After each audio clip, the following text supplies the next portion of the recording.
It's LV Europa. Whatever you do, make sure you do it in the toughest environment. That's the only way we grow. Yo, roll call for them tough niggas who act inspiring. You can't hit the stage with my vets if you don't meet requirements. Heard you did all that work from the fist to the first when I birth your retirement. You hanging it up and it's still not enough in the toughest environment.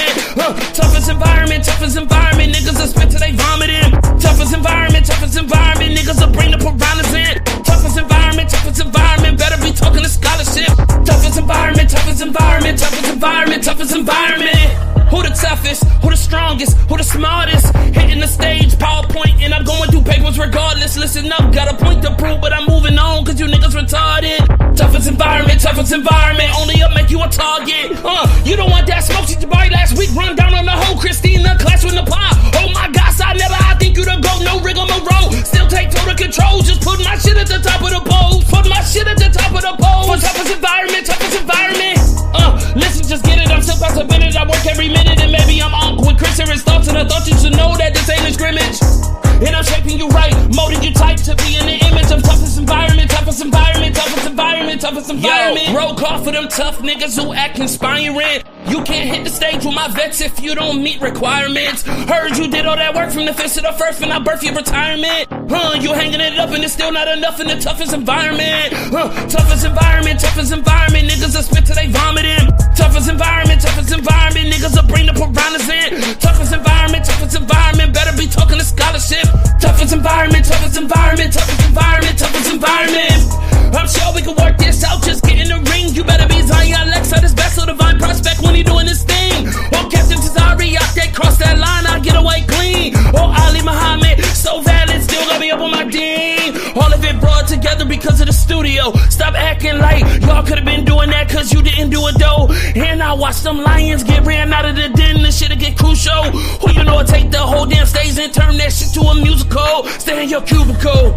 The environment's tough, don't wire me up, I'm calling your bluff. I'm running it back and I'm running it back like it's never enough. Got them diamonds in the rough, and we can't get to every treasure, but you gotta help me dig it up.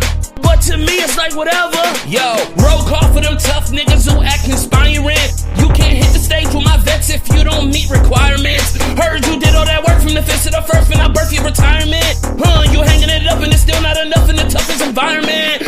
Toughest environment, niggas will spit till they vomiting. Toughest environment, niggas will bring the piranhas in. Toughest environment, better be talking to scholarship. Toughest environment.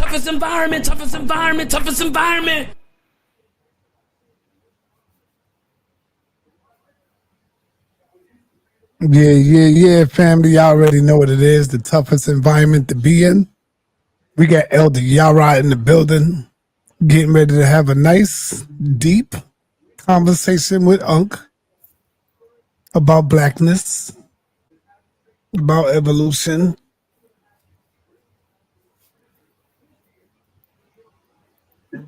Neftali waiting in the wing. Neftali is waiting in the wing. She got something coming up soon. So, yeah, this is going to be great. Peace and blessings, my brother, Elder Yarah. What up, man? Hey, peace and blessings to you, Elder. What's going on? Everything good, man. Everything all right. Unc hit me up earlier this morning. Said, yo, he want to finish that conversation with you and him. Yeah. You know? I guess you struck a nerve or something. Yeah, I don't know. Of course I struck a nerve. He knew it. We all seen it, whether he wants to admit it or not. So this is why I think, and this is the first time I'm even hearing from you or him that he wants to have a conversation on human evolution. But yeah, it is what it is. I mean, he has to do that, I guess, to sort of even out the playing field, right? Because he knows he's going to strike out on this blackness in regards to ancient Kemet. Yeah, that was a powerful source, brother, that you showed, man. That was a powerful source that you showed. Who was that again? What was that man's name? His name is Frank Snowden, and he's an African-American professor. And he talks about blackness in antiquity. Right. And how racism and even the critical race theory. I also brought up an article on Tristan Samuels as well, who talks about critical race theory that we talk about today being present during the time of even the ancient writers when it came to dealing with blackness in ancient Egypt and different things like that. Yo, Hey, so it ain't 4 yeah, we o'clock in the yet, nigga. I'll be building. there at We in the 4 o'clock. building. We live. I'll be there. All right. Okay. I'll be there at 4 o'clock. All right. Okay. Okay. Yeah. Give you a little time. He said he'll be in the building at 4 o'clock. Yeah, no problem. Yeah, so and basically what we understand is that even during the time, and this is why I was bringing out Herodotus, and they really wasn't understanding why I was bringing out Herodotus. We know that during the time Herodotus was writing, that the Greeks definitely made a distinction based on race. You can clearly see that. But before that, we understand that the people of ancient Kemet, even though it was a melting pot, they still separated themselves by skin color. Now, people who separate themselves by skin color today, we would call that what? Segregation, right? Now, if you take segregation in the terms of how we understand it today, that's a byproduct of racism and white supremacy. Well, we see the same thing happening during that time. We all seen the famous mural of the different people of ancient Kemet, the different color depictions of the people living in the land of ancient Kemet. Why are they depicting themselves in different colors if their color did not matter? This is basically common sense thinking, right? If their color did not matter to them, then why didn't they just depict all themselves in a monolithic way? Just all black or all white or all beige or all reddish? They didn't do that. You know why they didn't do that? Because they understood that there was a difference in their skin complexion and skin tone. So if their blackness didn't matter, why would they even associate themselves? And this is a question Art's going to have to answer.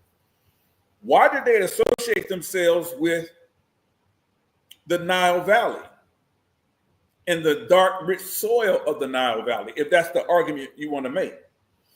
What was it about the Nile Valley soil or the Nile River that in the soil of the Nile River that they wanted to associate themselves with? Right? What was it? The nutrients in it? Was it the mud-like substance? What was it? No. Let me ask you a question, brother. Uh-huh. Is it because of your religion that makes you counter or go against evolution? Why you don't support evolution? I do support evolution. I just don't support evolution in the way that Darwin does. Oh, okay. Yeah, I support a more theistic evolution. Explain. Okay, well, we clearly see evidence of evolution in just how children are born, right? Like we evolve, right? We go from infant stage to adult stage. That's a form of evolution. Now, the argument in micro to macro evolution is something completely different, right? To me, that doesn't take away from creation, right? Doesn't take away from the argument of creation. I see it as a process of creation. That's how I view it. I know most Israelites don't do that. Like most the Christians video, don't do that. thumb up the video. Evolution. Okay. Now, when we say evolution, you're not thinking in terms of saying that you come from a monkey. No, I don't. No. There's no evidence that we came. There's no evidence that we came from monkeys. Now we're classified as sort of apes. We are classified as that, but that doesn't mean we come from that, because they say we come from a similar ancestor, right? Mm-hmm. Well, then you have to go into the argument, from my understanding, you have to go into an argument, are we talking about microevolution? No. Small changes over a short period of time? No. We're talking about macroevolution. So in the span of macroevolution, over the millions of billions of years that science talks about evolution, then we still have to show that missing link. They haven't shown that. What is that 2% that's missing from the ape? Because they say they got 98% of our DNA. So only 2% different, brother. What is that 2%, if you know? Yeah, my understanding on that 2% is, and from what I've read, is the real question is how long does it take for that 2% to evolve into a full human? And from my understanding, it would take longer than the earth existed itself. That's been in existence itself. So therefore, that 2% has nothing to do with what's missing, but it has to do with something completely different, a completely different form of creation.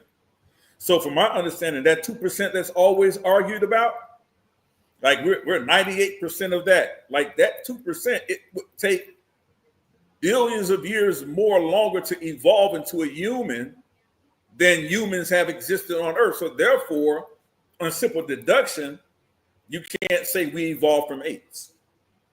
You can't say it. I don't think nobody said we evolved from apes. Or that. Well, so do they say we are apes? That we are apes? Yes. We're classified as that. I understand scientifically. Right. We're classified as that. But we've been, especially Black people, we've been classified as a number of things. So simply because we're classified as something doesn't necessarily mean we came from something. What they're saying is we have a common ancestor somewhere that existed that has yet to be proven. That has yet to be shown. How long have you been a Israelite, brother? And when did you cross over to Israel? Well, I grew up in part Israelite congregation and part Christian congregation. So I had one set of people that went to Sunday service, Christian, and then my dad, we would have Shabbat service in our home on Saturdays. So we would pray, do everything we did. We did that. So we've always been a part of that culture, right? Was it what you would see a Jewish culture that you see the small hats do? No, it wasn't that, but it was a form of that.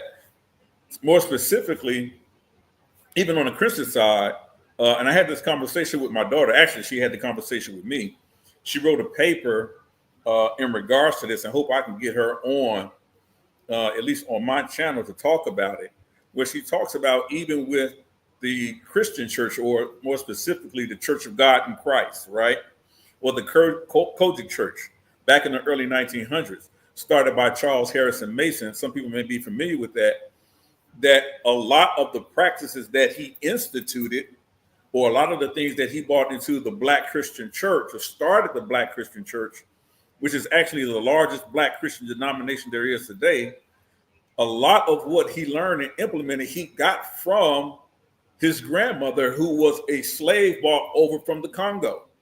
So even in these Black churches where they got to speak in a tongue, which came from his congregation, a lot of that, he tells you that was the Congolese language that his grandmother spoke. And so she would speak to them in their language, and he would bring it back to his congregation. They thought that he was speaking in some type of heavenly language. Right. Let's try to deal with some logic here. Mm-hmm. Let's deal with some logic. Here we have been enslaved for 300 to 400 years. And during that enslaved process, the European gave us a book and told us about worshiping Jesus because this is going to be our freedom. This is going to be our savior. Why would the Europeans have us in slavery, have us under their yoke, and then give us a book that will free us from his grip? Think about that right there. Why would they give us a Bible? And then, we supposed to take that Bible and think that that Bible is what's going to free us from his grip. He wouldn't have never gave it to us if that was the case. Let's deal with some reason. Talk to me about that. Sure. Yeah. So a part of this Bible that you're talking about, does the Gospels exist in that Bible to you? Are you talking about the Gospels as well, right? Yes. And you're talking about the understanding of Yeshua, Yahushua, Jesus, some called Jesus Right. Christ, right, in that book.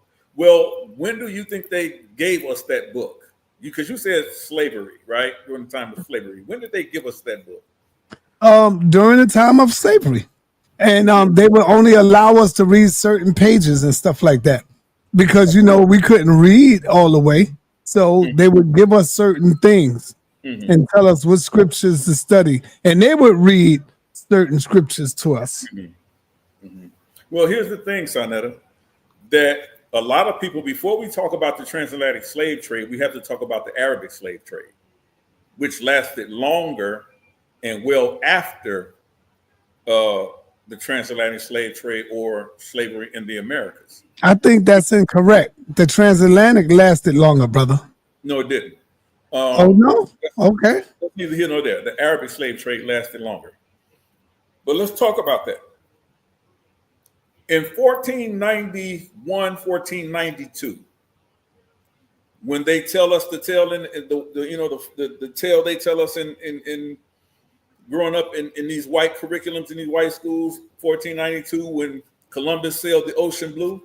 Well, in 1492, and I've showed this on my channel before, I'll even come on here and show it, that there is in the west coast of Africa, there is an Arabic or a Muslim king called Askia Muhammad, right? Askia Muhammad receives a gift in 1492. One of the gifts that he receives in 1492, written in Arabic, is a copy of the Torah and the Injil. Now, if anyone understands, or you're a Muslim, you understand, you were once a practicing Muslim. The Injil is the Gospels. And in those Gospels, in the Injil, they talk about Yeshua, Yahushua, Jesus the Christ. In whatever way they depict him, they still talk about him. That happened in 1492 in the west coast of Africa in Mali. So when people say we only got that book when they brought us over here on slave ships, that's incorrect. We've always known of the personages or the history or the understanding of who Yahushua, Jesus the Christ was from that time forward. This is well before the 1600s. So are you saying 1619. Are you saying that in Africa we was reading the English King James Bible before slavery? I didn't say anything about the English. I said we have knowledge of what that King James Bible talks about. We already had that knowledge before the transatlantic slave trade. You just said, I'm telling you, the Injil is the Gospels, just in the Arabic version. It differs slightly, but it talks about Jesus the Christ, Yahushua, Yeshua, whatever you want to call him. It talks about Isu. It talks about him, right? So to say that we had no knowledge of this person before 1619 is false. No, you can't make that argument anymore, right? And I welcome anybody to come and have that conversation with me. It's a quick cut. It's a quick cut, right? So we know that this happened. We know that this was a fact of history. right? And so they even have depictions of it. So the problem is that we often overtalk or gloss over that even in the British museums, and we know the British was heavy in the transatlantic slave trade, that they themselves and many of the slave owners in the Americas came from the British Isles, spoke that, or quote unquote, the King's English. And so that even now, even in the Americas, you can go and see one of the English versions of the slave Bible. And when you look into that slave Bible, it has been heavily redacted. What was redacted or blacked out or taken out of it? Things about Moses, things about how slavery is wrong, not a man stealing. What we see in Deuteronomy chapter 24 and 25, that man stealing was against the Most High's law. You couldn't take a man from another country against his will and enslave him. That's called man stealing. So that's in the scripture that you read today. So simply because somebody gave us something and they took out the important parts of it to us that would have influenced or has influenced still influence many of us to say, okay, look, I can identify with the oppression of the children of Israel coming out of the Exodus. We still see that. We saw that with Gabriel Prosser. We saw that with Nat Turner. They were reading that book, regardless of the intentions of the white man to use it to oppress us. We still were able to find ourselves in that struggle. And in any form of literature, especially any didactic literature, it's still a book of wisdom. It's still a book of wisdom.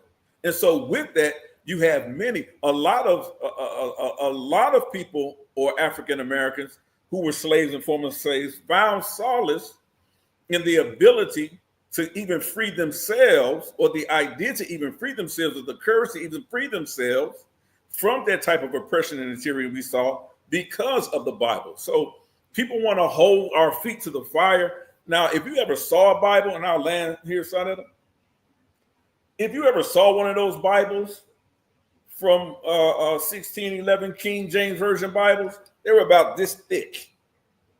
Them white folks weren't giving us them Bibles coming off them slave ships. They weren't. Like the video, thumb up the video. Well, they was giving it to us coming off of the bus. When you get off that bus and going into the penitentiary, they give you linen. Well, they wasn't giving you that Bible. They wasn't giving you that Bible that's this thick and 16. No, they was giving you that little skinny little Bible, you know. They was giving you that. And guess what? Malcolm was reading it. King was reading it when he was in jail. Medgar Evers was reading it when he was in jail. They were reading it. And guess what they were doing? Finding strength and solace in the fight to continue their struggle. So Fred Hampton was reading it. So at the end of the day, I mean, we can argue against what fuel we use to help further us in our cause in the fight against racism and white supremacy and against oppression here and there. But at the end of the day, it's not the dogma that they latched onto, but it's the principle. So when you read the scripture and you get to the part where it says, slaves, obey your masters. How does that hit you when you look at that? It doesn't hit you when they go to work. No. This is a book that you say is God. Yeah. And how does that make you feel when God is telling you to obey your master, brother? Well, when you talk about master was not given in the sense of racism and white supremacy when you read the Bible. Wasn't talking about racism and white supremacy. Wasn't talking about a white man over you in the Bible. Let's have it in the context, right? No, God said obey your master. It wasn't talking about a European being your master. It could have been talking about another black man, which more than likely it was. But that's what the slave owners was using. They was using that scripture right there. Simply because they used it for evil doesn't mean that it was intended for good. Just like I can take a gun to shoot it and kill a deer to eat, or I can take a gun and shoot it and kill it to rob you. Now, is the gun evil? No. My intentions in you and what I use it for is what makes it evil. That comes from the thoughts and the minds of men.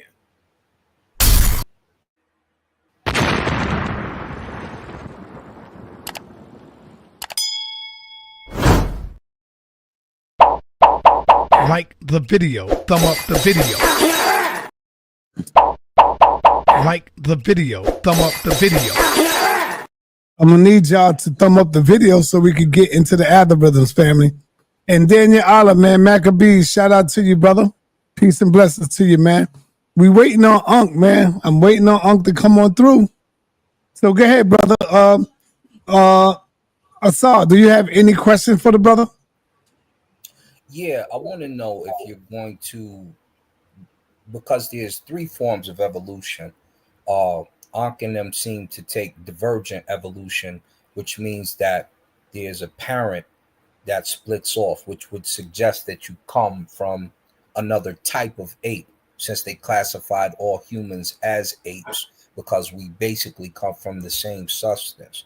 So do you know about parallel and convergent evolution, and will you show the differences so that the people can actually see that you may come from the same substance but evolve differently and parallel to the other beings next to you, which is why you have a classification of birds, of fish, of whales, but you never see any of them mix to make one another?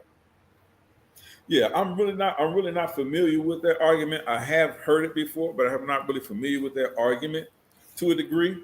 For me, again, my stance is one of, I said again, is of theistic evolution, where I feel as if though, let me give it an example, right? It's just like,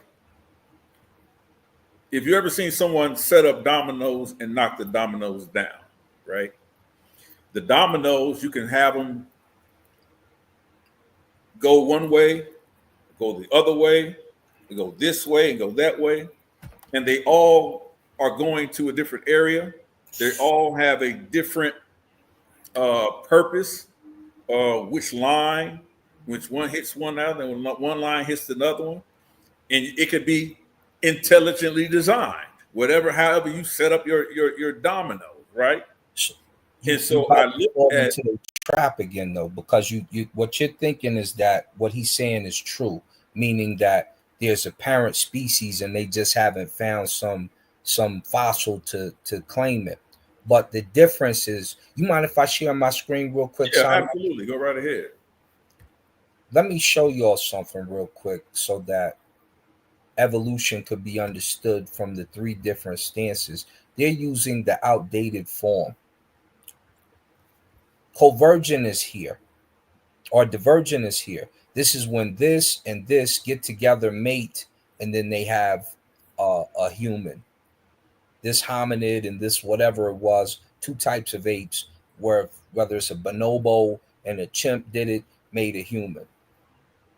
This is old evolution. Convergent evolution. Hold up, say that one more time. Asar, say that again. Yes, sir. So this is the old evolution that he's about to come on here with, which he always does, is divergent evolution. It's where they say a chimp and a bonobo, or a hominid and this type of ape, get together and have sexual intercourse and make a human. Hold on, Asar. This is supposedly your common ancestor. Come on, Asar. You off on this, brother? No. I'm now you're saying we come from an ape, brother. You're saying that we come from the ape, brother. He keep telling y'all that every time he get on here with his form of evolution. Because Unc? Yeah. Oh man. They all. That's why I said say that again, because you caught me on that one. So they all use the old divergent form. But what they should be using is either parallel or convergent, or two forms of parallel and convergent, which means that the same substance is around, but they grow separately from each other. So you grow differently than a gorilla. You're made of the same DNA, but yours is 2% different. You got the same you got the same DNA as the sun. You damn near, I think it's 80 or 70% like the sun, but you're not the sun. And so these are the other two forms of evolution that no one ever discusses. I don't know why. Convergent would also do the same thing. But parallel is what it seems to be, because birds, you have different types of birds that come from the similar substance, but they didn't have sex in order to create each other. They just evolved from the same substance differently. And so this is what we need to see when we have these discussions. And that's why I asked Yarah if he was going to build on that. Nobody who has this conversation ever does. But I'm just watching. I'm just watching how cats get it in. Yeah, absolutely. And I think that, again, like I said, I haven't studied it because I wasn't even aware that we were going to be having this segment, but I think Ankh has to do this in order to sort of like even out this whooping he's going to get. So he gets try to save some skin about blackness in ancient Kemet. So, but I think that what you've just shown, I think is very important. I think we all really need to have that conversation more, especially when it's outdated information that we know that exists in the community. We should definitely be making those updates. So, yeah, I think that's good information, Asar. I haven't really looked into it, but for me, I'm just waiting for one of y'all. I invite you to come on and be a part of this conversation. You don't have to leave the panel if you got time, because I'm not really. I mean, you're probably more better suited to deal with him on that topic than I am at this moment. Ankh is not trying to have this discussion with me. You got him now, boss. I know that, and Ankh know that, which is why when he come on, I usually just step off so that he will come on. So yeah, I'm waiting for one of y'all to just grab it, throw it at him, and put him on the ropes and see how he respond to it. But well, you're gonna have that opportunity in a minute. He'll be here in a minute. So, like Elder Yarah said, stay here, stay focused, and bring it to his attention. I want to see his response as well. Yeah, because that's deep. Like I said, I have my understanding of it, but it is tapped into a form of my belief system, my religion. But again, I'm one that doesn't think that science and religion have to be at polar opposites. I don't believe that at all. Everything, is not cohesive, with my belief and vice versa. But I don't think we have to throw the baby out with the bathwater at all times. I'm not one of those people. So.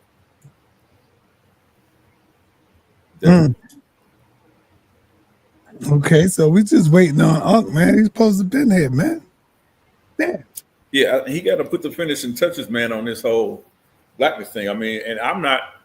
Hey, listen, and for those of you who constantly are delved into the study of ancient Kemet, I'm not one of those people per se, day in and day out. So hopefully y'all can help me out with my pronunciations on some of these words that I'm going to be bringing up. But we're definitely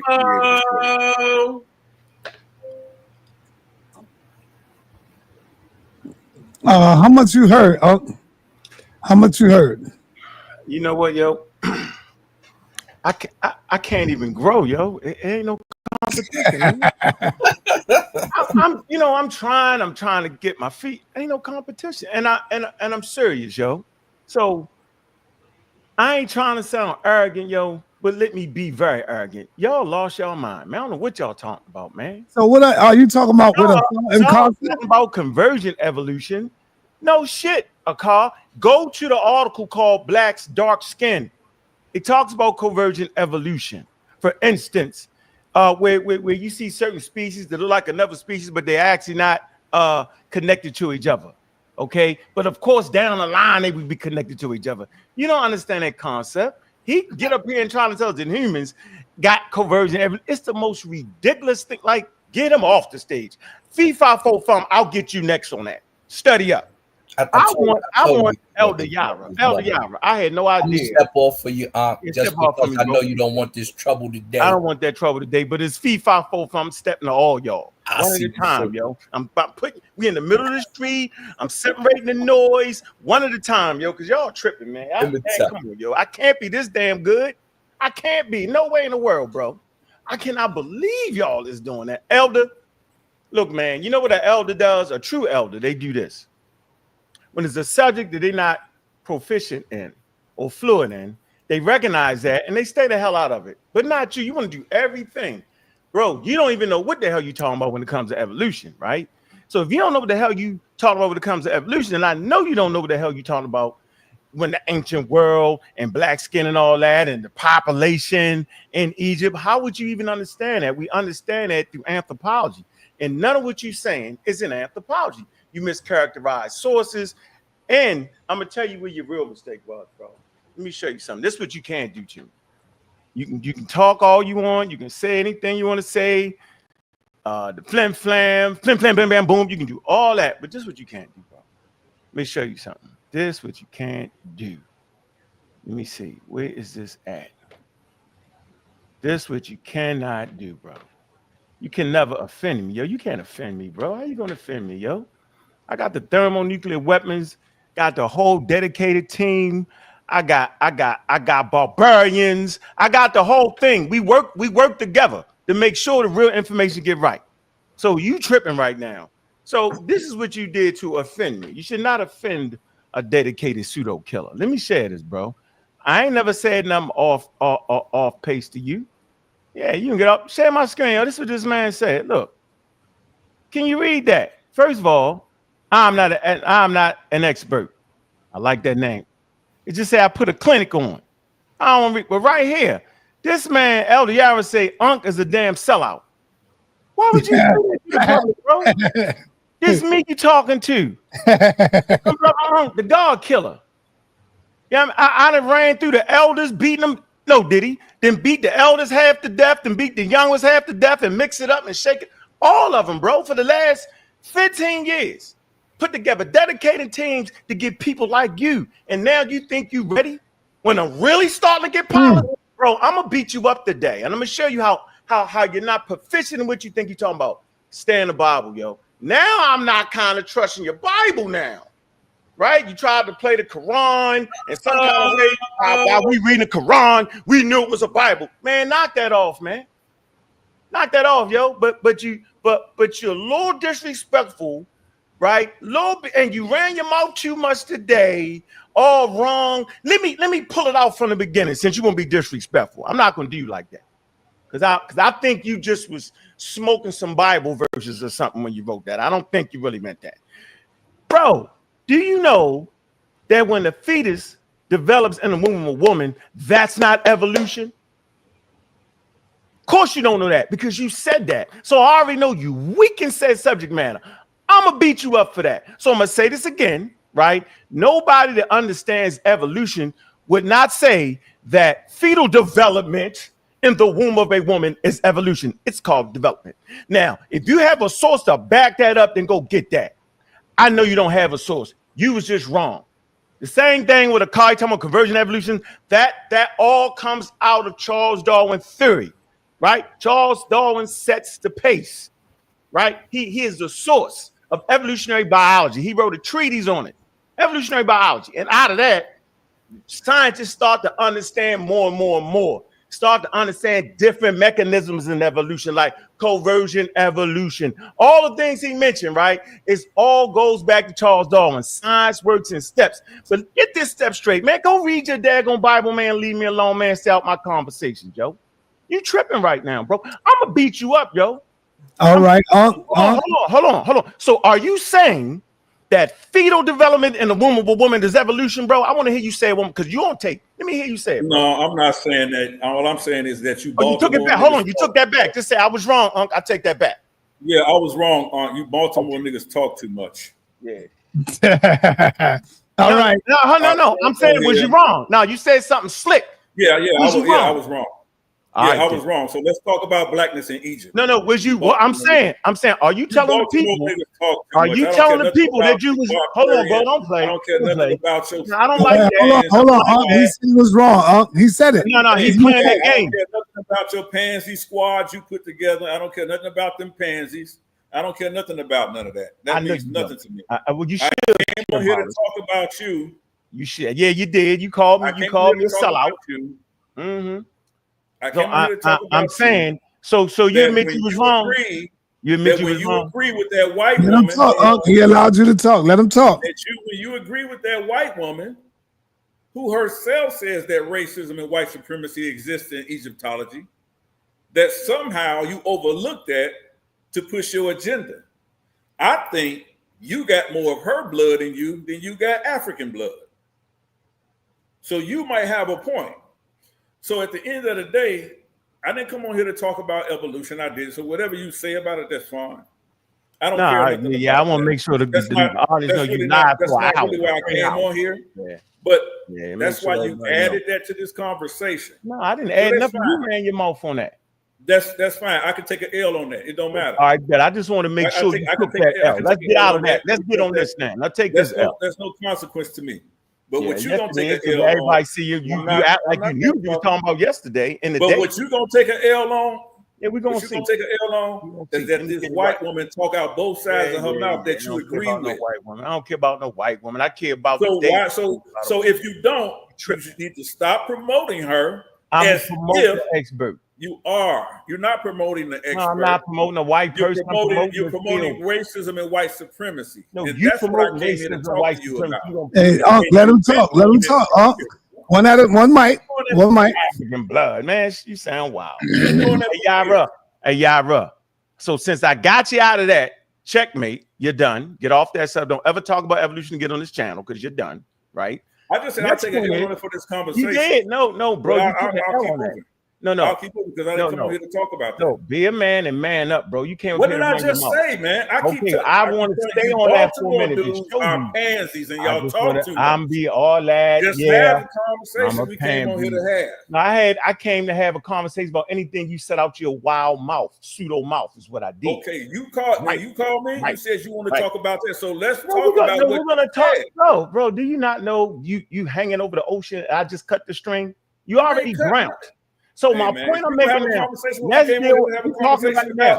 We're talking right now. Come on here and give me your pansy the white lady. Let's deal with your perceived notion of whiteness and the white lady. So all right, let him talk. Let him talk. You gotta let him talk. I'm correcting him. He made a statement. I'm correcting him, and I'm gonna be in perfect order with the rest of the conversation.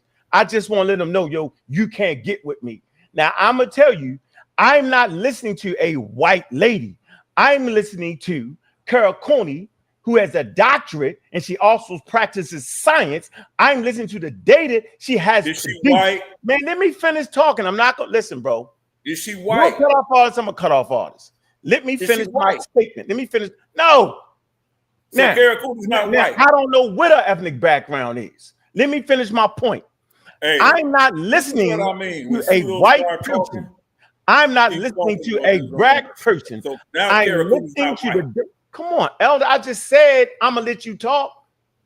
Now we already know we both cut us artists, so people want to hear us make our point. I'm not gonna talk you to death, and you're not gonna talk me to death. But what you're not gonna do is that you continue to overtalk me. Now you made a statement, right? You called me out my name, and then you said who I'm following. So I'm explaining to you who I'm following. And I'm going to say this again without interruption. I'm not following the skin color of the person. I'm not even following the fact that she's a woman. I am following the scientific data that she has produced. I'm following the fact that she's an expert, right? And is with the consensus on the scientific understanding of what gambit is, brother. So you made your first mistake. Now go ahead.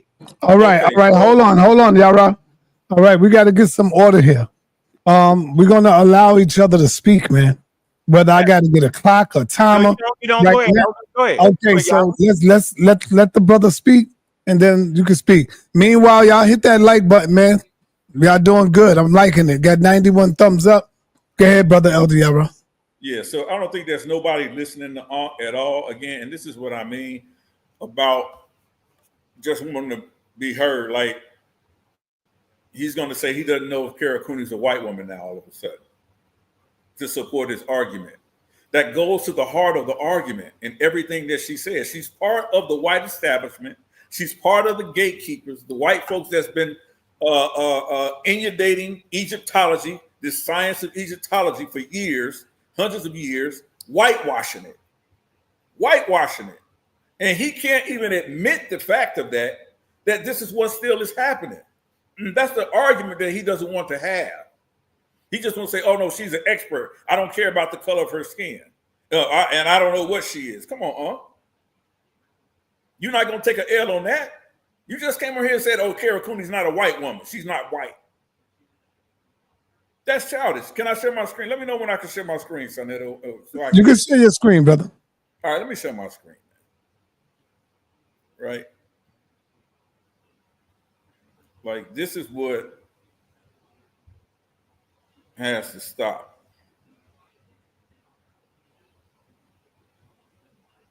And I'm going to tell you,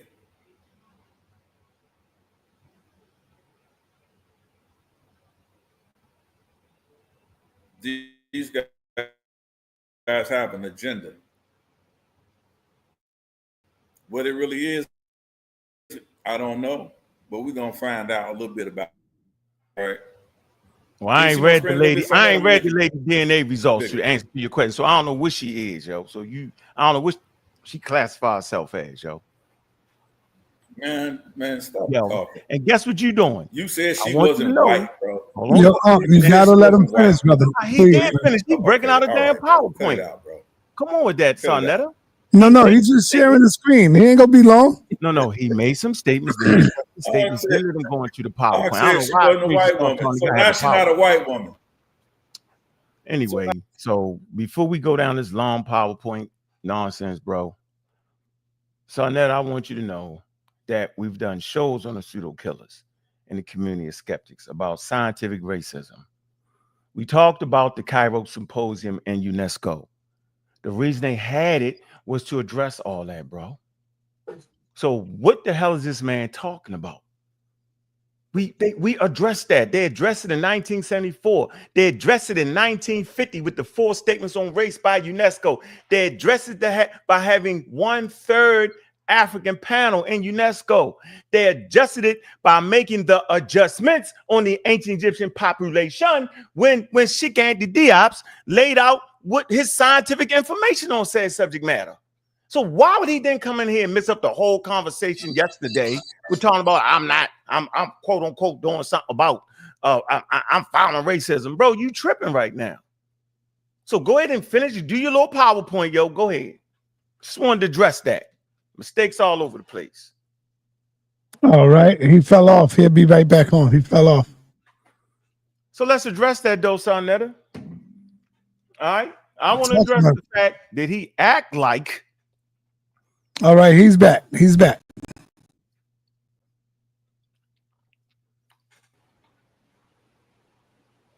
All right. You fell off, Elder. You fell off, Elder. Okay. I was trying to play an excerpt from a video from Kara Cooney. And that probably would knock me out. I'm gonna try it one more time. What's the timestamp? I can play it for you. 3:48. Let me see. All right, hold on. Let me see. Did you see the video? What, you talking about my video? You talking about the one I did? No, I ain't talking about your video, man. I ain't talking about nothing. I ain't talking about nothing you did. Now, let me do this real quick, man. This is a video from Kara Cooney from 2020.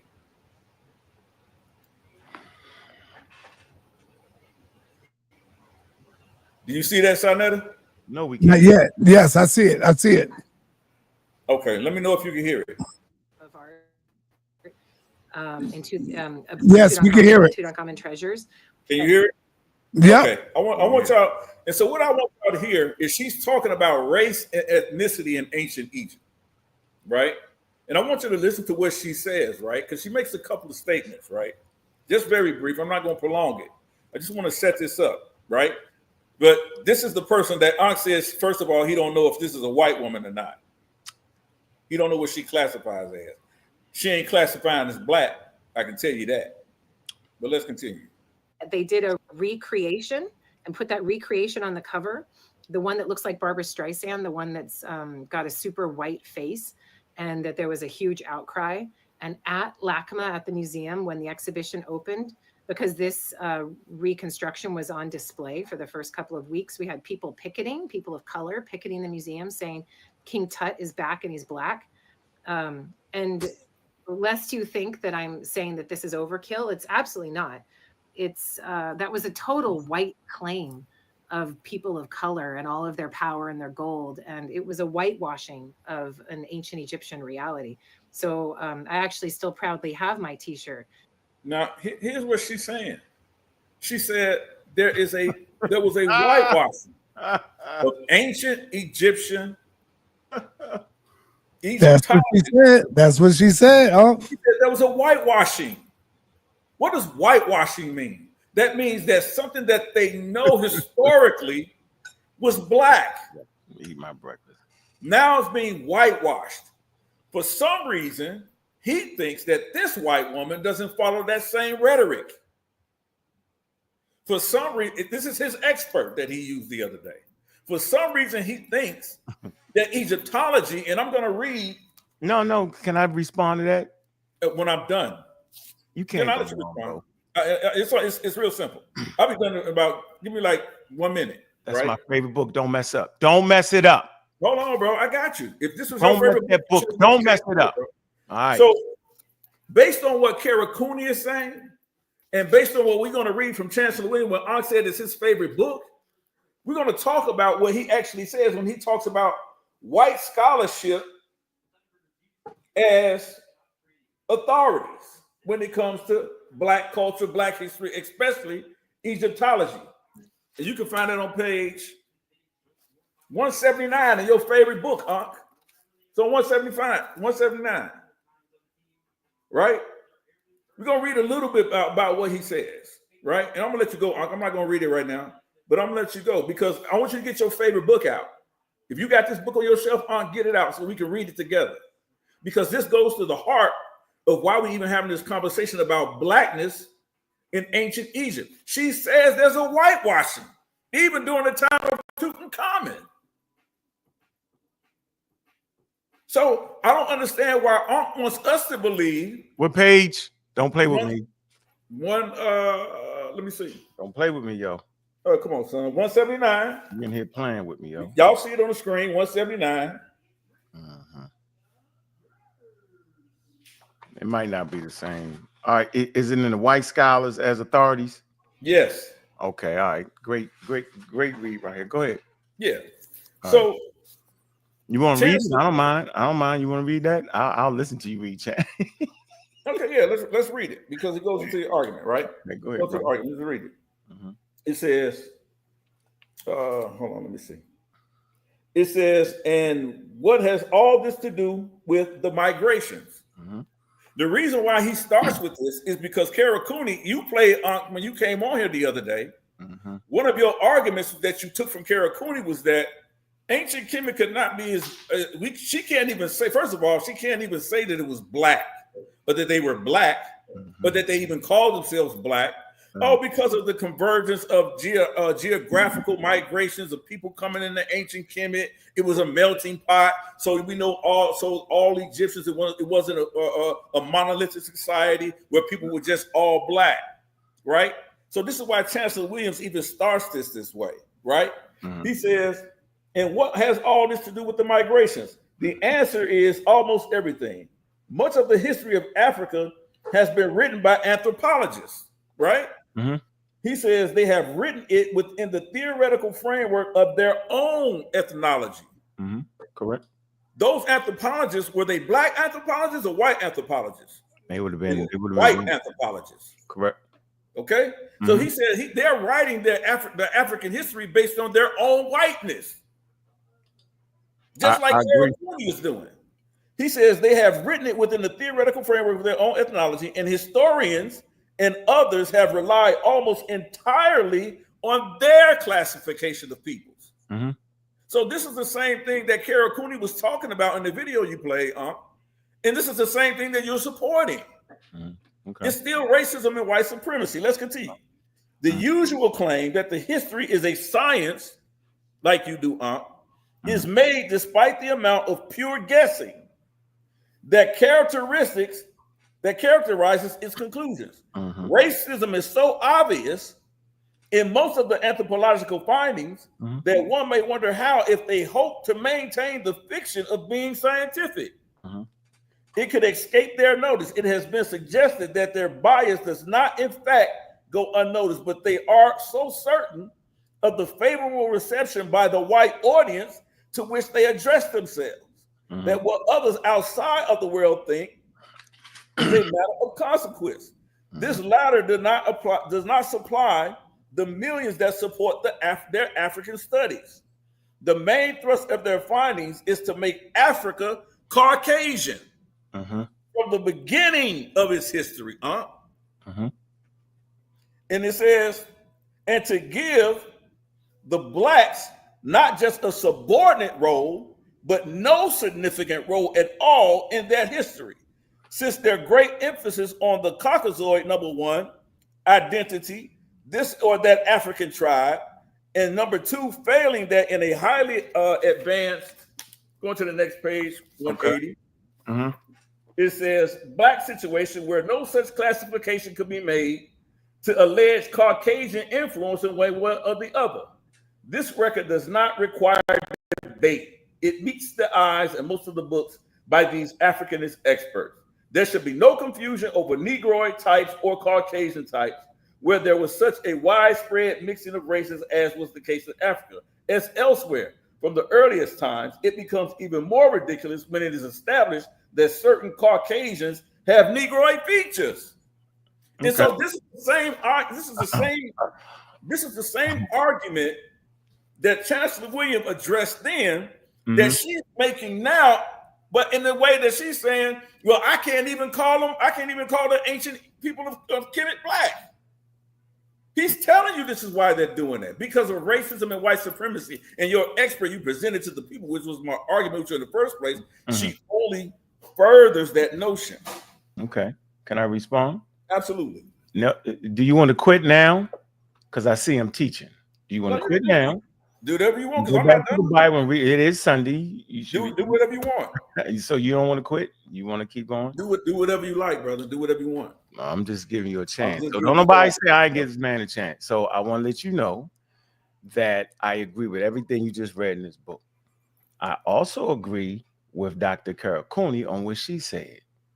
What I can't understand is how you mad at me for using an Egyptologist that admits and agrees with Chancellor Williams and actually says that they whitewashed ancient Egypt, bro. Now, whitewashing simply meaning, right, that they was trying to cast it in their image and after their likeness of who they was.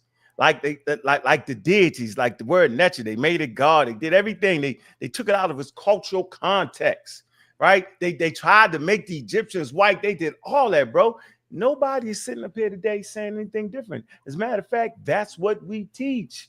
It's called scientific racism. And to be absolutely sure that's what we do, we read the Cambridge Elements. There's a whole chapter dedicated to scientific racism, bro. So you out of your league. Once again, what I don't understand is why you mad at me using Carol Cooney, who admits the field was racist, bro. Now, if she would have said the field ain't never been racist, nothing like that, boo, then you would have had me, elder. Like maybe I don't know, bro. Like you got the scriptures running through your head or something, bro. So the fact that I use the Egyptologist that readily admits the racism, specifically in early Egyptologists, because that's what she was talking about, right? Why are you tripping like that? Yo, answer that question, bro. The lady agrees with your point and my point. So what are we doing right now? Because the fact of the matter is, with all that and what she's saying and what she actually said in that video, hold on, and what she actually said in that video that she presented, she said, I can't say that the ancient Egyptians were black. Right. So let me tell you what she did say. Hold on. No. Let me finish though. All right, go ahead. She said, I can't say that they were black. Right? Okay. She didn't say, I can't say some of them were black. She didn't say that. She said, I can't say that they're black. Okay. Now, if she's saying she can't say that they're black, But you're saying she agrees with Chancellor Williams in regards to scientific racism. She's using the same talking points that you're using and saying, see, oh, that doesn't go against what a Chancellor Williams might say according to you, but it absolutely is. Because he said blacks. And I know. He said blacks. I know. Like the video. Thumb up the video. Now, when we're talking about, again, did the ancient people of Kemet even refer to themselves as black or a black people? You said no. Right, I said no. But Okay. I'm not saying no. I'm not an Egyptologist. That's what the black Egyptologists say. That's what the white Egyptologists say. That's Hey, bro. That's what Christopher Eric says. So I'm not none of that. So let me make this point here. Hold on. I heard you. Let me make this point here. Right? That's a good discussion for us. Right? But after this, you ain't gonna call me no daggone. What you call me or something? I forgot. Oh man, I got a whole second name for you. But go ahead. Wow. So do you understand we have to put things in chronological order, yo? We have to make adjustments as the scientific field has made adjustments. It seems as if you sitting there, where you sitting and what you read, you reading books from 1980s, you reading sources from the 1800s, and you think the field is still there. And I'm saying that's actually disrespecting the great work of some European scholars, and the ultimate disrespect is the Diops, because everybody will tell you, everybody that I brought on my platform, I'm talking about the European Egyptologists or white, whatever you want to call them, they gave reverence to the Diops, and they talk about how this man changed the field of thought.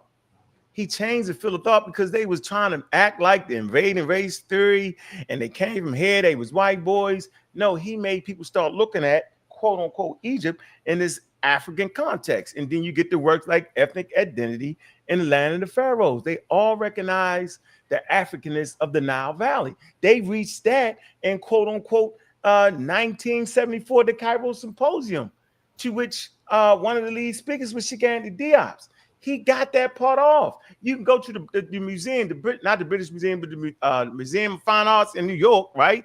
Where Diops was on display, right? They got his work on display. They got Dr. Ben's work on display because they forced these Europeans into admitting that the Nile Valley culture was an indigenous African culture, bro. You can't say black because that's not telling you a damn thing. Anybody can have dark skin around the globe, bro. That's why the people, the African Americans that claim they Native Americans and they based off of skin color, that's why they wrong. So skin color, right, based off Convergent evolution, you can have a person in the Adamese Islands, pitch black dark, and he lived near the equator, right? And you would perceive him to be an indigenous African. Convergent evolution with skin color. Meaning indigenous Africans, right, don't have, meaning they didn't come directly out of the loins of them. The only reason they have dark skin is because they proximity to the equator and the need to be protected from the harmful radiation of the sun, bro. This is what we do for real. I'm not spending my time reading Bible scriptures. That's what I'm trying to help you out, bro. But no, you want to offend me, right? Talking crazy. So now I'm on your head. You can't get out of that, bro. You just misunderstood it. So the field is not where it was based off what Diops did. So now I'm going to let you know, right? You can go right to the Wikipedia article. I'm going to let you talk because I feel like I'm going a bit too long. And I'm going to find it where they tell you that now what they say is that Egypt, the ancient Nile Valley population are indigenous Africans ranging from skin color, bro. So go. Like the video. Thumb up the video. Okay, again, this is that Baltimore 3-step or 2-step or half a step you like to do. Again, the conversation is based on the statement that you made that ancient Egyptians were not black, or they didn't refer to themselves as black. That's what you said. You said just a moment ago, yes, I said that. Yes, I stand on that. I stand on that. Okay, you stand on that. Great. Yeah. So, This is just more Chancellor Williams. I won't deal with You that. ain't gonna address what I just said to you though. You're gonna leave that because it makes absolutely because it's trash. It makes absolutely no sense. I don't even what? Come on, bro. See, it's that's trash why you can't understand. How is that? It trash? has nothing to do with you standing on the statement that they didn't refer to the ancient people of Kemet, didn't refer to themselves as black. You're right. None of that has nothing to do with that statement that you're standing on. That's what we're here to deal with, right? It had something to do with what when I said you just respecting Diop's work and how he changed the field. That's why I didn't disagree with that. I'm telling you is that has nothing to do with the statement that you made, which is why we're having this conversation. That you said that the people of ancient Kemet didn't refer to themselves as black, and you just repeated it as if you and whoever else you say you study with, that y'all come to that ignorant conclusion, right? So let's talk about it a little bit, bro. So let me read my slide. Can you see my slide, sa.neter? Man, I gotta get you lucky. Let me see. Hold on. Don't let me get my Egyptian grammar book. Can you read my slide, sa.neter? Yeah, this is real clear. You want me to read it for you? What you want? Okay. Go ahead. Can you see it? Huh? Can you see it? Yeah, I can see it. All right, go ahead. So the ancient Egyptians referred to themselves as black, right? So in the early period of Egypt, right, during the Old Kingdom, Egypt was referred to as Kemet, right, or Kermet, or simply Kemet, KMT, which means the black land. They called themselves Rementet and Kermet, which means the people of the black land, right? The term refers to the rich soil found in the Nile Valley Delta. And the origin of the word Egypt, that's the source of the origin of the word Egypt. Now, I've heard your argument is that, oh yeah, that's all they're only referring to the black soil, to the black land. What part of the soil or what made them refer to themselves or even call themselves or even identify with the black soil of the Nile Valley? I'm asking you that. What? What characteristic of the Nile Valley, of that rich soil of the Nile Valley, what characteristic did they identify themselves with? The blackness of it. The blackness of it, right? And why would they identify themselves with the blackness of it? Because it provided them a start to their indigenous African religion, and most importantly, they deified it. But the most important thing is it gave them food, clothing, and shelter. So for early hunter-gatherers, praying to God ain't that slick. What really is serious is the fact that you can clothe yourself, feed yourself, and shelter yourself. So that black soil, to which they didn't understand why it kept providing nutrients and stuff growing out of like magic, because they didn't understand the element chart. So for them, it was magical. And they deified it. Thank you. I appreciate you for that. Yep. They didn't understand the element chart, right? So they didn't know any elements that existed in that rich soil, right? They didn't understand that, right? So they wouldn't have identified with the elements of it. So what characteristic? Now you gave me what the Nile Valley soil, the rich Nile Valley soil, helped them to produce. They didn't identify themselves with the crops, did they? Yeah, they did. They identified themselves with the crops.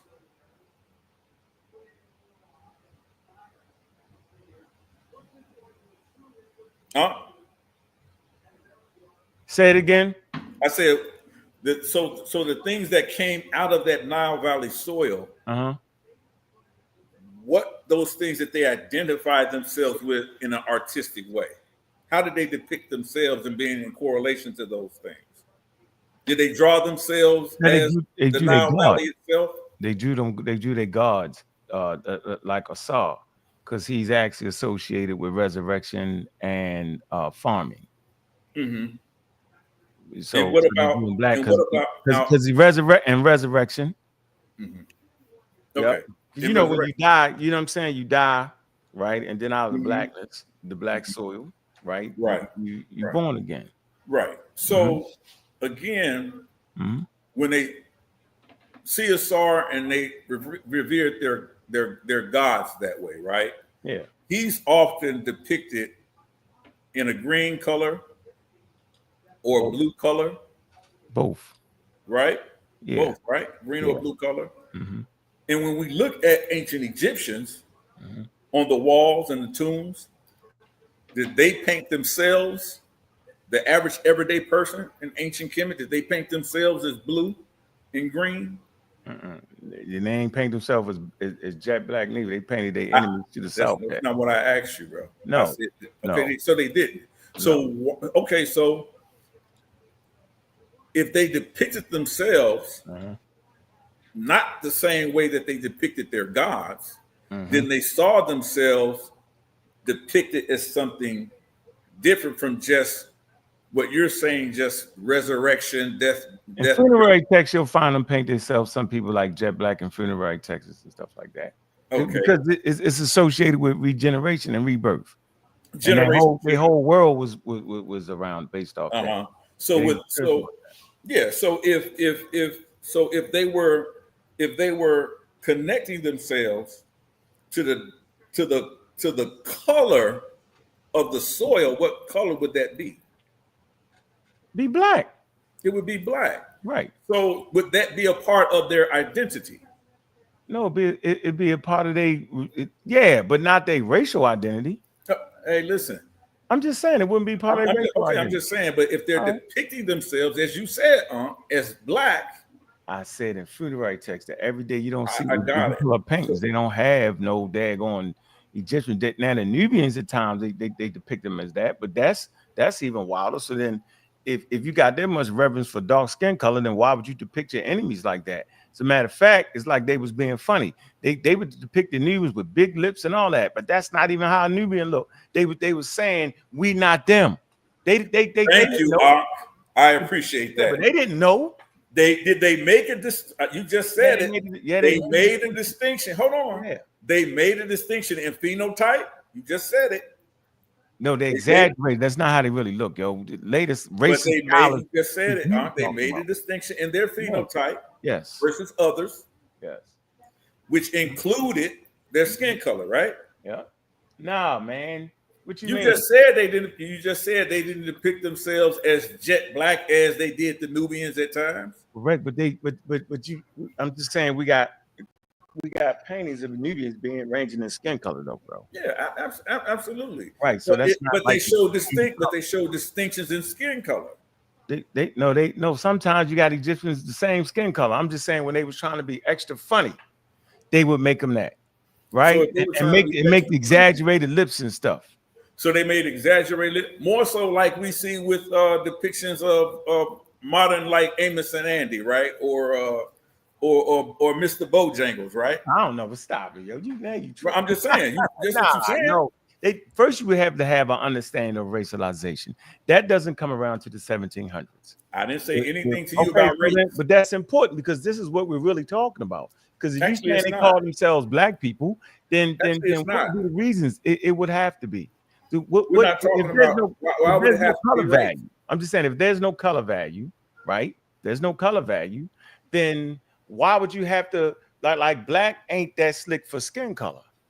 Black is slick for that soil that help nurture your religion and help clothe you, feed you, and shelter you. That's what's important, right? Black is like the video, thumb up the video. Yeah, that black is part of the whole resurrection thing, yo. Their magical powers. So I get that. So you don't. So as we go on, when it talks about how they saw themselves, and I'm gonna get to a few words. I'll go down here, right? I'll get to it down here to a few words that we know that they refer to themselves as black people. And I don't know what's so difficult and why you are arguing against that so much. Because you're arguing for race, and it's not even a matter of race. It is. It is. Huh? If you say a person called themselves black people, then that's a racialization, yo. because there's a hierarchy in that. Yeah, we got to understand that, yo. That's called. You don't find that in the ancient world. We was talking about that yesterday. You don't find it like that in the ancient world. You do find the word Ethiopia and all that, but that's from a foreign power, right? To come in and they start to separate them from them with skin color, but it still wasn't fully racialized like that. They wasn't saying that was a derogatory thing, and that's where you made the mistake at when you talked about Snowden and them. Snowden and them wasn't even saying that. But go ahead, because I want a source to talk about the rich soil. I'm trying to find it. Yeah. Right? So actually, here, let me get to something real quick. We'll just keep going right here. Right. Mm-hmm. Because, again, you want to make it about race. So here, right? Are you familiar with these depictions of ancient Kemet? Like how you talked about how they depicted themselves on the walls and everything, right? Yeah, that's the Nubians right there. Huh? I believe they'd be Nubians. Because I'm looking at the sandals, the Nubians was wearing sandals, so I'm thinking that's Nubians right there. Well, Egyptians wore sandals, but you see that there's a difference in skin complexion, right? Yeah, so you can tell them, so you can see, so they don't blend together. See, we got to understand what the depictions on walls is too. That's not necessarily actual depiction of their skin color. They just trying to show that there's four figures there. That's why didn't they use like white to depict themselves that color? Because that red color seemed to be their favorite color, yo. I mean, that red over white because you think it's more favorite their actual complexion? No, because walls are actually caricatures, right? It's like a magazine where every, when you get a GQ magazine, all the models are perfect, right? Everything is perfect, but regular humans ain't walking around perfect like that. They fat, skinny, tall, but in these wall depictions, they make everybody perfect. These are very, very in shape males and females. They in shape, right? And they perfect, bro. That's not how the Egyptians range like everybody else, and weight, size, lips, all that. So people, and I know what you're saying because they use that against you to fight you, and that religious thing, right? But they got that wrong, right? They got that wrong. That's not. It's a character. It's like a magazine ad. It's to be perfect. That's what it is. Just like when they write in their history, they undefeated. They write, they mischaracterize stuff because that's how they write their history. Okay, so bro, most people don't even understand what it is on wall art, bro. They think they paint themselves. That's an idolized thing. How do we know that? Look at the eyes, yo. Those eyes are actually straightforward, bro. Your eyes ain't on the side of your head. It's a side profile, man. Listen, it's a side profile with a front view of the eyes. No, it's a side profile. No, look at that. Look at the eyes. Come on, man. It's just no. Listen, look at the eyes, Yarah. Seriously, that has nothing to do. It does. It proves them depicting themselves as black. They wasn't trying to show a real. That's an idolized human, yo. Human beings don't have eyes on the side of their head like that. And so you think, hold on, eye in the front. Hold on, you think that's what they were trying to depict? That they had eyes on the side of their head? No, they trying to depict idolize. They not trying to put an anatomically correct human. Look at the hands. Look at the shoulders is on the side. You ain't know that? That's idolized. I forget. No, that's not idolized, man. It's called something. It's called a profile. It's called a profile image, man, in art, bro. It's how they draw on. It's how they drew back. No, hold on. Let me get this. I'm gonna give you the exact thing what it is. Hold on. So again, while you getting that on my screen? Damn, she got it. Hold on, Juju got this. Right. Yeah. Hold on. I'm gonna tell you the name of it. It's specific art. It's the way they do their artwork for thousands of years, and they just. I'm telling you, that's what it is, bro. It's just it's the way that they paint it, bro. Right. It's stylized, bro. They're not stylized, not idolized. So the color is all stylized. Yeah, but do you know what that means? Yeah, that means it's not anatomically correct. And you cannot leave out the skin. So now you want to say they got the eyes on the side of the head with the front profile, but the skin is matching actual humans. Make your mind up. No, the whole thing it's all the same depiction because what's important to them is what's important to them. And so that is what they would paint. is Says what is you. important to Where's them. that says you? You just said that. Okay, I'm telling you what the you whole mean? thing is idolized, stylized. It's not that. I'm Okay, yeah. You meant to say stylized, not idolized. yeah, not that. Okay, that's stylized. okay. So that's okay. So we So can. you disagree with that? No, yeah, it is stylized, but you kept saying idolized, and it's not idolized. Okay, yeah, it's messed it up. stylized. Yeah, that's So why. even all artists have a style. Yeah, and that was their style. Hold on. All artists have a style, right? Mhm. And so when an artist paints, they paint, and what you see here is a real. What you see here is their actual take on what they saw. It's just like when we read about Herodotus and the black body later on, right? He talks about this in a stylized way, right? He talks about the black Egyptian or the black African in a stylized way, right? Mm-hmm. So even on the walls depicted here in ancient Kemet, these were not, and we know this, these were not the only ways that they could have depicted themselves if they were if they looked like a modern day European or a modern day Caucasian, or if that was even part of even part of sort of one of the most important classes. We see they have made those depictions, but they make those distinctions in the skin color of these different groups of the people, of the melting pot of the people in ancient Kemet. Why? Because the ethnicity and the skin color of these people were identifiable, and so that's how they identified. So it's not honest to say that they sort of saw themselves as clear. I didn't see that. Their color was the color of their skin was of no effect to them. That's ignorant to say, And so again, like I have some terms on the screen here, right? And so like the term Kemet Nu, right? And for those of you who are more familiar with the terms of how to pronounce them better, but they have Kemet You, which means black people, right? Which was citizens living in Kemet. The Kemet Atu, which means black people, right? Kemet Mimu, or black ones from Kemet. These people actually depicted themselves that way and even referred to themselves as that way.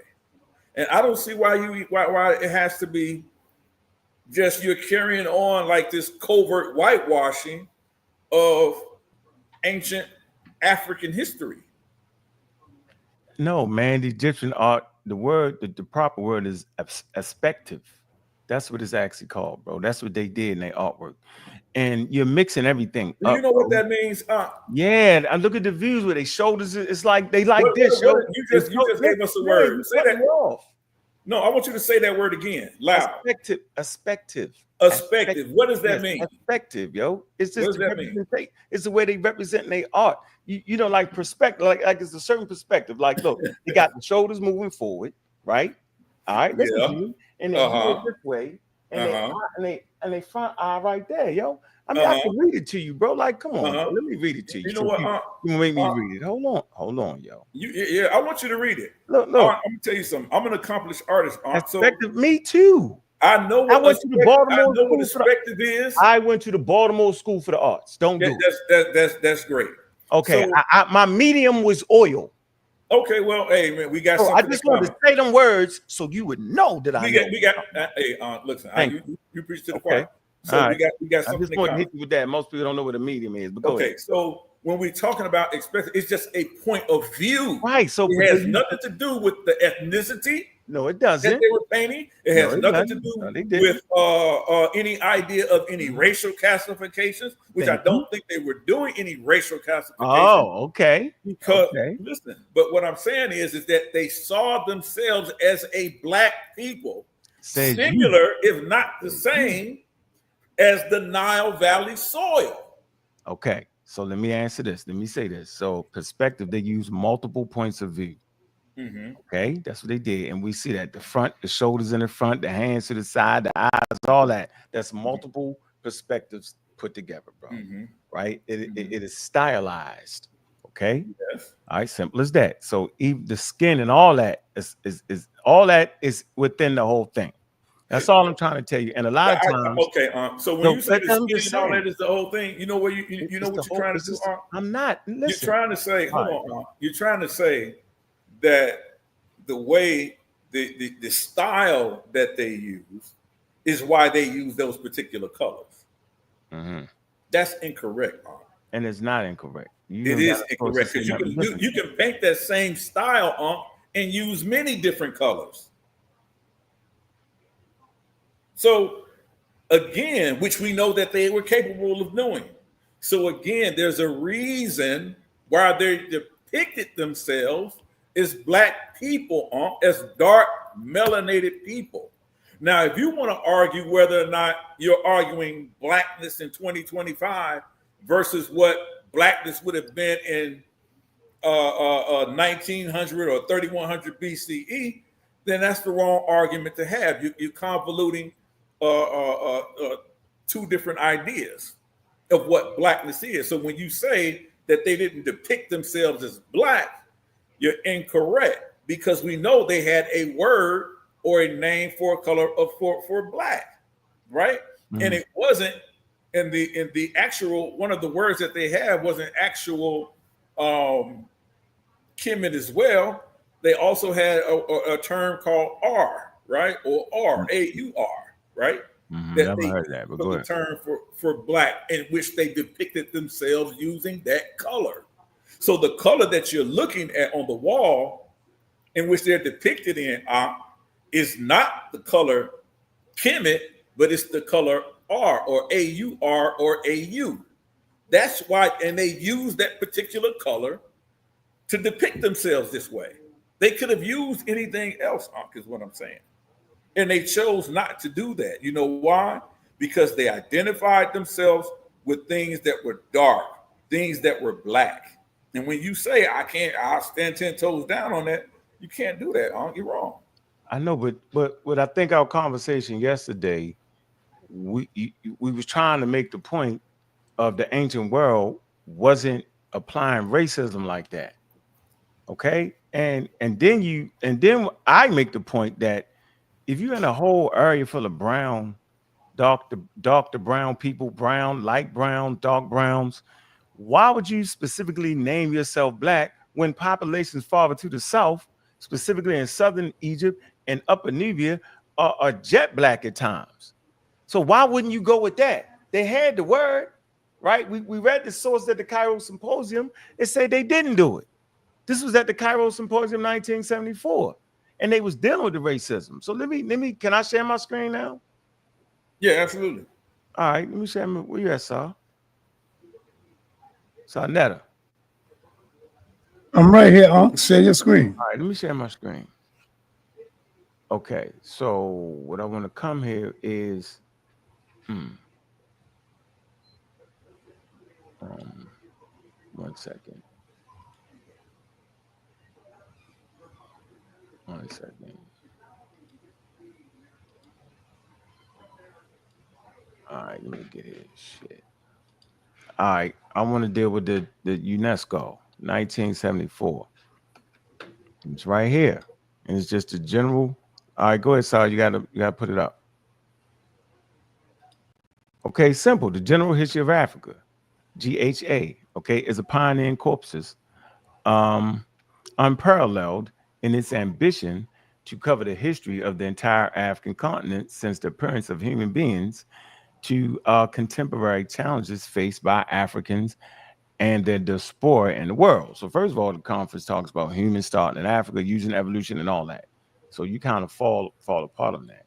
It say in its history that no longer leaves the pre-colonial period in the shadows, right? Time before colonialism, because this is what we're talking about, and that deeply integrates the destiny of Africa into that of humanity by highlighting its relations to other continents and contributions of African culture to the general progress of humanity.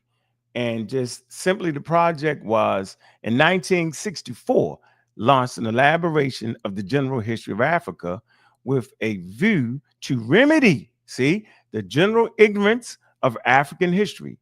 The challenge consisted of reconstructing the African history, freeing it from the racial prejudices ensuing from slave trade and colonization, and promoting an African perspective. That's my point I'm making. It said UNESCO, therefore, upon then the utmost African and non-African experts. These experts represented 35 years of cooperation between more than 230 historians and other specialists, and was overseen by an international scientific committee, which comprised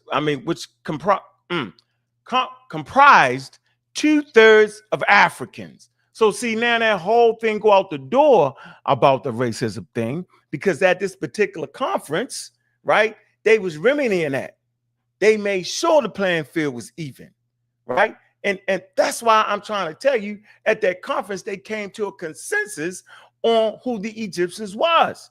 And remember, in scientific conference, because that's what it was, they would have never went with the racialization aspect of it, because that would not have been par for the course. That would have been out of order, because they're trying to fix that. Because if you can say the Egyptians is white, right, then I can say they black. Now, we are both racialized, and we're both wrong and out of order, right? What they did was they wanted to remedy that and give indigenous Africans a chance. Not only indigenous Africans, also African Americans. This is where Diop's did his work at. And it's called The General History of Africa. I got all the volumes. Let me see. Got all the volumes. First one, I always enjoy the first one right here. All right, here you go. The General History of Africa, a methodological and African prehistory. Most people need to read that, right? And then the one right here with Diop's writes a chapter in it. General History of Africa, abridged, ancient civilization of Africa, and they talk about Egypt in the ancient Africa. So they put in Egypt in its African context, bro. This is at the scientific conference in 1974. So at that point, that's a win.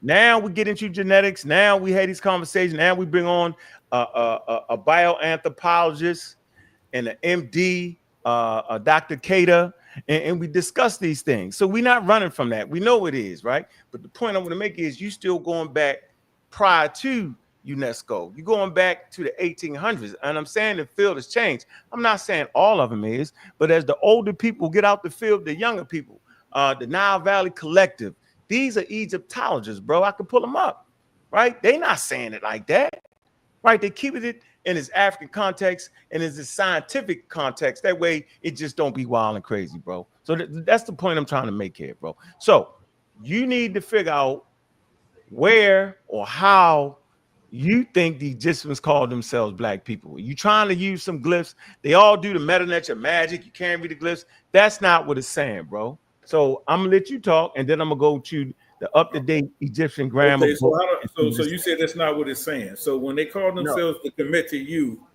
like when in these different arguments, and even how they depict themselves with black paint, they use black paint. So I don't even know what you're talking about. You got to show me an example. You said what? You got to show me an example of that. I got to show you an example of what? Yeah, they commit to you using black paint. I don't know what you're talking about with that. Okay, all right. So let me share my screen again, man, so I can show you what they were doing. Right. So again, as you do often,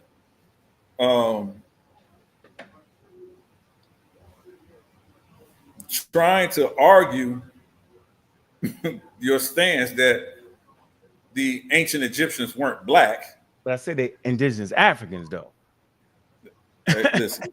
Do you know, first of all, black is not synonymous with Africa. Listen. You know I never said that, and I'm talking about it. So what's the difference between? So what's the difference between being African and black, bro?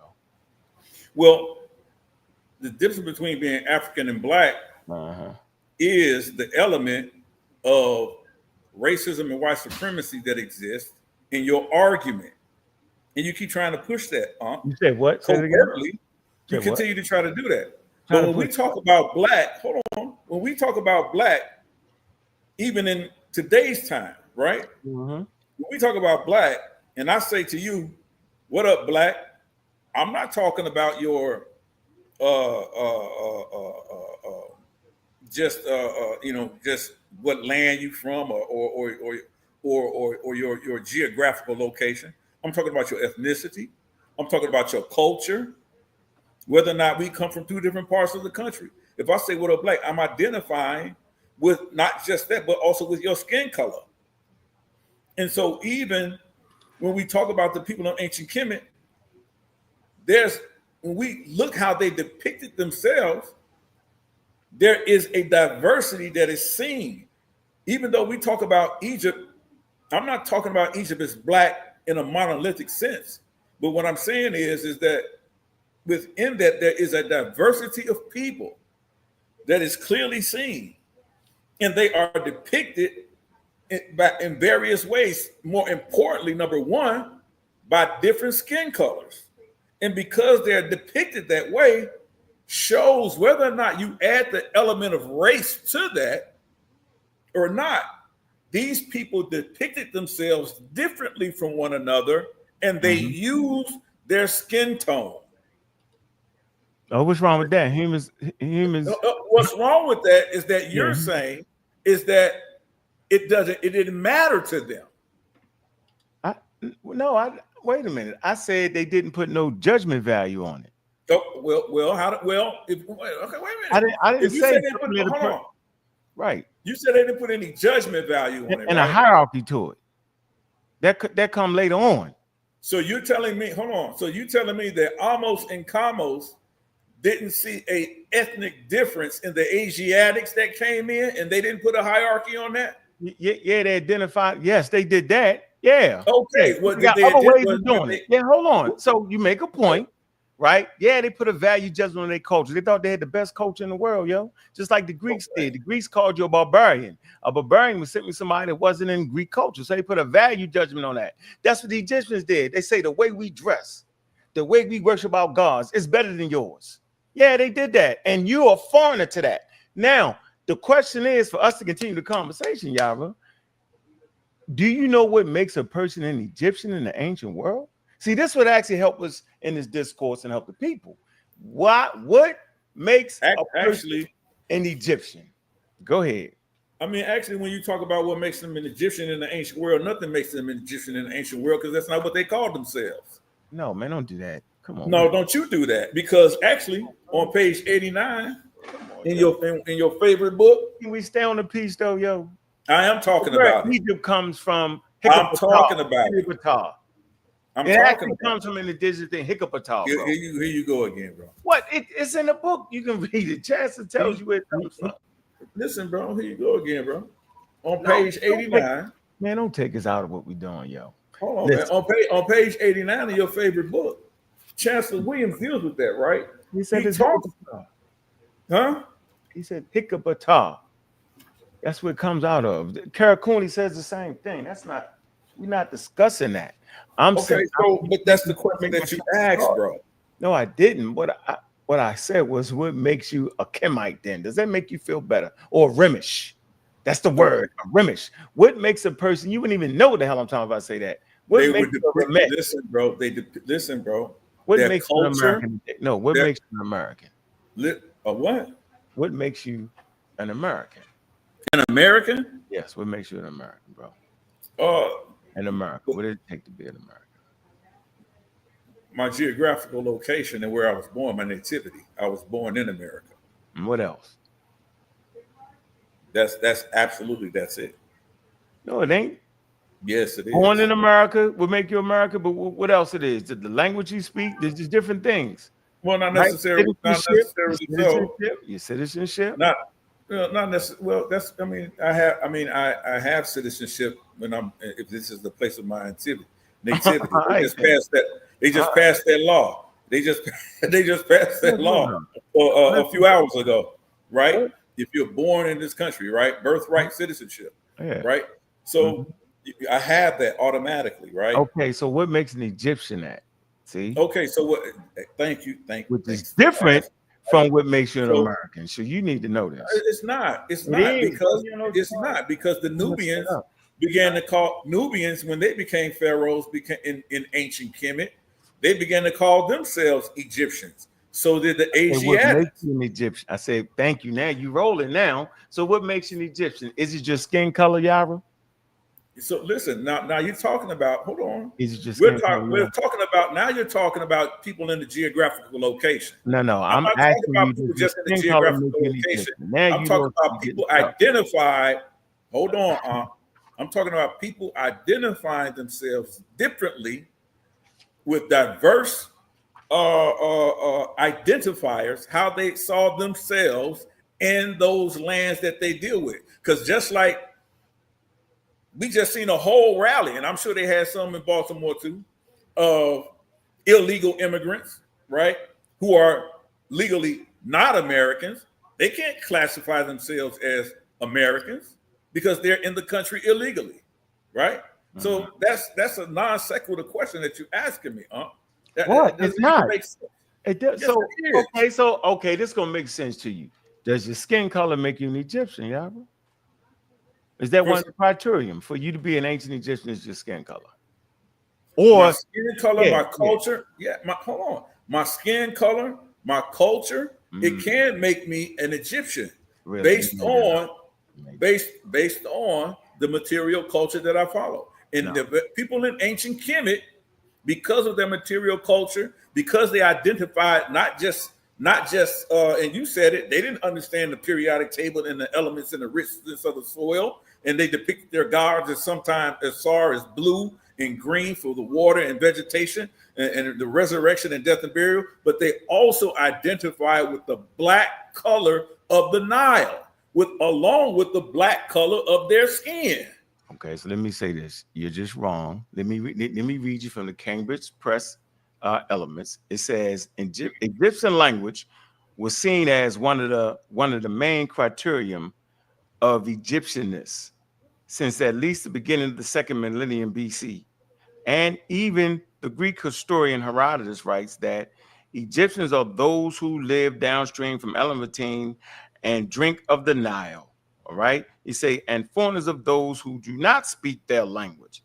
Also goes on to say, according to Assman and G. Myers, the ancient Egyptians did not have the concept of ethnic or national belonging and expressed their identity in relation to family, village, or town, and the connection to kingship, families, and trust. It said localism as a critical aspect of Egyptian identity, and being buried in one's own city meant that his family and friends of the deceased could assure one's father existence through offerings. Okay, so it was localism, right? You want to stay close to your family, your tribe, your clan, so they could do the sacraments on a regular basis at your grave site. Being able to speak the language, right? Respecting the pharaoh, that's it, bro. So having absolutely nothing to do with just skin color. That's why you'll see people in their tombs, sometimes they depicted like a Nubian with his dress and stuff, and then sometimes he's depicted as an Egyptian, right? Because it could fluctuate. So the skin color was not the thing. That's something you adding to it, Yarah. You putting that in there, bro. So do you have a source that says, right? Because I got the scholars. I got Myers, that's 2016. I got Amass, that's ASSMANN 1996. That's two of them right there. All right. And this is all source work from the Cambridge Press. Uranus, Matic. All right. So I'm saying it's important.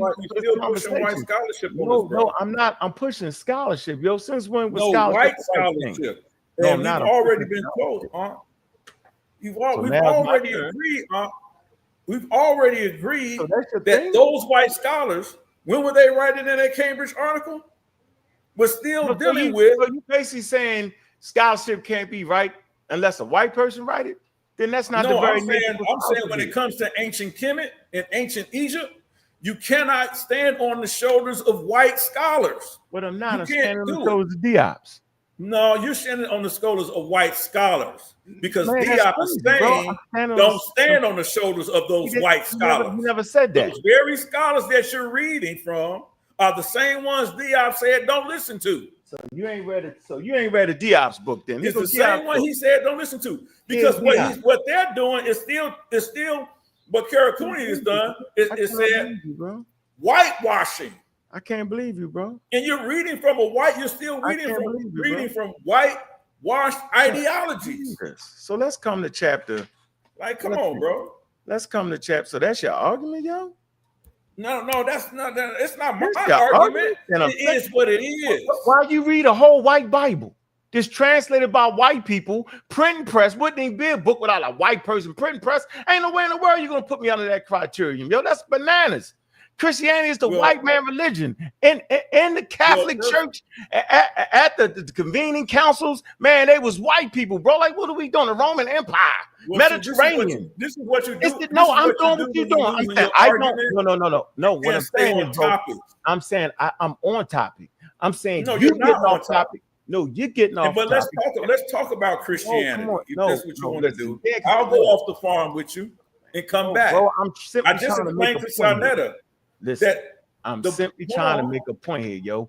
That everything that we see in the Bible existed before the Gutenberg print and press. And everything that exists in Egypt predate the damn scholars. And they call and as a matter of fact, anthropology. Okay, if it predates the scholars, finish my point. What information you have predates the scholars? Man, the shit I just read. It predates the scholars, and they read where anthropology is today is they want to let the ancestors speak.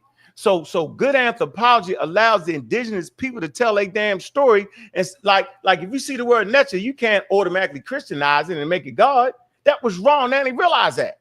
Now, just because you see a text, you can't make them that. Remember, they said the Egyptians, they ain't had no religion. They did have spiritual traditions, bro. They did that to West Africa, Central East. Said they ain't had no spiritual system because they wasn't Christians. That's not like that no more, bro. So my point I want to finish before you cut me off. I'm saying when I read the scholarly work and it was from an ancient time period, they was just simply pulled the source on that. That's the point. They was trying to figure out what made you an Egyptian. So white people and black people in America can't tell Egyptians what they said made them Egyptian. I said you had to know the language. This is what the Egyptians said, bro. Not the white scholars or purple black scholars. You messing that up, bro. That's why I say so. The white man. When you read that weak source, because it has nothing to do with it. You came on here to stand on. I never went against. You said the ancient people of Kemet never referred to themselves as black.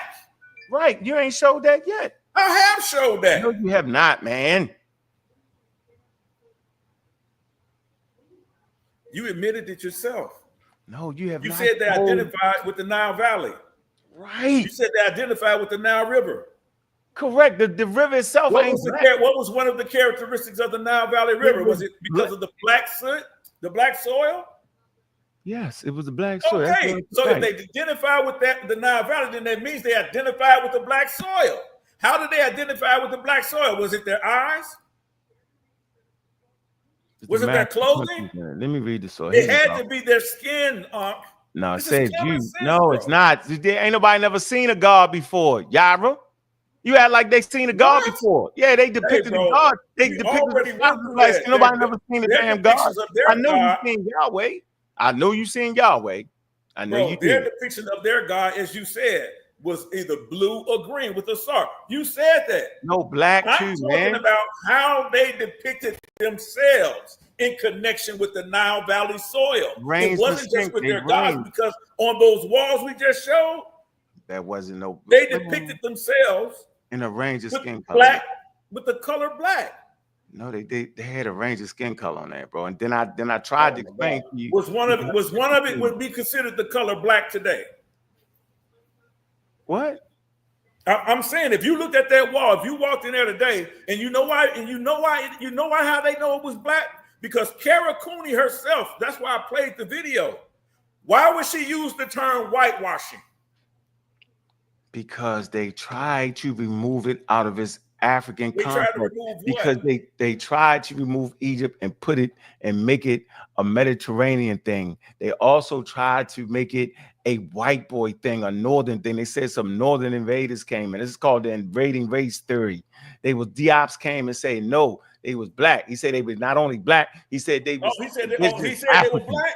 Hold Yeah, on. he said he was You a said yes. Diop said they was black. Now, Yeah, he isn't said that they the was black, scholar? and that's the Hold on. part he got. Don't cut me off in the Isn't middle that of the my scholar story. that you just Don't said? cut me off in the middle of what I'm saying. Bro, before you blow past the stop All right, sign. go ahead.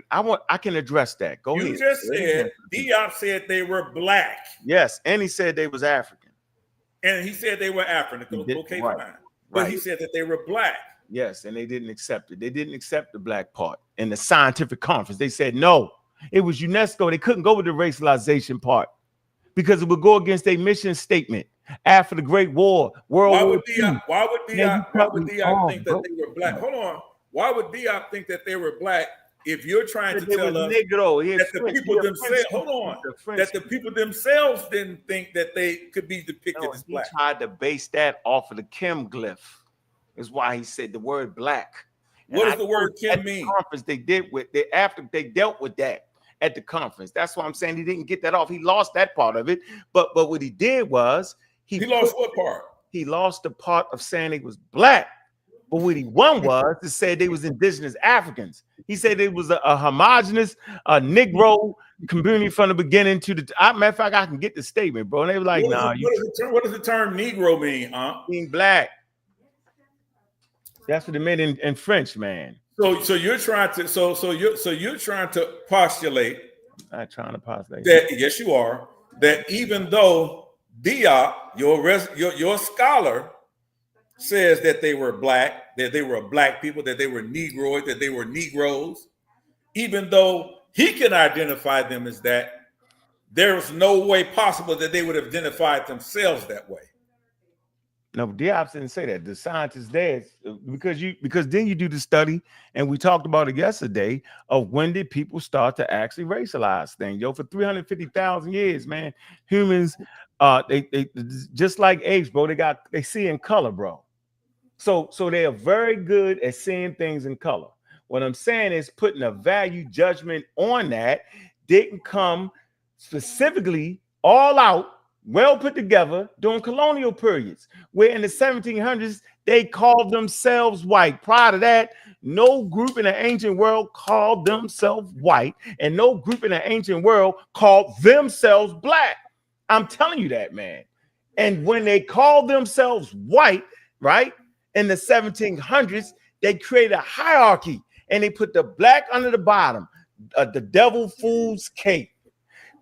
Filthy, dirty is black. White is godly. The angel. The white is perfect. White is perfect and beautiful and clean, and dirty is filthy, and black is dirty and filthy. And they put you at the bottom, and then they classified you as black. And once they put that stigma on you, now they can say we're more human than you. We all above, yo. It's called racialization, and it creates a structure so that the people that at the hierarchy of that structure can benefit off of anybody that they determine black. That's when they come with the one drop rule later on, which no one seems to understand, bro. The one drop rule says it puts you in a position. Now you make me black. Now I can't get certain jobs, right? I can't get some of the best foods. I can't send my kids to school because now you one drop rule me, which is cruel, right? Inhumane, right? Jim Crow South. So I don't know why y'all even accept that though, y'all.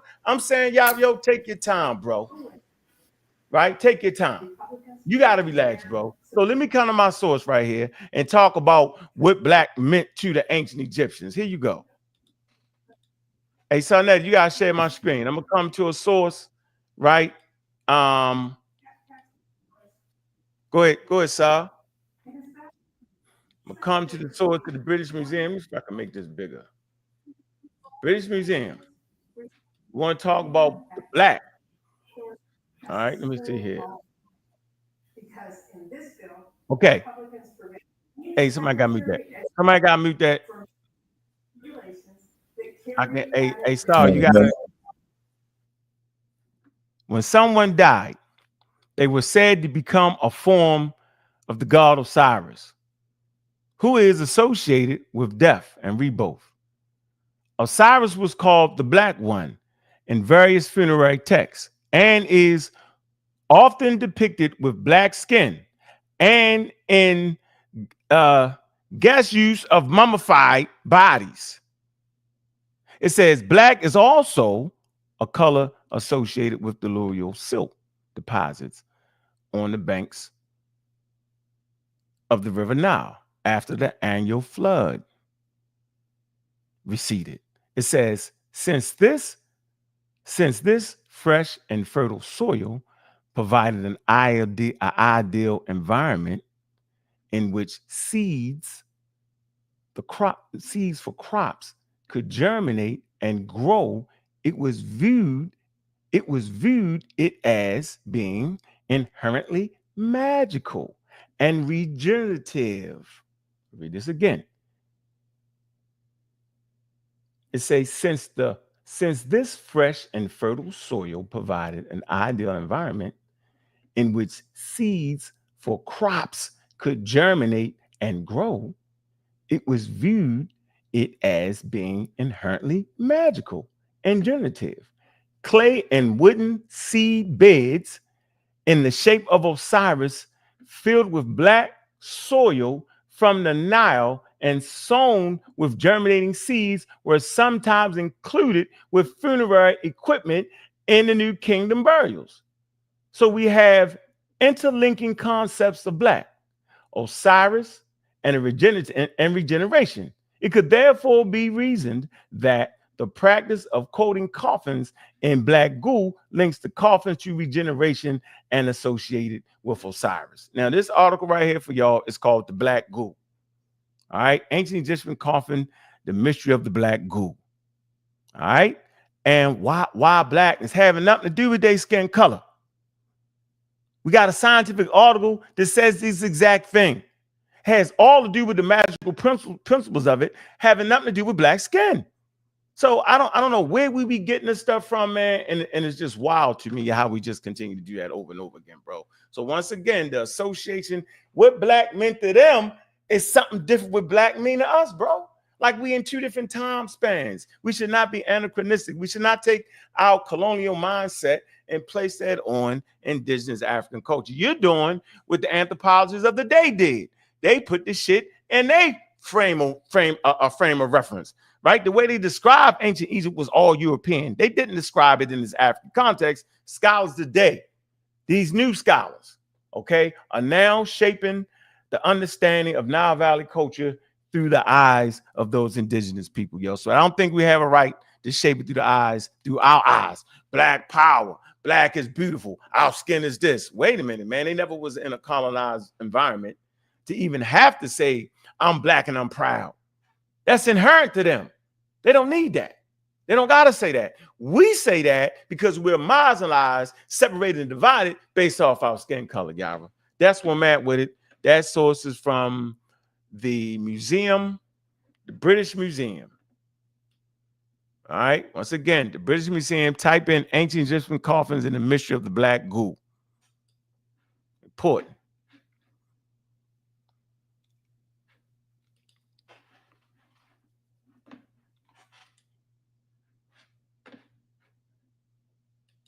Oh, you stuck. Yeah, bro. I can't hear you on mute.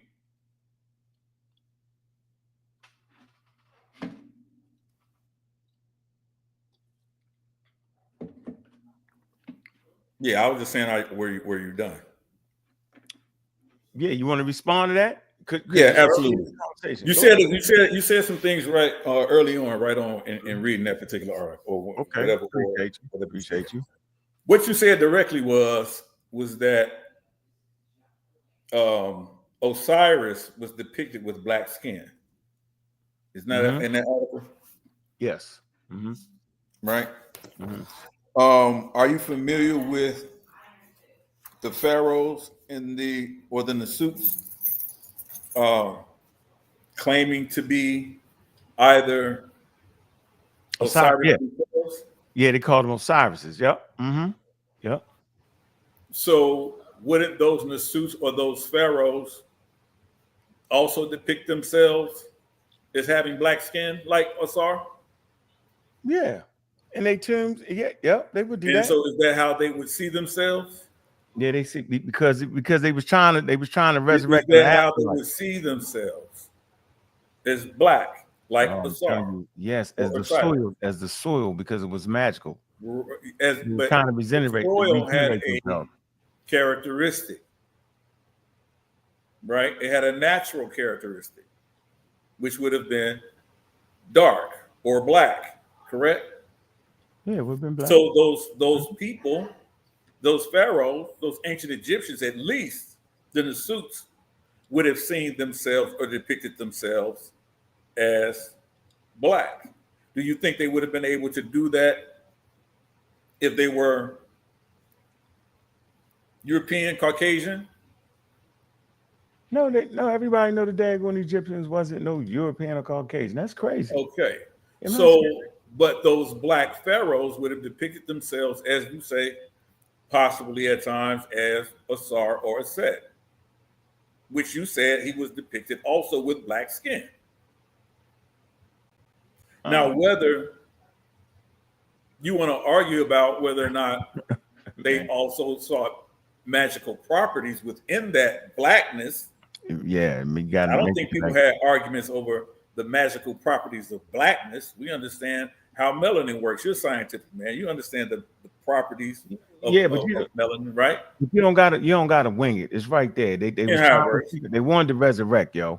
So you get that, and so I'll put it. Let me put it. But did they depict themselves as black? No, that's the argument, though. Yes, and okay. You said you were saying 10 toes down that they didn't depict themselves that way. You can depict. I did not. I said in funerary texts, right? Sometimes they did that, right?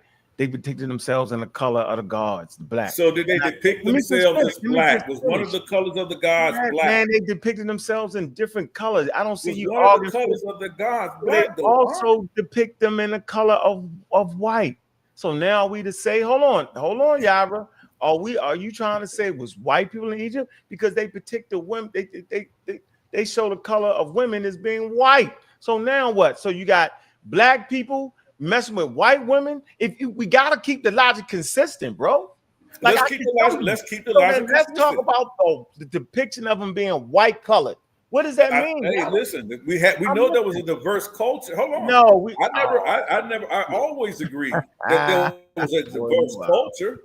You gotta stop. So a diverse culture would have had a lighter complexion of women. Really, right? But we also know that white also stood for purity. We understand that. I'm not arguing against that, right? Everybody wants a pure woman. I should hope you do, right? They want their women to be pure. So it's pure for the women. So that's how they would depict it, right? No, it's pure for the women. That's how they would depict it. Oh, I just want to get this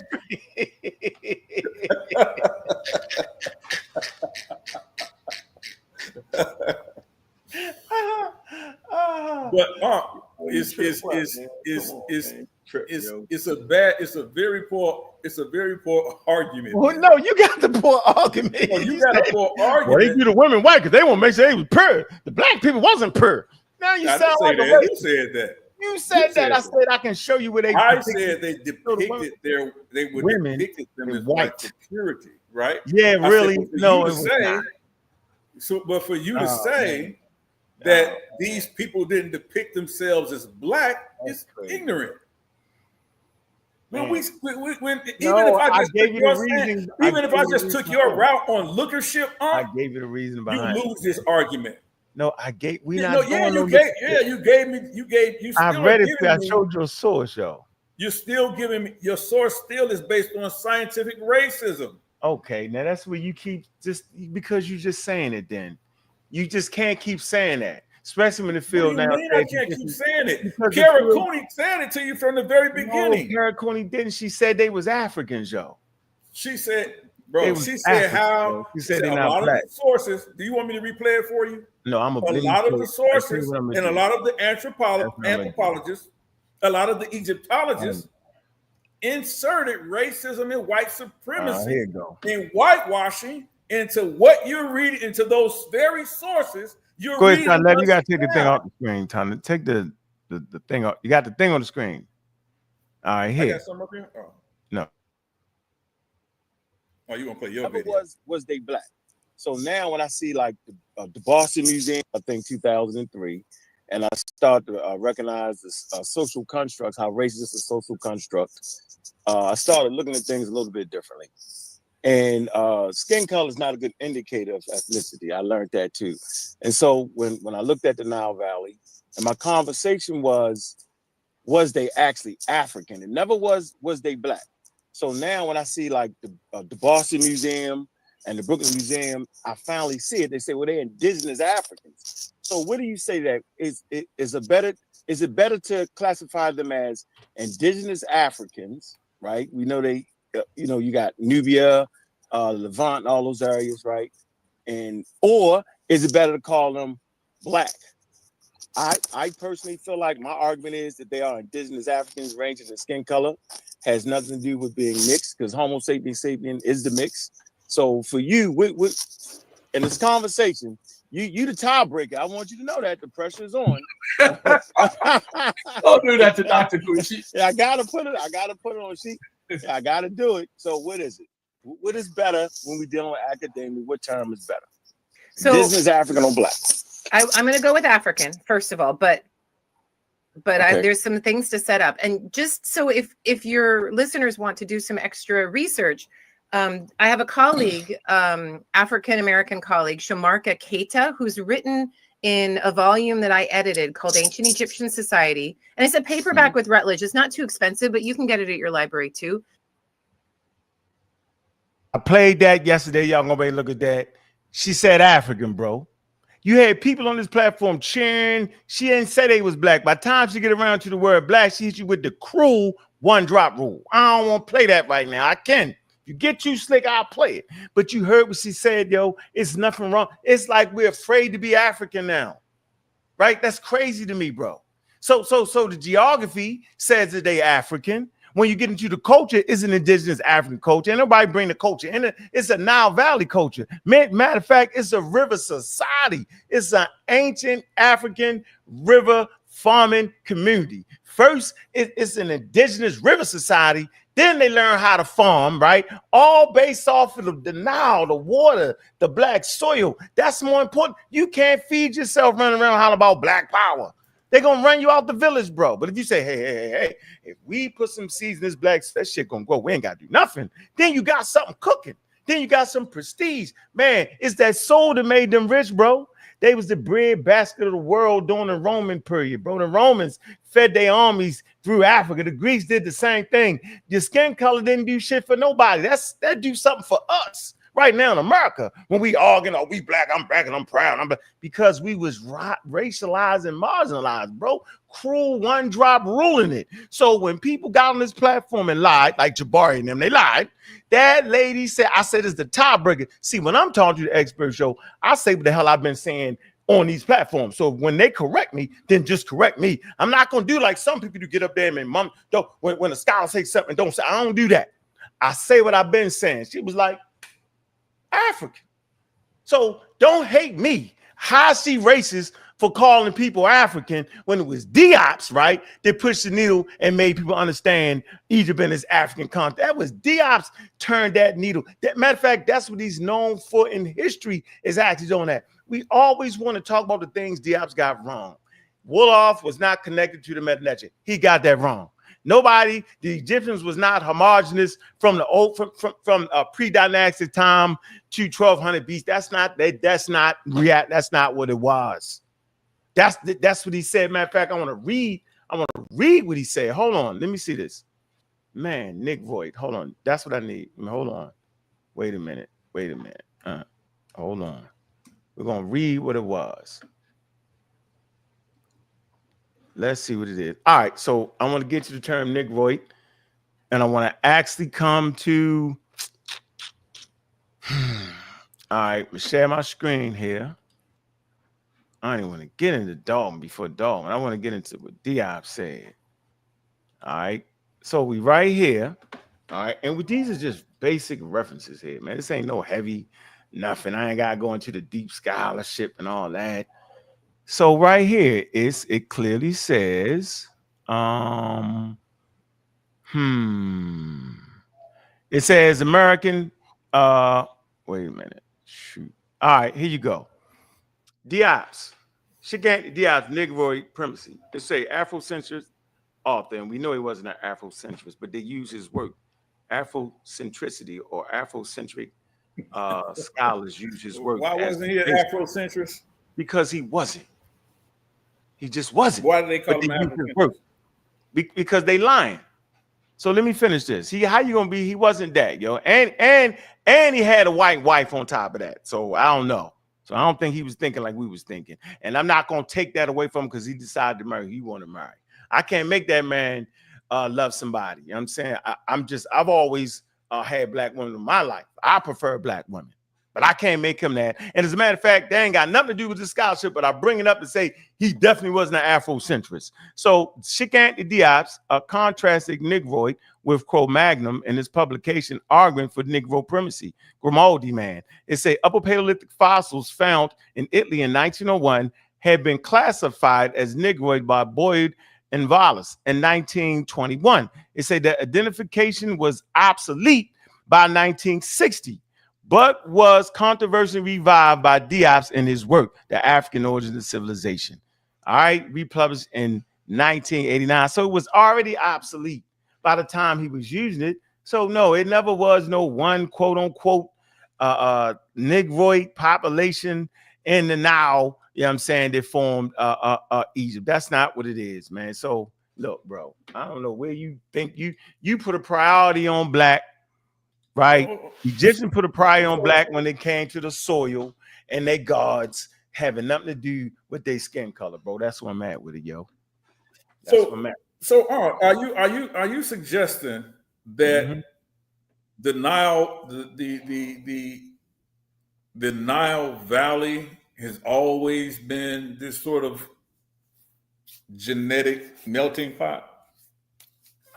I'm saying since Homo sapiens moved to that area for at least 300,000 years, and they leave out and they come back in.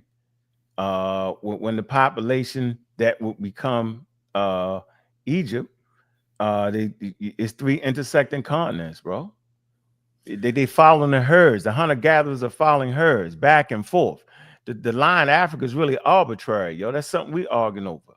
So what depictions of these differences and these convergence do we see furthest back? Like what evidence of that do you have? So well, first of all, hunter-gatherers for the most part are naked. They're naked. So those early inhabitants on the Nile was naked. Matter of fact, the Egyptians, their children would be naked until they was about 12 or so. Naked. Now you looking at the Egyptians saying, yo, they're not as dark. Of course not, because now they got sunscreen, now they got cars and AC. So they're not trying to, they ain't fighting against UVA like that no more. Back in the ancient times, Joe. So real quick. So basically what you're saying is because they were naked on the Nile Valley, they would have been dark. They got some real deep suntans. Yeah, that melanin would have had to protect them from the UVA rays. So what you're saying was they could have been. So watch, listen. Most of the Caucasian complexions of modern day Europeans. No. But since that sun in the Nile Valley, they was under that sun, it sort of darkened them up. So no. Would that have changed their DNA? No. Hold on 1 second. No. Being exposed to the sun? Hold on.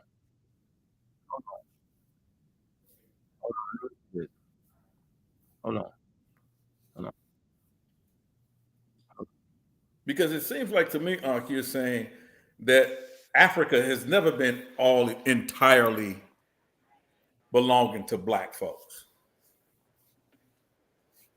All right, I said what? That the Nile Valley culture has never belonged entirely or monolithically to black people. No, black people don't. No, black. At no point. No, black people don't come around to white. You gotta have white people to have black people. Yo, they made this shit up, yo.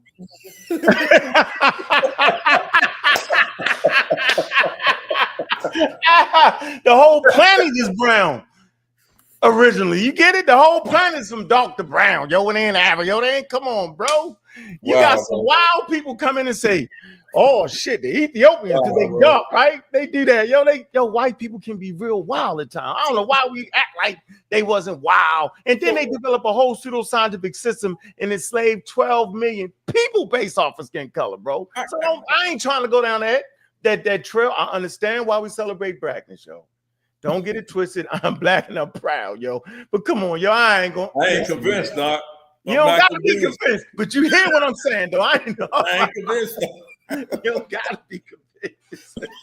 let me play Cater. I want to play Dr. Cater. He's one of the experts that frequent the channel. Let me play him. Maybe he'll do a better job at convincing y'all. All right. So I'm gonna do it like this. All right. Go ahead, Sal. Put that up. Well, I appreciate the discussion, though, y'all. I just ain't know whatever you call. I forgot what you call them. Here you go. Let's see. People first went into Egypt.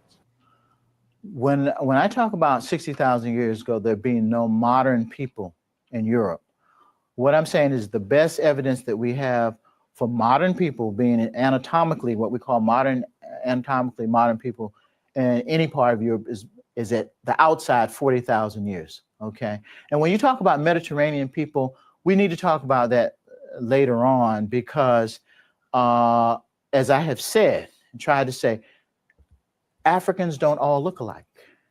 So some of what you're calling Mediterranean people are just some more Africans, okay? Now, you have to get your arms around that. And that's what that last slide was about with the PN2 transition. Because most of the people there who have that PN2 transition, that particular gene, that genealogy, in its derived form is M35. For example, Berbers are M35, M81. Those people don't look like Congolese. But I'm trying to have you understand that they are carrying genealogically, in terms of their male ancestry at least, they're carrying something that ties them to the rest of the continent and does not tie them to Europe, even though physically, externally, you may say, well, gee, they look like Europeans. You understand what I'm saying? So when you ask me, when did X, we don't use those concepts of Mediterranean race, Alpine race, Nordic, all that's from another era. You know, it's descriptive, and in actual fact, you will find, you can find individuals all over the world who might conform to one of those sort of categories. You see what I'm saying? Yeah. So that's the same thing they say about being Arab. Arab is a culture, not a race. It means traveling person. Okay, but I'm trying to understand what are you asking me here? Well, you asked me very specifically. You asked me, when did Mediterranean people get to Egypt? I don't know what you mean by Mediterranean, but let me repeat myself. African. No, well, there's more than one way to be African. There's more than one way to look African. There's more than one way to look Asian. There's more than one way to be Asian. That is what you have to, from my perspective as an evolutionary biologist, that's what you have to get your arms around. The people in southern India are just as Asian as the people in northern China, who are just as Asian as the people from the Eurasian steppes. You know, they don't look alike. And you measure them, they don't look alike. Okay. Yeah. Let me put another way. For example, you have Elizabeth Taylor playing Cleopatra. Okay. That's what I'm talking about.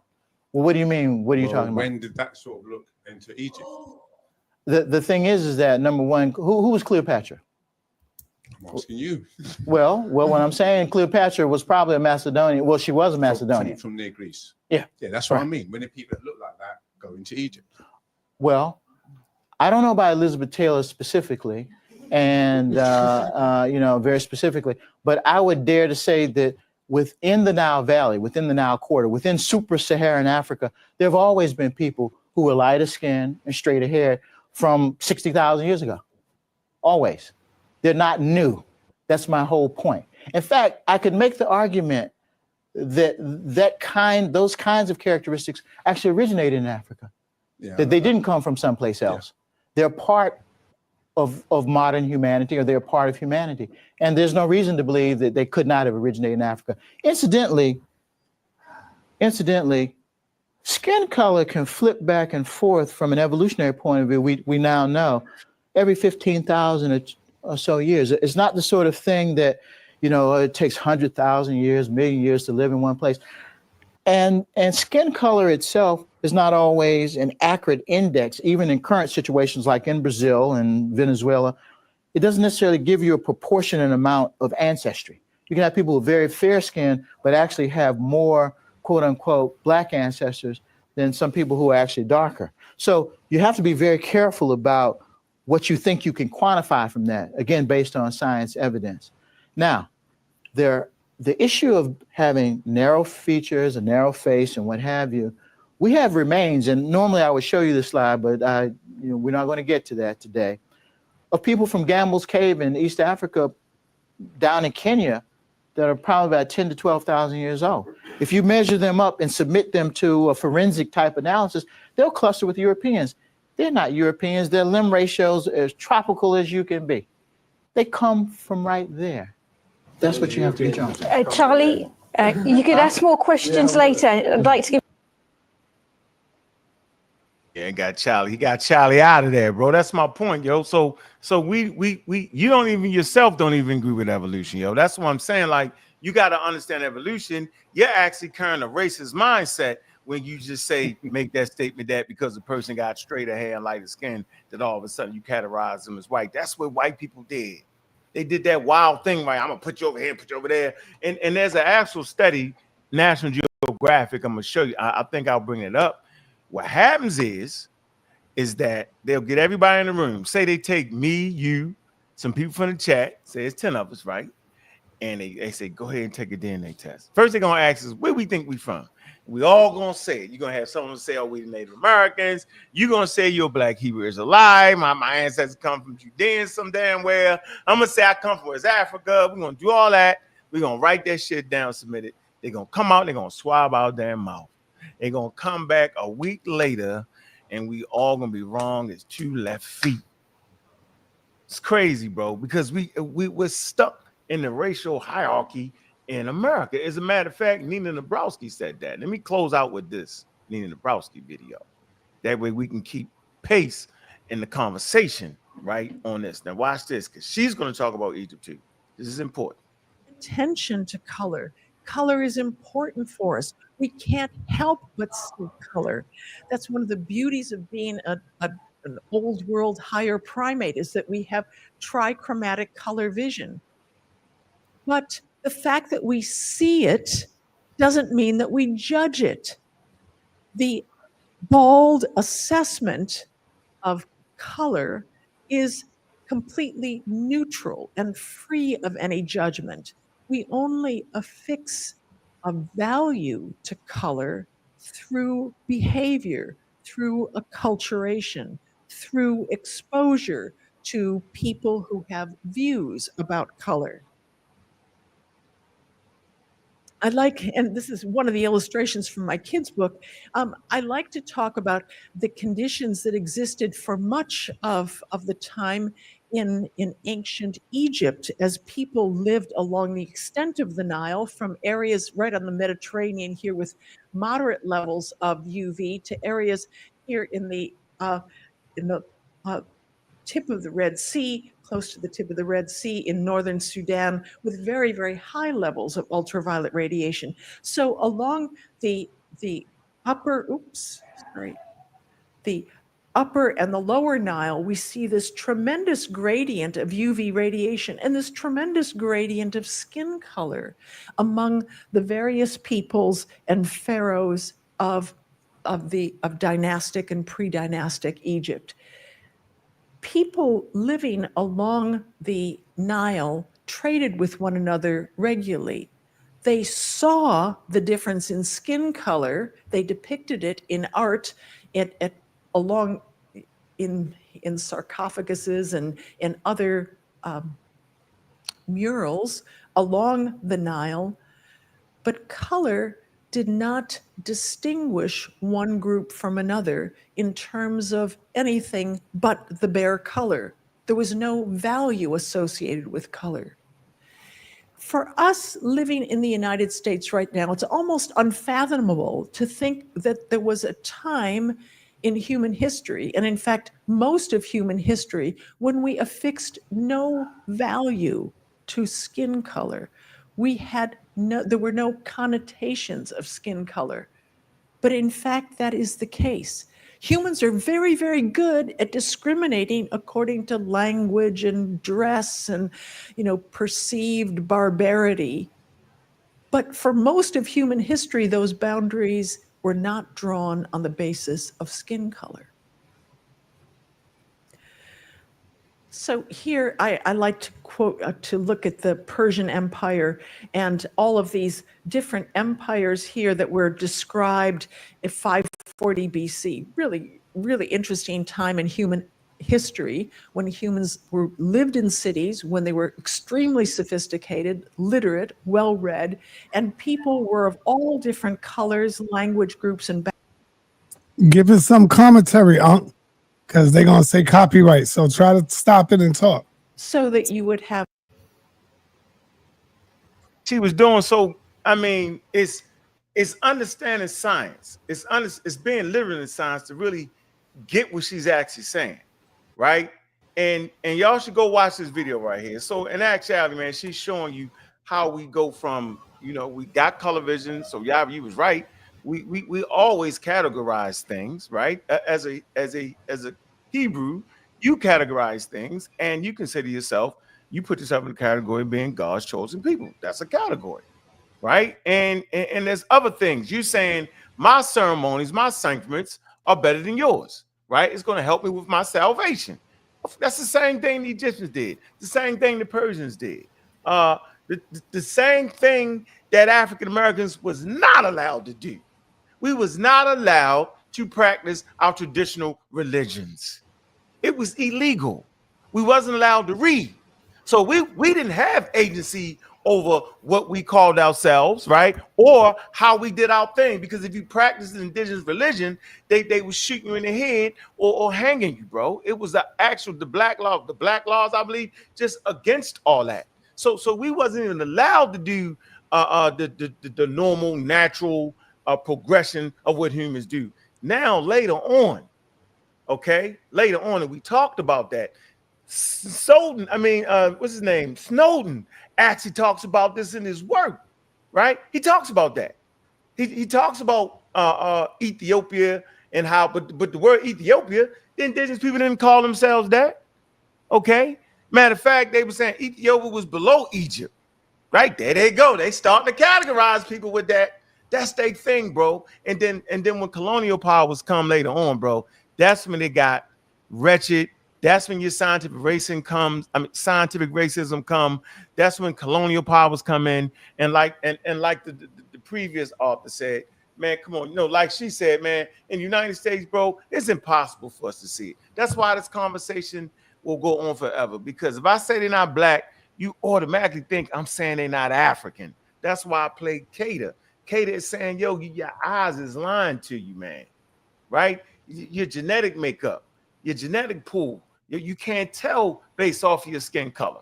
So you could have an Egyptian, you think it's jet black, and this whole DNA marker will put him somewhere in the Mediterranean somewhere, and then you would be mad. Right? So I think for us, African Americans in the study, we have been through racism.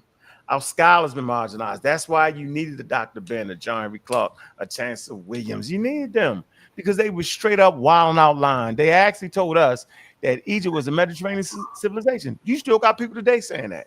You got Chief X will look you in the camera and say they're a Mediterranean civilization, but he won't explain what a Mediterranean civilization is.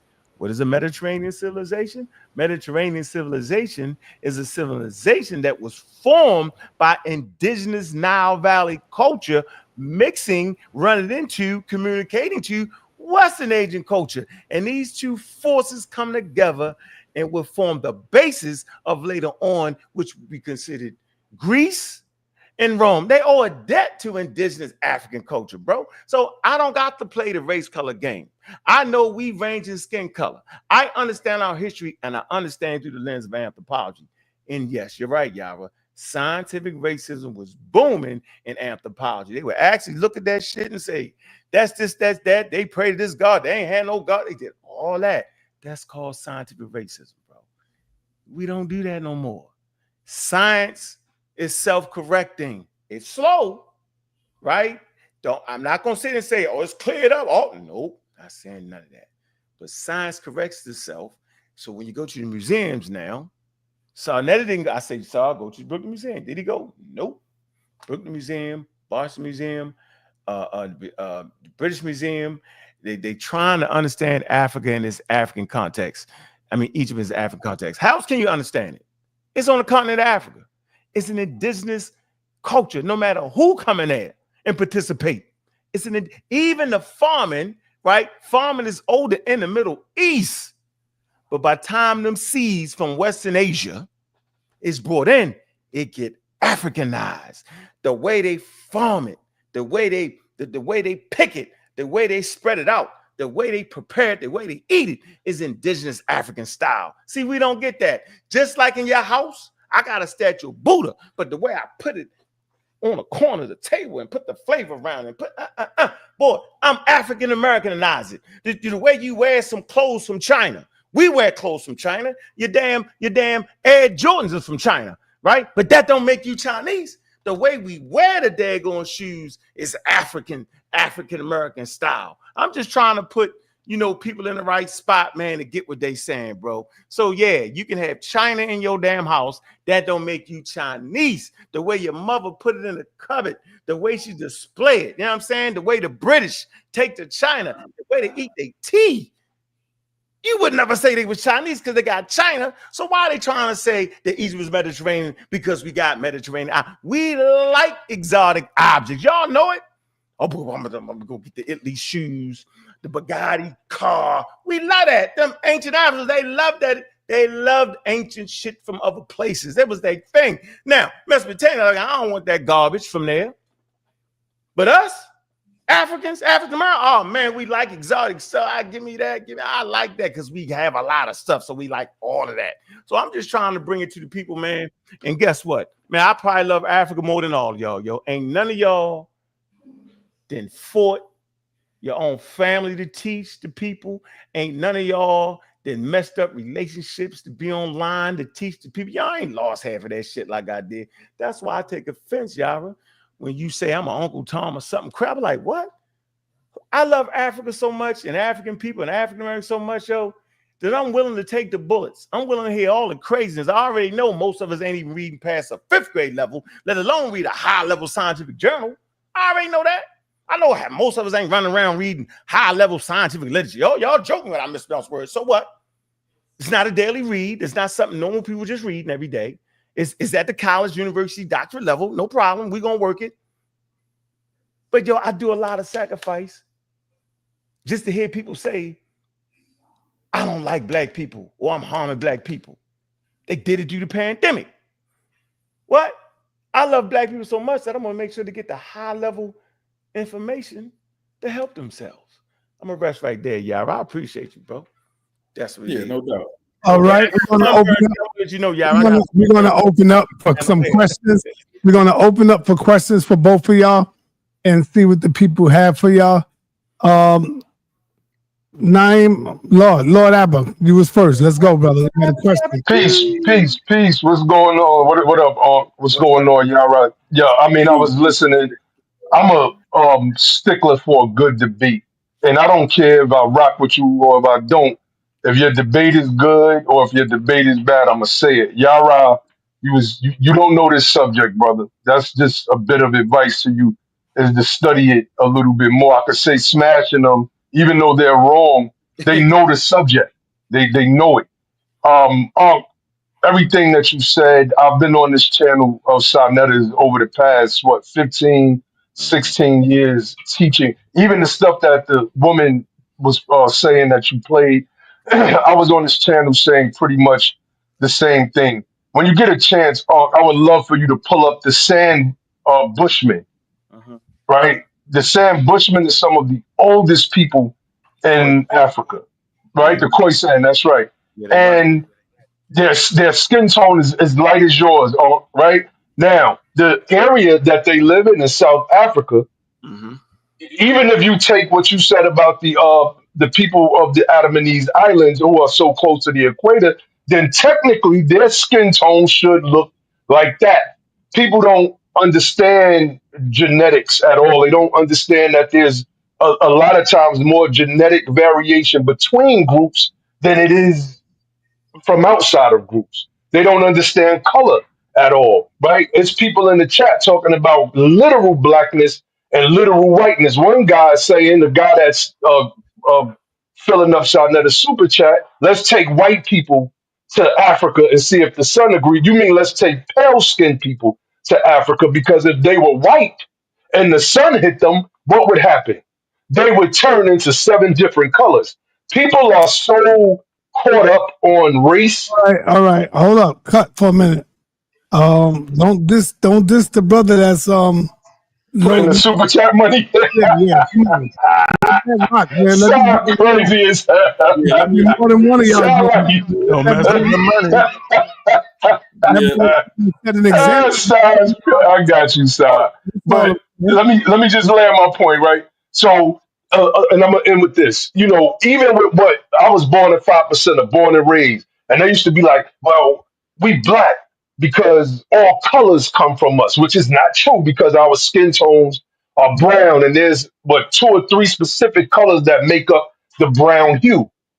Now, when you mix all 7 of those colors together, you still do not get a pitch black. And as I grew out of that, I used to ask, well, then by what process can I extract the red from out of blackness?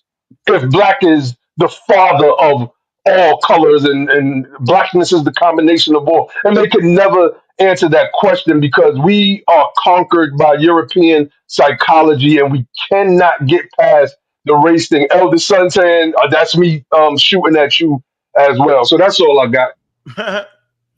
You're right, though. You're right. Yeah. You're right, Lord Abbott. A lot of the stuff y'all was saying in them early days, you was right. But the way y'all was anti-scientific, so y'all was messing it up too. No. I ain't gonna let you do that to me. Not to me. Oh. Yeah, you did. Like for instance, when you hear John Henry Clark talk about it, he beat the hell out of us trying to play the black thing. Y'all should say stuff like black doesn't identify where you from in your land. That's a fact. Doesn't identify your tribe. That's a fact. But then y'all would turn around and say we was white legally. That's when you start messing. No, I never said that. I never ever taught that. But the MS, let me just say, the MSTFA doesn't teach that. Those was always those pseudo what I call fakeamores. Those were the people that I was battling. Well, all the time. You was right. I'm trying to say that the main point you was getting at, you was right. Like we bassing blackness, but at a certain point, we got to get out of that. I agree with you. No, I feel you. I got out of that. I got out of that, definitely. Yeah, let me address you, Lord Albert, really quickly, man. So again, like I don't know what makes you think I'm not familiar, like with the Khoisan people and them having the Asiatic features, look more what we would consider Chinese people today, right? They would have more features that are closely related to them. I know they have a very different skin color complexion. They're not as dark as what we would consider most Africans would be with people looking at us. So I'm very familiar with who those group of people are. If you're not really familiar with my work, I've debated and actually in support of Dr. Ivan Van Sertima. So I know about the Adamanized people over there, closely related to people near the Australian islands and over there in those areas. Here's my problem with what you said, Lord Albert. This is not a conversation about whether or not everybody in Africa is a monolithic color. The issue is that when someone says the people of ancient Kemet, right, did not refer to themselves in a specific way, specifically black, that's false. Well, they didn't depict themselves that way. That's false. No matter how you slice it, it's false. So, I think that because you don't really know my work, you should really take that because this conversation wasn't about what you came on here to say. Because I don't even take that stance you just took, right? I kind of agree with you in a certain aspect. The problem is that, I'm not gonna.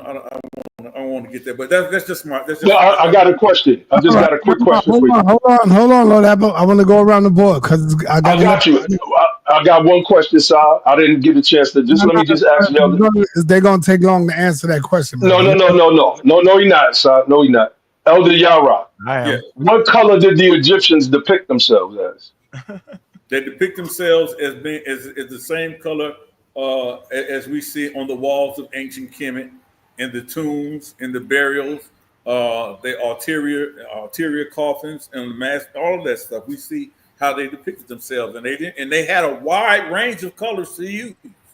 So they didn't just pick randomly. They picked what was more closely related to themselves. Physically. I threw you an alley-oop. I'm gonna drop down, y'all. Peace. All right, peace. All right, let me move on to the next person. Neftali, you got a question or a statement? She got to straighten her wig up on her head. I know it's crooked. Neftali, you there? She put a turban on. I know her wig is crooked. I ain't disrespect her. Did you see she had us looking like monkey? She ain't mad at me for saying that. That's disrespectful, bro. But she is not. When she twisted her turban, her wig shifted. Look, she did that. She did that. That's a sister right there. Don't that sister mean something to me, Juju? Right? Don't that brother right there mean something to me, Cedric? Don't that mean something to me? Yeah, she got me sitting on a daggone bonobo. We just cracking. I'm saying that's where you should be. It's shifted exactly where you should be. Okay, but she need to straighten her turban up. That's all I'm saying. That's exactly where you should be. Man, she ain't mad about wearing wigs. Shit, all right, African innovation. Let's go, brother. You gotta straighten that wig out though. It's a little crooked. You got it like this. Hey, man, you are. Understand? Let's go. Peace. Unc, my man, 100 grand, Unc. Yeah, but you know good and well, me and you have went back and forth so many times. Yep. And side note, and I think the panel know that I very seldom agree with Yarah, but Yarah has a point today, and I'm banging with Yarah, Unc, because you still on that same stuff. I seen you flip back. You did a backward flip, then you flip forward, then you flip back, because you said Diop got beat up at that symposium, and then again you switched it, and now you got behind Diop in certain aspects, which is your own opinion about things. And I like to say it like this: when you say racism and no colorism, and I'm gonna keep it plain like I always do, because Lord Abba should know better. You know, he's shooting his at me, I'm gonna shoot back. Listen, plain and simple, and I'm gonna say this and I'm gonna back up. This panel right here. I ain't gonna let you run. I ain't going nowhere. Yeah, I'm gonna have a rebuttal, but what I'm gonna tell you is this panel right here could be Egyptians back in antiquity. So whatever you talking about, man, you can fight this till the sun go down, because your analogy of this subject matter is just backwards, because you know good and well that phenotype in a person, what an African is. So what you doing is moving people look like me over to West Africa. You putting different complexions and different things in different places, and not saying that a regular black normal man like me, this with my phenotype, my color, I couldn't have been an Egyptian. You saying that they didn't have no say so or what color. You talking about racism. Racism came through colonization, man. The colonizers was bright-skinned people. That's plain and simple. We all know that. So the narrative is, if you with the bright-skinned people, then you able to control the narrative of racism. Racism is not color. Racism is who can control somebody else's destiny in their life. That's racism, when a group of people could control another people's life and destiny. What we talking about is black colorism. And just like Kala Cooney said, and you had her on the show, I've been watching you and Garfield. Y'all been getting all of these Yo, different you incoherent, yo. Let me finish. Yeah, but Y'all you been know, getting all is these that a different- question though? Yeah, here go my question. You incoherent, yo. Let me say it, huh? You Yeah, but keep you getting said- all Yeah, you I don't keep like getting all these different I experts. didn't. Really? And that begs to make some sort of point. Why are you keep going to get all these different experts to say that Egyptians wasn't black? I didn't see you get about 4. So go ahead. First of all, you tripping. No, Second you of all, tripping. You tripping. Third of all, you tripping. Let me take No, it. you can't say I'm tripping and then try to right smooth now. your way out. I'm You talking buck right now. dancing, Elder, and I seen you said that. That's why I start off with you tripping. I don't buck dance. Oh, now I'm gonna make did you a good buck job dance. today. Now I'm gonna make you buck dance. So let's get Go straight ahead. to it. Go So ahead. Diops was an anthropologist, a scientist, astrophysicist supreme. Diops changed the way we looked at Nile Valley culture. As an African, he did that. So I'ma cheer that.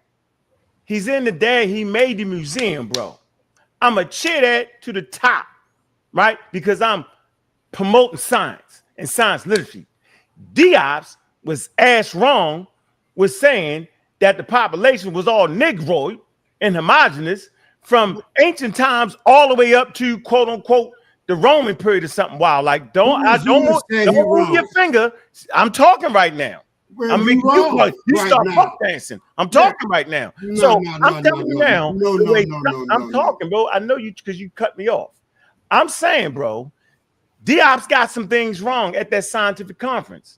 Since you're religious minded and you believe in Christ and stuck, you think that a person can get some things wrong and get things right. But that's exactly how science was. So I'm not even worrying about you. I'm a progressively move forward with what he got right.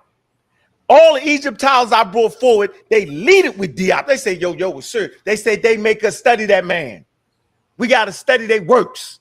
Right? Don't make me clip it up because now I'm gonna clip it up for you, put your name on it. They said we gotta study him. So I'm not gonna beat up. I'm talking. You said he got beat up. You bugged that. He did get beat up on that part, but that's okay, bro. It's okay. Darwin got beat up on parts. That's okay. That's what science do. They beat you up, bro. Right? So you get to the point where you got thick skin, but the things he got right, I'm gonna promote. Y'all can keep promoting the things that got beat up and dismantled. I'm not doing it. You know why I'm not gonna do it? Because I love my people more than y'all do. I love them so much that I gotta say, yo, he got that wrong. We can all clearly say it got wrong. Everybody say it got wrong. I don't gotta stick with that. Hey, yo, I love you so much. He got this part right. I'm scientific literate, bro. You're religious minded, where just because they was a fine, suppose they found Jesus Christ, they dug him up in Palestine and say, oh shit. We got the DNA. It's him. We found the Christ. And then you look at it and they take him out the ground and he got a daggone Roman chariot track caved his chest in. You're the type of guy to say, well, you know what? He died on the cross. No, the scientific evidence says that his chest cavity broke in and he died because his daggone skeletal system punctured his lung and he died. He's still Jesus, but he died from getting ran over by a Roman chariot. You the guy to look at that and say, oh, no, I ain't gonna go with that. No, bro. So I'm going with the scientific evidence. I'm going with the experts, no matter what color they are, right? All them people celebrated Africa that I brought on this damn show, else I would have cussed them out right there in front of the damn world. I would have said it. I was like, you tripping. Just like that. Because I put my pants on the same way they put their pants on. I'm not thinking they the greatest of all because they experts. I'm saying I'm messing with them because the data backs up with the field say, bro, I ain't enamored by white people. Y'all tripping. I'm enamored by good goddamn quality education. My job is to bring good quality, high-level doctorate science information to the damn community. Y'all job is to talk shit till you beat your own self up and then come back to me 5 years later and say, man, that nigga was right. All right. Neftali, is your mic on now? Are you working? You tell her to work that wig right. It's a little to the side. You can see it. It's are you ready, Neftali? Okay, she's still having problems with her system. You're still my man. Let me get over there to Jose. You know that. Jose, what's up, brother? Good night, everyone. How are you?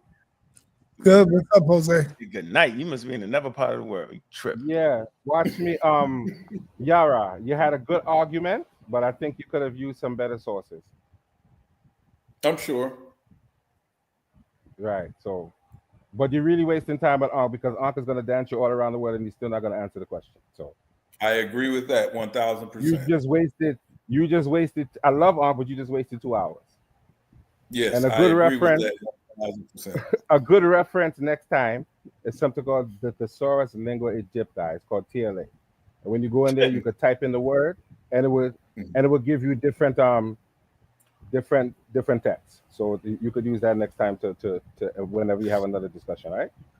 Yeah, I appreciate that. I've been trying to learn how to use the TLA watching Smash Rockwell. Shout out to Smash Rockwell. I'm sure they could have done. I agree with Lord Alba. I'm sure they could have made the argument better than I have because that's the argument that they have. So that's no slight to me. I don't take that. That's a compliment. Let me give you a word of it. Let me give you another word of advice. Don't listen to Lord Alba because he's not black and you shouldn't be talking about black. I agree. Tell him that to his face. Tell him be quiet and get off the panel. When white people come on, that's why I just cut it short. I didn't really want to get into it with Lord Abbott because I can cut and I can cut deep. So I didn't think it was necessary to do that. So what you should do? So what you'll type in TLA, you will see Thesaurus Lingua Egypti come up, and where it says lemma, you'll type in KM, and hit enter, and then it will give you all of the different texts, and we'll give it to you in chronological order to show you that the word. The first instance of the word was dealing with describing a pharaoh. Call him the black ram, one of the black sheep, one of the black boys. Nursed by 4 clear sheep. So next time do that. And you'll be able to get all of the text in chronological order. You can look at it, right? So don't let nobody discourage you with their BS talk because they're just talking. So don't worry about them. Right? I appreciate that. Next time we have discussion, go on a link with Asserting Car or one of them and have the conversation on that panel, and you'll learn a lot, right? We'll do. All right. Let's get D's up in here. D's, you on the call now? I ain't gonna let him get away with that. He came up here half sleep, leaning on the side on the couch. Should be probably sleep somewhere. You don't know what the hell you talking about. The TLA. The TLA is the damn tool. Had an expert come on and say that. Y'all overemphasize that. Let me make sure my camera on. Y'all play too much.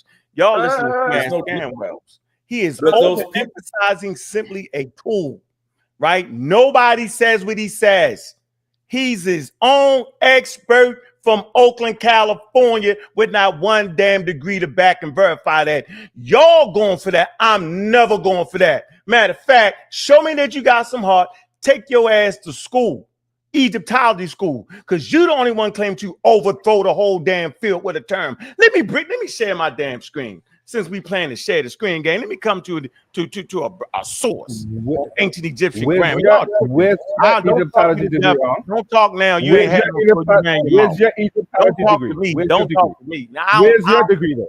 I don't supposed to have one, do you? I don't supposed to have a degree. Now, never said I had a degree. Now, never said I'm overturning the field. Never said I was an Egyptologist. So I don't need no damn degree to transmit this daggone Middle Egyptian grammar syntax, bro.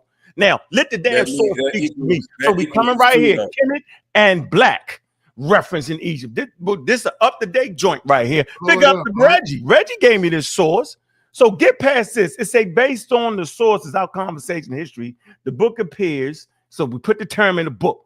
I want y'all to get this. All right. It says it appears as Kemet, the Black. All right. This is called glossing, where they not even saying the soil no more, because the ancient people wouldn't have said soil. So I'm going to take that off the table and I'm going to explain what they're doing. They want that ancestors to speak. So it says Kemet and the Black is interchangeable when referring to Egypt. Now y'all going to say, but they never called it Egypt. Okay, call it the Kim then. Whatever game y'all try to play to keep from getting beat down. It said, according to one of the previous sources, right, it talks about Kim translate. It said translate delicacies of Egypt, right? It say the sale of 147. It says this indicates that Kemet, okay, is a term for Egypt. Let me give you the source. Now y'all gonna say for Kemet, bet. It say the new source provides a definition for the related term, KMXT. It say the Black. Kemet, the Nile Valley.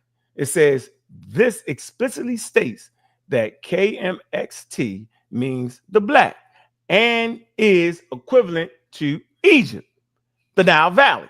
So they're saying it's equivalent to that. It say the new source also contains an example of Kim and directly translates to the black, okay, as conquered the black entirely. It say for information, it can be inferred that the book use of the term Kemet and the black to refer to Egypt is consistent with the meaning of the ancient Egyptian term.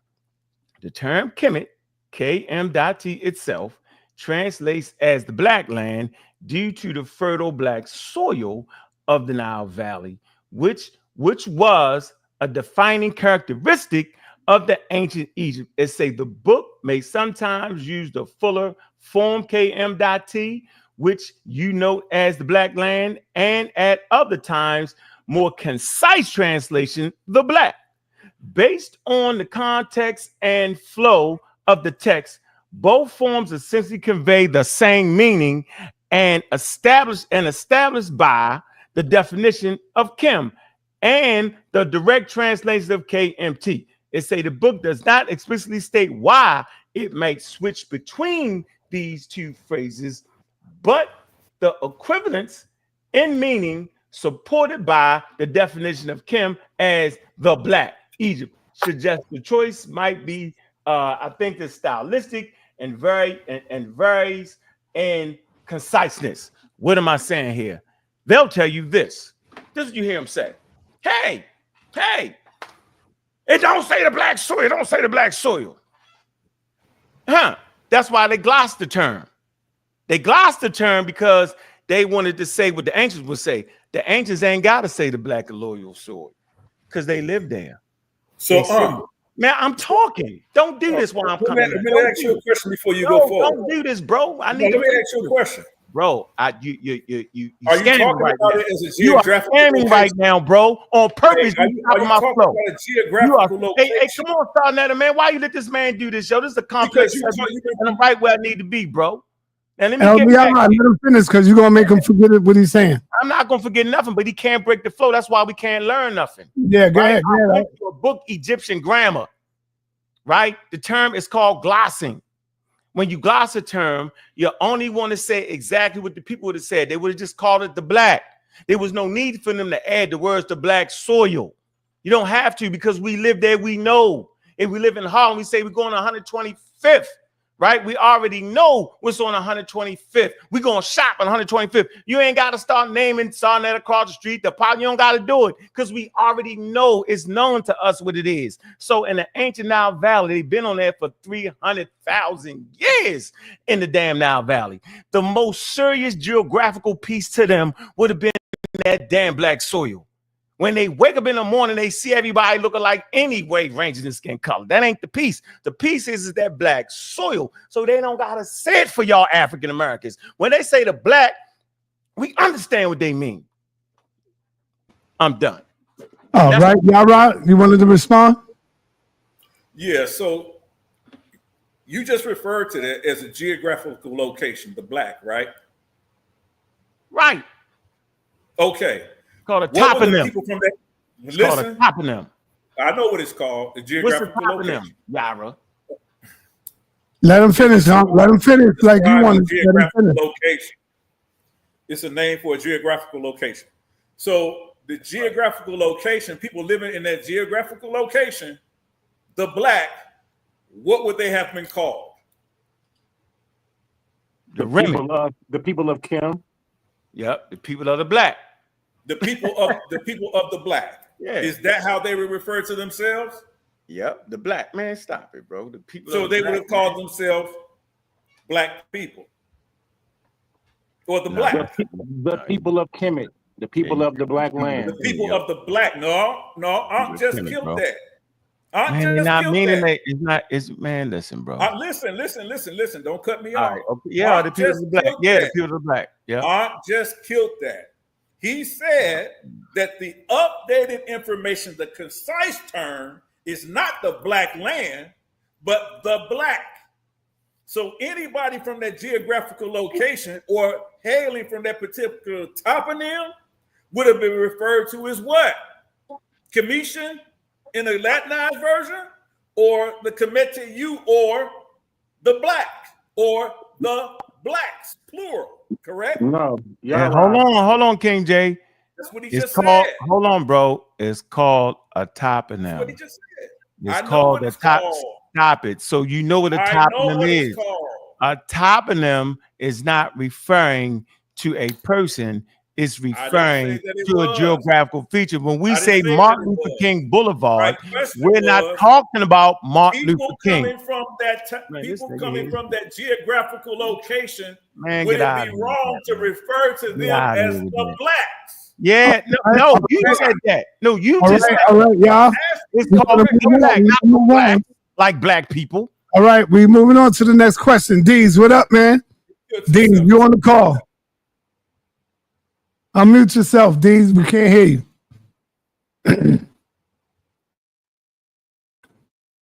Can't hear you, brother. Go out, come back in. Apostle, Neftali, are you there? Did you fix it? Did you fix your wig? Can you hear me? Can you hear me? I'm calling you. Can you hear me? Yes, we hear you. All right, we fixed it. And I'm not wearing a wig, actually, so. Oh, you ain't got your wig on today? Not today. Oh, okay, all right. Not today. I knew you Not wouldn't find a today. sense to that, sis. I know we good, because I ain't mad at you making me put my hand Oh, up. you know what? I'm not embarrassed or ashamed. If it was cocked to the side, then that's, hey, I just had a bad moment with it. That's all. Turban moment. You had that turban, you was and it make you think a little twisted. Is that right? Okay, well let's since it's my turn. Your turn. I'd like to get up here and say, most High bless to all of you guys up here on the panel, to you, Elder sa.neter, as well as to you too, Elder Apostle. Nice to see you up here. Now, Ankh, I came across. I want to make sure that you are not quoting this. Now, when I heard you, are you saying that Haeckel's theory is still true? Are you saying that that babies are evolving in women's bellies? You're not teaching that, are you? No, your man said that nonsense. Your homeboy, your most high elder, the most low said that. I didn't say that. This man said the most low. The most low. Yeah, I'm going with the most low. If you got the most high, by the time the earth turns the most low, what you want me to do? Shoot. So are you saying that that's true, that actually humans evolved in the belly, even though that's been disproven and debunked? No, I'm saying that's called development. Your man said that. Ask him, not me. I'm not. That's not. Okay. So are you saying that that's true? Are you saying that Haeckel's theory is? No, he said that. I didn't say that. Why you keep asking me? Ask him. Come okay. On.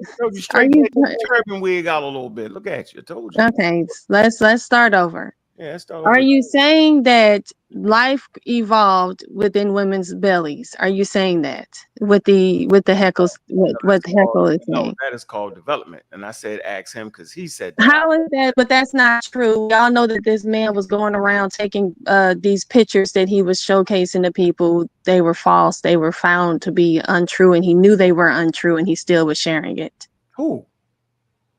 Haeckel. Right, yo, Haeckel was a racist. Yo, I ain't no Haeckel.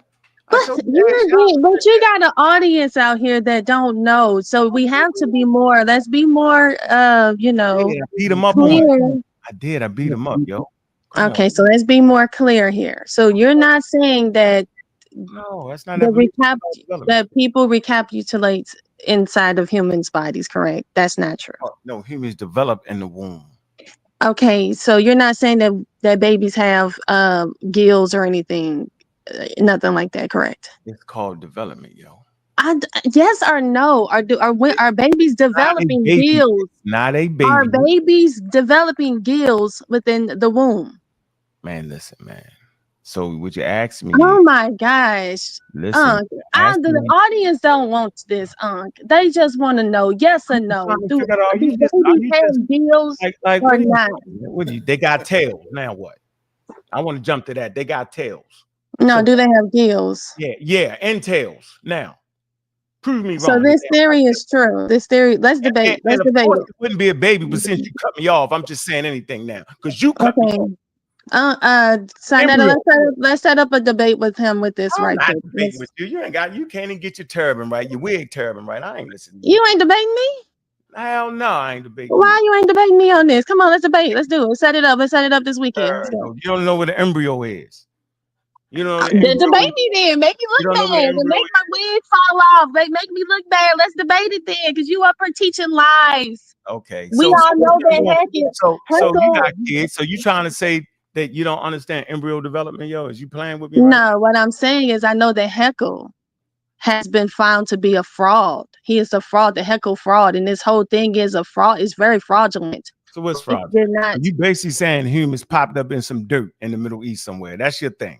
No, but that's what you come on. That's what you saying. The God of some dirt in the Middle East. That's what you basically saying. The humans. You know what? You have this nice conversation. Reach down and spit on some dirt, and it popped up looking like humans. You know what? Then you know what? Let me say this then. Let me say this. Okay, so you want to let's do abiogenesis before I go with the both high spit. Abiogenesis versus sa.neter. Abiogenesis versus biogenesis. Set it up. Let's do the debate. I know that ain't that thing. Got nothing to do with evolution. You tripping. Debate me. Straighten that wig up. Straighten that up. Let's have a conversation. Let's talk. It's crooked. It has nothing to do with evolution. It has everything to do with the origin of life. Evolution has nothing to do with the origin of life. Let's go to the Garden of Eden and spit on some dirt and watch 4 humans pop up out of nowhere. Adam and Eve. Well, how about the lightning strikes the dirt and then life forms? Is that better? Lightning striking the dirt? Is it better that lightning strikes the dirt? I don't understand that. Is it better that lightning strikes it? It rains, lightning strikes the dirt, and then life forms. Is that better? Yeah, not on Earth. I've never heard that. You made that up. That's not. You never heard of the primordial ooze? That's not on Earth. That's not on Earth. Also, the fact that it didn't happen on Earth. Correct. So let's talk about that then. Let's have a debate about that. That's not evolution, though. You have yet to be able to talk about. Let's talk about origins. Let's talk about the origins of life. That's what's important. Because you're up here talking. Hold on. So a lot of people who get up here and they talk about atheism and they talk about the beginnings of life. They want to talk about the out of Africa theory. And I see this whole conversation is all about out of Africa. So when we know that the out of Africa theory is being debunked. It's actually being debunked and disproven as well. And evolution. Is it out of the Garden of Eden, though? Is it out of the Garden of Eden? You spit on the dirt and the most kick the dirt. We're not talking about. We're talking about. And God took the rib out of a man. Is we doing that though in the Bible? Hold on. I love science, and I am actually okay. So you got me. Hold on. Let's talk about this. Let's talk about what you teach. What you're teaching. This is what you're out here teaching. None of that. You just yes, you are. You're teaching that life came out of Africa, right? This is what you want everybody to believe. You and your so-called scientists. Now, what's so? You have to listen. You made that up emphatically. Straighten out your turban wig. You tripping. I never said that, miss. I said humans start in Africa and walk out of Africa. There's more life. No. Evolution is the fairy tale because they believe once upon a time, millions and millions and billions of years ago, this ape just came up and just started evolving. True. When we see, they want us to believe. Why are these apes found in the Americas? Why are they found there? They call it cruise ship. They call it cruise. No, actually it's called the rafting theory. These apes rafted. No, this makes more sense though. The apes they built this raft. They got the mental running water on it while you at it. Hold on, they got it on a raft and that rafted all the way from Africa to the Americas. Now this makes more sense to you though. Not an intelligent designer, but an ape that just all of a sudden just said, "Hey, I feel like going over here to America." And knew it was here. That definitely sounds better than the most low spitting on some dirt and then snatch the rib out of a man and make it a. Okay, so why are they finding these same bones in America and as well? They're finding them in Europe too. These same bones, they're finding them in Europe too. You know, I like the premortal water. I like the Egyptian cosmology story. I don't like the Hebrew cosmology story. I think that's super trash. I'm gonna hit you with the super trash. Now what? Oh, you know what I like is I like African creation story. I like observational sciences. I love science and I love observational sciences. What you like is what you feel comfortable with. I'm gonna put you through the test, and right? You're sharing your opinion and how you feel. Okay, ain't a and what you teach, how you feel, is not what people need to understand. This is not science. What you feel is not science. Is what's proven. It's what can be taught. Ain't a foul. Listen, I'm gonna put you through the test now. Don't overtalk. It can be proven. What can be proven? You're not proving anything. And then sa.neter, you had said something earlier too. I want to address you. I see Ankh doesn't want to have the conversation with I'm having a conversation with you in the file. No, you're not. You're making that. I'm being serious. I'm trying to make things. I'm utilizing real scientific theory. If you can't answer that, then I'm no longer talking to you. I'm just gonna make memes. We're gonna do the meme wars. Because I'm getting you for that. I'm gonna make a statue. I'm gonna make a Hebrew woman statue with a wig turban on it, twist it to the side. That's why you can't think. Now twist your wig back, get it right, and stand upright. So, what is a scientific theory in the folly? Do you know? That's the only way I'm gonna talk to you moving forward. If you don't know what it is, you're not qualified for the conversation. Okay, so the thing is that, like I said to you guys out here, he wants you all to believe in a lot of disproven and a lot of things that have been actually are being studied and being disproven as we speak, and he's still teaching it to you all as if it's facts, and it's not. And you all need to be concerned about somebody who's willing to teach you facts. I mean, so-called facts that have been disproven. Like I said, the Heckles theory, he's still talking about it, even though this man was considered to be a joke. He's a joke now. They make fun of this man. He's a joke. As well as the fact that apes have rafted. He's okay. He's okay. See, he's letting you guys know that these apes are like some teenage mutant ninja turtles. They mutated and they got on some rafts and they came all the way over here to the Americas, and then they decided to evolve later. Okay, and then I'm sorry. No, I was saying I'm ready to move on. I got to move on now. No. sa.neter, make an answer question, bro. Just move on. No, sa.neter, also I have a question for you too. No, sa.neter, make her ask the question, bro. My question to you is this: you said you had brought up the Ephesians 6. Question, man.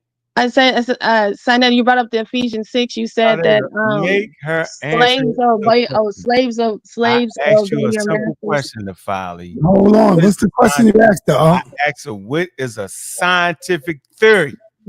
He doesn't know. He doesn't know it. He doesn't know it. That's why he asked me, because he doesn't know anything. He doesn't even know how the apes made it to the Americas. You're not ready for me, sa.neter. How did the apes make it to the Americas? Tell everybody right now. Why are you quoting a theory that's been debunked? Why are you sharing information that's no one agreed, not even your scientists agree with? Nefali, everybody. You talking to me about a theory? Hey, Nefali. I'm not gonna play this pseudo game with you in the gift gallop. I'm not playing the pseudo game. I just told you you're pseudo. I just proved to the audience. All you gotta do is question. I just proved to you in the audience. sa.neter name. Answer the question. Your Hebrew partner. Yeah, you know what? Let me brought that up. I didn't. I never brought that up. I never brought up the heckle thing. He did. Address him. Now I'm asking you again for the umpteenth time. What is a scientific theory in the folly? If you don't know that, you can just look it up and read it.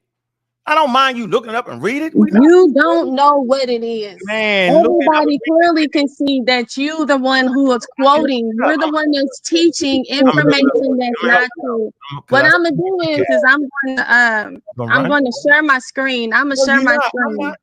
You're not sharing no screen on the show I'm on without answering my damn question. Just say, then let me share my screen so I can show. I'm gonna share my screen so you said you want me to teach. Let me share my screen then. No, Nefali, but don't you know what level we playing at? No, don't share your screen now. What do you want? You don't want to debate me. You don't want me to share my screen. You don't want to lose. Everybody understands. I know you don't want to lose because I just showed you. Do you think guys, the Heckle theory? All right, we gotta move on, y'all. sa.neter, can I say this to you? I want to ask you a question now. So you gonna let her do that, sa.neter? Brother, let me share my screen. Let me share my screen. For cohesive conversation. I'm not, first of all, I'm not trying to hear no share no screen shit. I'm Yeah, trying no to sharing screen, no sharing screens. I'm trying to hear to answer the question. Then I might say you can share your screen. Answer the question. Answer the question of Folly. What is the scientific theory? You can look. You're not in control of me. You're not in control of how I share my information. I'm trying to share my information. Can I share my screen? Can I share my information by sharing my screen? Conversation. If you ask me a question, it's complimentary for me to answer it or say I don't know or give me a moment to look it up. I'm trying to share it. It's a dumb question. That's why I need to share my screen so I can edify. I need to edify you because you keep teaching a lot of dumb information. I ain't trying to hear none of that. Y'all hear me asking this lady what a scientific theory is after she just discredited the outer. And you don't know what it is. And you don't know what it is. Evolutionary theory. She don't even know what the hell a theory is. Even that's why you're asking me for your. You need me to teach you how the Bible was constructed. This like that's why you need me to tell you. That's why you're asking me. Not knowing that all right, y'all, we gotta move on, man. But I'm never talking to her again. I'm never talking to you. I got to move on, brother. It's all right. He's deflecting. You see, I'm trying to share my screen. You see, no, this is Ankh and Yarah show. They don't want the screen. I want to share my screen and read it for everybody because this. He can share his screen. You see, guys, he's teaching you all false information. As a woman in the Hebrew faith, I appreciate you. The next thing. I appreciate you. As a woman in the Hebrew faith, as a black woman, African American, I appreciate you. But now you're running with the big dogs, right? And with this scholarship, I'm slapping the wig back up right so you can see it. And we talking scholarship, right? So when you come to me, and we talking about scientific theories, at least look it up and respect what we doing. You disrespectful. That's like you saying, read this scripture right here. I think you got it wrong. Read it. And I just make up all kind of stuff not to read the damn thing. We dealing with science. Our scientific theory is an explanation of an aspect of the natural world that can be or that has been repeatedly tested and has corroborating evidence in accordance with the scientific method, using accepted protocols and observations and measurements and evolution of results. So when you discredit the outer Africa theory, you got to have another theory to replace it. Adam and Eve is not a scientific theory. It's a religious explanation by Hebrew people living in Palestine and Judea at about 600 BCE. That don't count for this conversation. Your ass is in trouble, Nafali. So once again, you cannot discredit a scientific theory with the googly goss, blim, blim, blim, blim, boom nonsense. Nobody is listening to that. Show you have the propensity to have this conversation on this level or leave me alone. And oh, by the way, I'm going to close with this. Abiogenesis has absolutely nothing to do with evolution. I don't even know why you keep running to it over and over again. So I'm going to ask you the second question, which I shouldn't do because you didn't ask the first one. What the hell is evolution? Nafali, do you know what that is? What is evolution? Explain in part the evolutionary theory. What is it, Nafali? Since you want to always discredit it, you should at least know what the hell it is. Does evolution explain the origin of life? Or what does evolution explain, Nafali? You got your chance at the big league, Nafali. Come on, Naphtali. It's on you.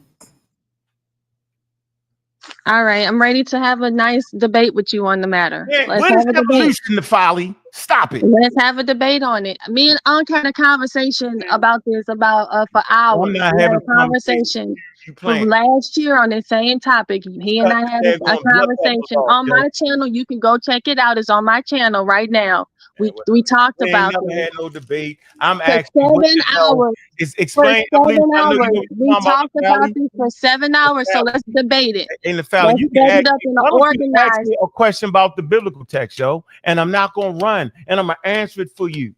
I'm not gonna do you like you doing me. Where am I running? How am I running? I came to you very clear. Read Hosea. Censor him real quick. 12:9. If you say read Hosea 12:9, I'm not gonna fake you out for 25 minutes and not read it. All right, that's it. Let me go on to D's. D's, what's up? You on the call, brother? Hey, Sal, what's up? Thank you, man. Thank you.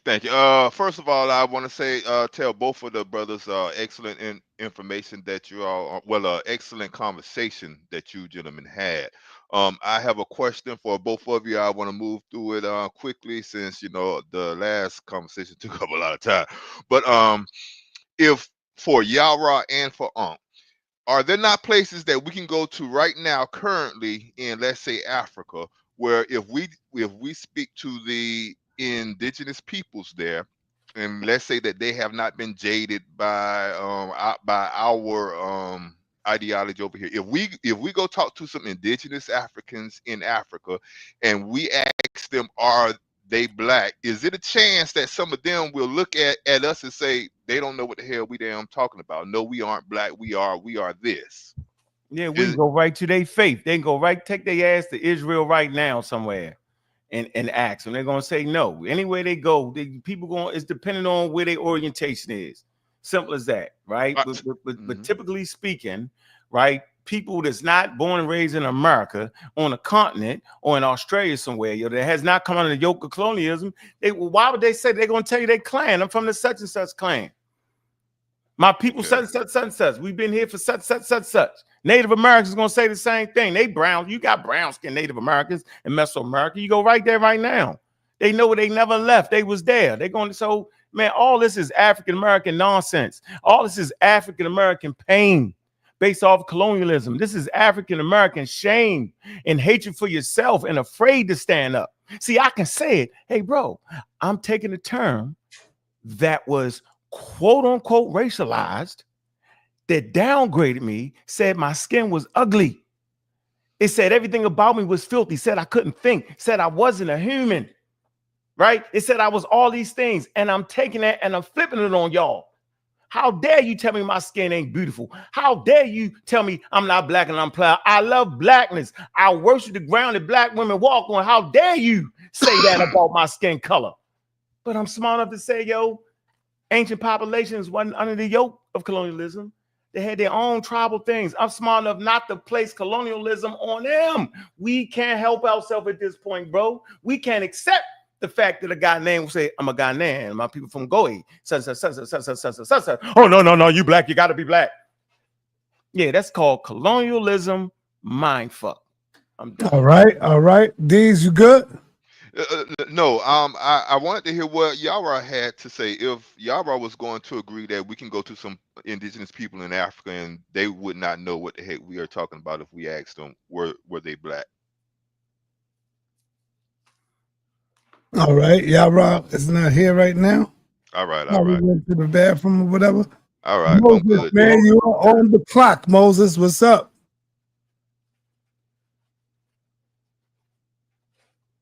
Give him the business, Moses. But I'm not ready, man.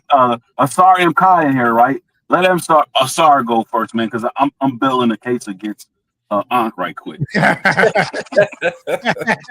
ain't listening to you. Building the case again. Yeah, I'm building the case. Build that case. Let's go. Then we got Apostle in the building. How do you gentlemen account for the fact that there's men the black god, Kimwell? No, Asar. Don't even run from that. Yeah, put up what you put up earlier when Ankh wasn't here. Oh, you want me to go to the evolution? You said Ankh. You ready for that? Agreed with this. Yes, let's go. Ready for yeah, buddy. Share my screen. You know, running. Let me share my screen. Because I knew he didn't want to talk about it. Do you still, because it's on just about all your videos, say that there has to be a common ancestor? Yes. Yeah, man. That's what you're saying? Okay. I'm saying Luca. I'm gonna give him a chance to clear it up. No, I ain't got. I'm saying Luca. That's what I'm saying. You saying uncle? I said Luca. Luca. So okay, so you saying there's a common ancestor, right? Yeah, you see that, right? That's Convergent evolution right there, yo. Do you know what? Not all similarity is inherited from a common ancestor. But that's not the one you showed, though. You showed another one. This is Convergent evolution. Right. It just looks different here. What you want to see, Sa, is no. I like that. Go back to that, bro. Yeah, I'm gonna get to that too for him. But I'm a, you know, we got to why don't you stick to the Egyptian stuff, yo? Let me show you what. And look, hey, yo, put that back up there. I double dare you. I double D, triple dare you. He wants to see this. Put it back. Don't it's coming back. Video. Put that back, bro. Oh, it's coming back. Okay. But I want to show him real quick what he wanted to see. So there you go. See this right here. Yo, hold on. Go to the top. Go to the top. Convergent evolution is the independent evolution of similar features in species of different periods or epochs in time, which is why you don't come into existence at the same time as the gorilla or the monkey. Convergent evolution creates analog structures that have similar form or function, but were not present in the last common ancestor of those groups. Let's go a little further. Let's come down here. Do you know? Stop, man. Come on, don't do that, bro. Finish reading, yo. Don't do that. Here we go. No, yo, you gotta finish reading that, man. Why do y'all do this shit? Sit back. Why are you doing this, brother? You did your why thing. You need to read have the conversation. We in it now. We cannot have a conversation when you chopping it up. Here. Hey, sa.neter, why they keep doing this, bro? You know I gotta make a video and finish reading it to show them what he's saying. This is what I'm talking about. So he didn't want to have this. Hey, yo, when he finished, you gonna read it. He gonna put it up and let you finish it. I can't believe these guys, man. Why is he don't want to have this conversation in front of the people? Bro. I do, bro. Because you see this divergent one. This is the one that's going to ask you about your common ancestor. You see parallel and convergent. You don't need a common ancestor. And in most cases, you don't have one. So guess what? When we go here, this is what he wanted to see. This is what you wanted. Species from different evolutionary branches may resemble each other if they have similar ecological roles. That means you grew up in the same area, made of the same substance, but you didn't mate together. That's why you have a ichthyosaur, a shark, and a dolphin and a penguin, and they never mated with each other in order to create one another. Why you keep talking about a common ancestor? I'm gonna ask you again. Go ahead, brother. Man, what the hell is you talking about, bro? Go back to your source, yo. Why I keep talking about a common ancestor? Why I keep talking about Luca, the last universal common ancestor, universal for all life forms? Why I keep talking about the three domains of life, bacteria, archaea, eukaryotic. Why I keep talking about that? Because that's how I go. Go back to the source, bro. I am. I'm just unmuting my mic for when you mess up. As you can see right there, it already tell you, so you don't get similarity due to so you don't get not a basis for including species in the same taxonomic group. So Talk to me, brother. So you understand that? Yeah, that means that you don't have to have a common ancestor in order to get similar features. So you know, you understand that, right? So you know that a dolphin is a mammal, right? Darwin, you know that a shark is a fish, right? Yeah. Okay. And then they got a reptile right there. And then they got a bird. And they all got wings. They all arms, yo.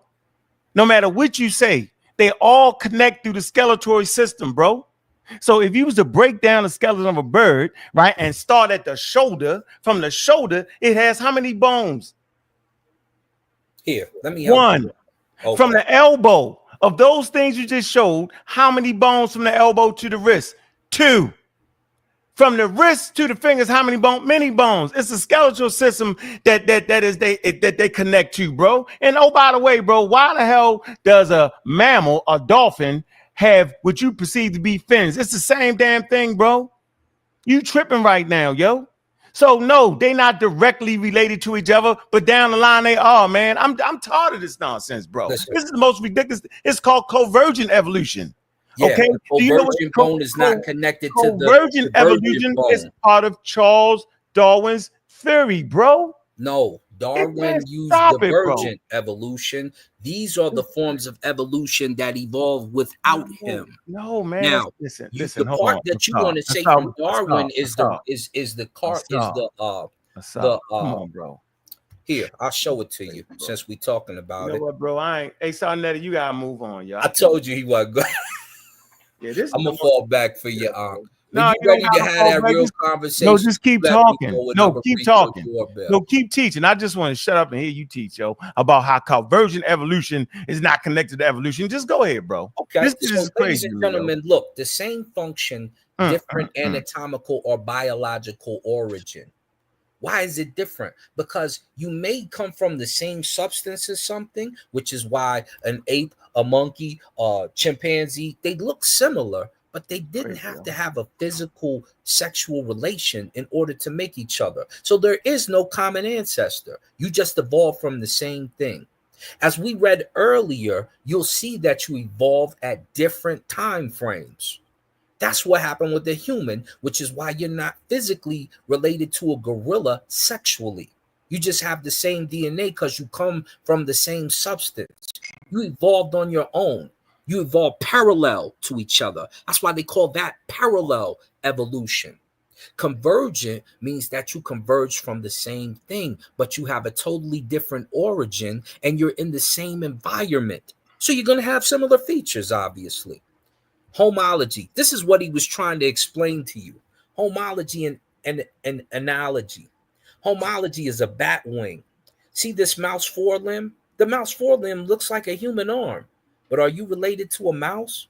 Yeah, that's the reason. Are you related to a bat? Yeah, yes. Look at it. The skeleton, they all got skeletal systems, man. What are you doing right now? What are you doing? It's an arm. A wing ain't nothing but an arm. Yo, I can't believe it's called developmental genes. Is why chimpanzees and humans ain't the same. Bro, what the hell is going Let's on go right to now? analogy. How you gonna show a good evolutionary source, bro? That's why I don't listen to you about that meta. When you're ready to have this conversation, I will ring your doorbell, crazy brother. as hell right This is now, your yo. show and Yarah's show. We're having it. Keep putting on the film, your man, thing. yo, so we can break you all the way down to the very last. Okay, so you and so that you messed that wild up right there. magi science Analyze department is crazy. bat wing, Hold on, yo. butterfly For the wing, record. and Hold bird on, wing. yo.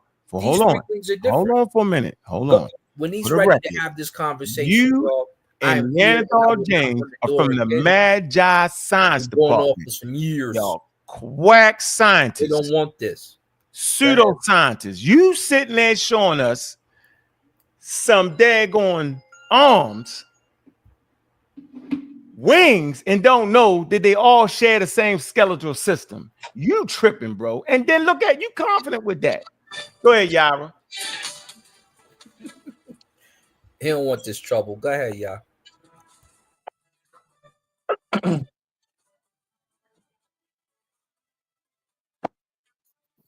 Okay, fam, I think I'm ready. sa.neter. Yeah. No, hold on, Moses. If y'all right All back, right. I ain't All trying right. I was waiting to ask the question. You want to help him clear that up, yo? Because I'm going to get you. Hey, Yarah, did you see what this man just did?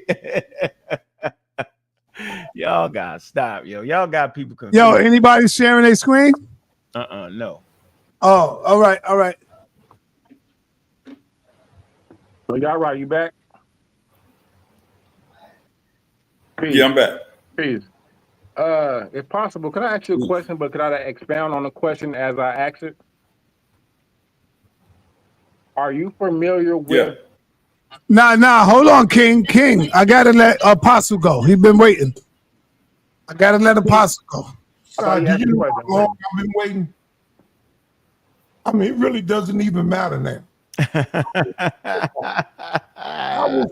You know what? It's just showing you that you're learning discipline, and that's a good thing. Good thing. That shows that dementia. You're slipping a little bit. No, I'm not. I've seen you. I'm just teaching you a little discipline. That's all, and that's good. You're learning. Here when a star was here. You got the mic now, brother. You got it now. Okay, but that's all. No apologies, nothing. I don't need to apologize, brother. I'm teaching you discipline, brother. That's all. Oh, okay. Say thank you. You're dealing with some dementia for sure, man. But it's all right. It's only going to get worse from here.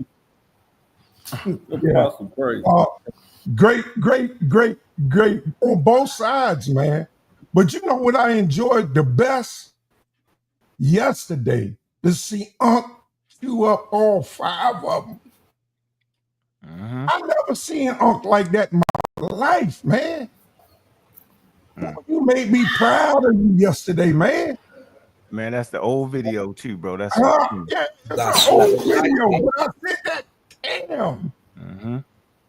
I said even sa.neter didn't see that coming. Nope. That was the powerful. You talking about redeeming yourself? Ankh sure enough redeemed himself, and they still want to argue with him. That's what's sad about it.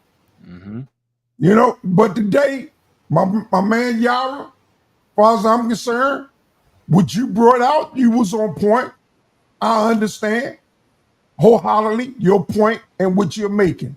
Thank you, Apostle. Then again, with your point and about the word black and all this, you know, the Khoi sign, yeah, they are African, but I would not consider them Negroid, so therefore I would not consider them as black. Neither would I consider them as having a black experience, any more than Barack Obama had a black experience, because he's African and his mama was European. So he don't know nothing about these streets here in America other than what he learned while he was in Chicago as a doing that good work. You know what I'm saying? Before he became senator. So yeah, I appreciate that. sa.neter, that slavery thing, man, you got to come off of that, man. That you got to come off of that, because the Bible is not talking about it's talking about indenture slavery. It's talking about hiring yourself out, especially in the New Testament. There are no circumstances in the New Testament where somebody is a slave, a cattle-like, as far as being chattel slavery. It's all selling oneself. It's all selling yourself out to hire. The same thing we do every day today in this population when you go and apply for a job. You selling yourself to take on a responsibility that they're going to pay you for doing. You're going to negotiate on the price that you think you're worth, and hopefully you'll get what you think you're worth. It's still slavery. Unless you're working for yourself. And in America, I don't see how even working for yourself, you can get around not evolving your slave master at any time. You still got to involve him, whether you're working for yourself or not. So the thing is, I want all of y'all to get yourselves prepared for. And I'm talking about very soon, maybe not even within a year, when the black most high crack the sky. What the hell is going on? When the black most high. Suppose a white one come, then what you gonna do? What the hell you want to be a white That's the fake one. Hey, Elder, suppose a white one come save my children. I'm coming to save you. What they gonna do? Be a white one, a Nordic. That's called the son of perdition. Y'all boys is crazy.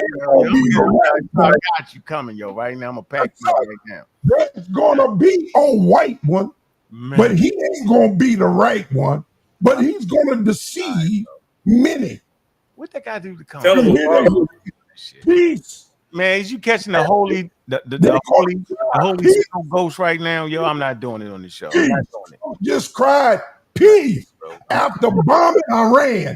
You think Trump is going to Iran is going to let Trump get away with that? Man, yo.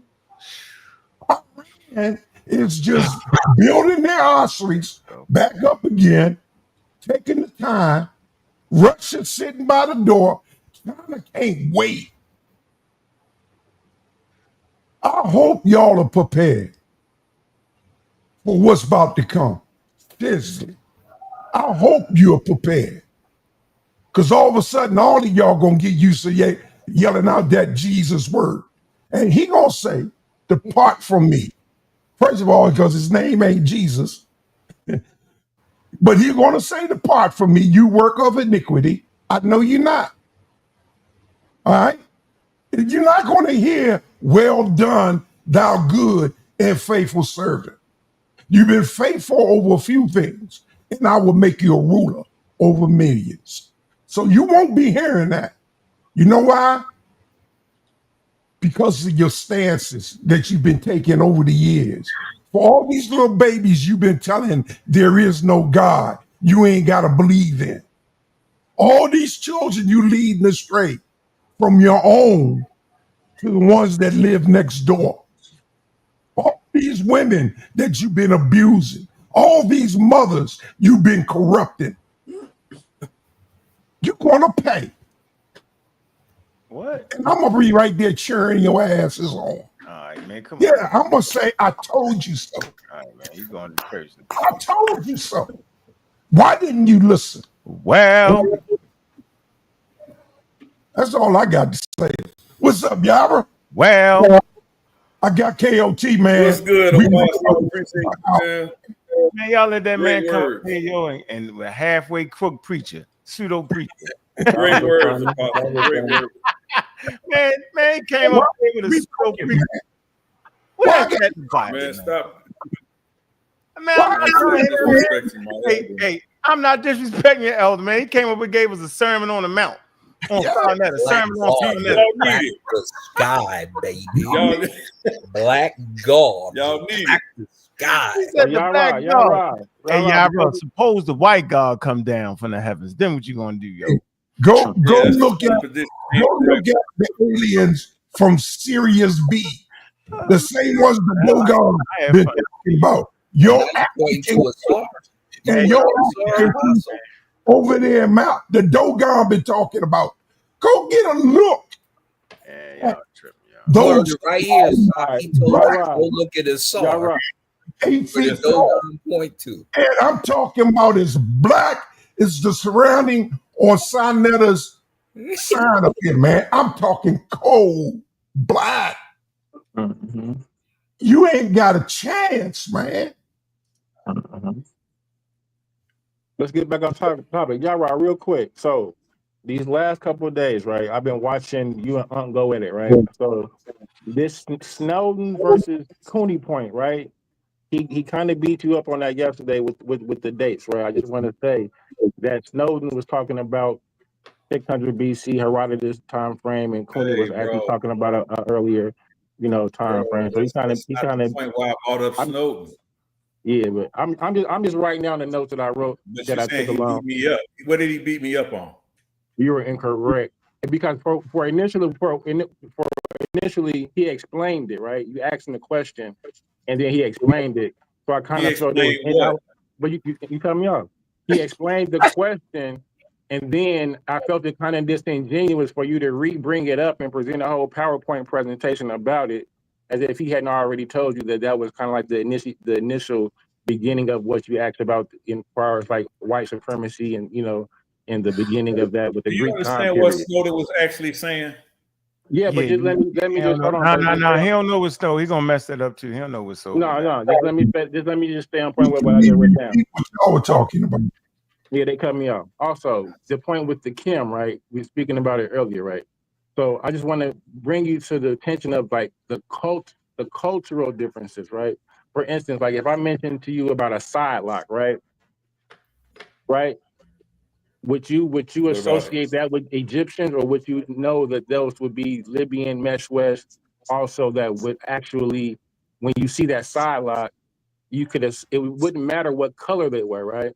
You saw the side lock and you knew where they were from, correct? No, that's just cultural appropriation. Culture, right? Different culture, right? Cultural that's not skin color, right? This is what I said. That's cultural appropriation.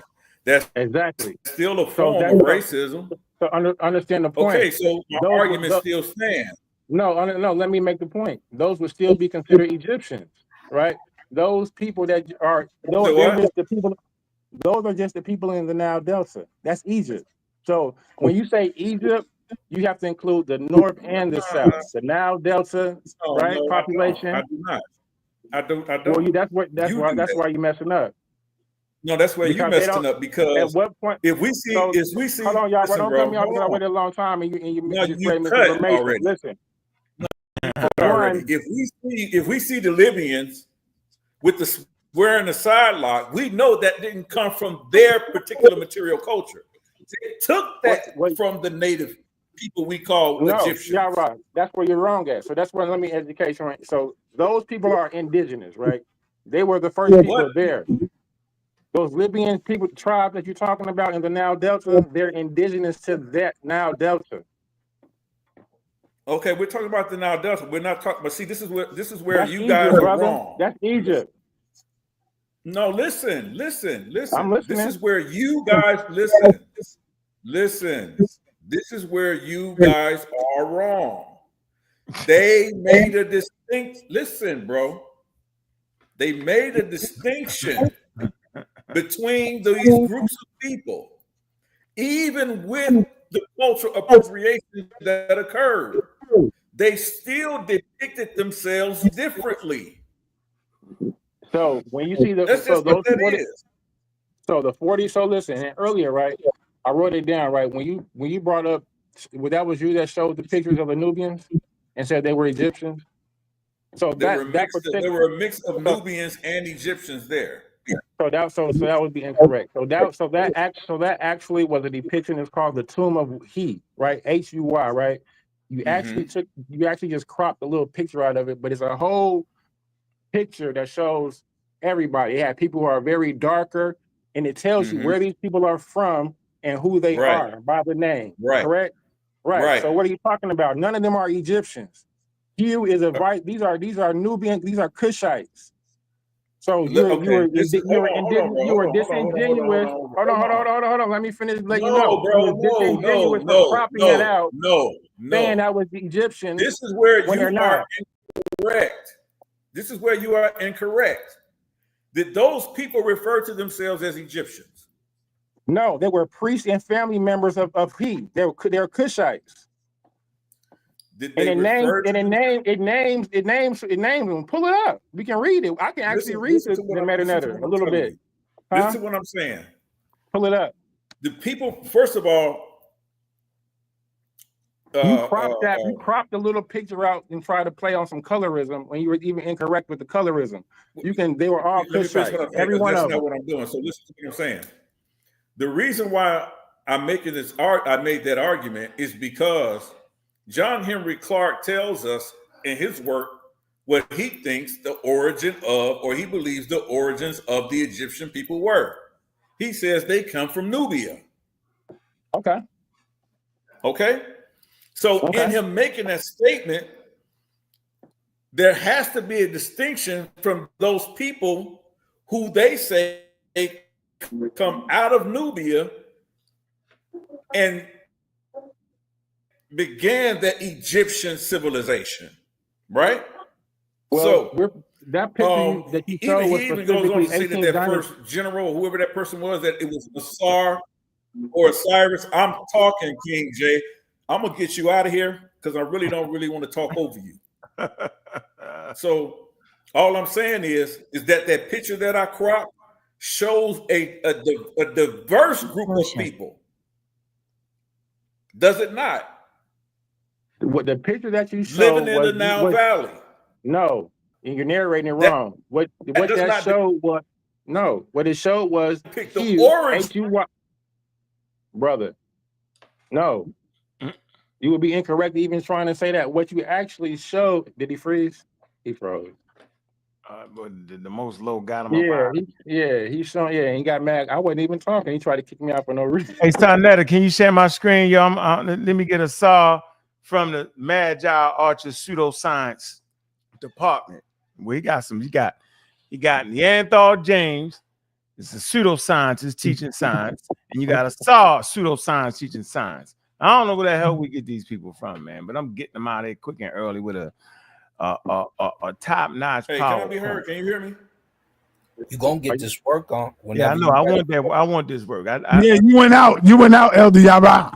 We moved over to Ankh. You went out. Yeah, you went out, bro. You knocked out. Fly, you heard him. He wanted debate. Now I want to debate. No damn versus, debate is over with right now. Divergent. No, all right. So we see the screen. Can I talk? Now, Convergent evolution versus Darwin evolution. Now he said it ain't got nothing to do with each other. Let's see. Understanding evolutionary patterns through natural selection. Didn't say that, but go ahead. Man, bro. Hey, sa.neter, mute this man out, bro. We just had a sermon for 25 minutes.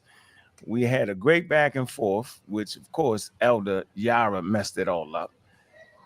And we got this man cut me off after he just got up here and made a damn fool of himself because he's co-partner on the Magi Arches Science Department that teach pseudoscience. Now, we heard James talk about African Americans aren't fully human. We heard that. We got it on tape. And now we hearing this man say convergent evolution is a different kind of evolution. It ain't Charles Darwin evolution. You on tape, right? This man pull up evolutionary sources and don't know it. The connection here is Charles Darwin. Charles Darwin, although you hear him say he has the theory of evolution, it's really natural selection. He actually defined the why, the mechanism. What is it? So watch this. Okay. It says, what is convergent evolution? Convergent evolution is the independent evolution of similar features and species of different lineages.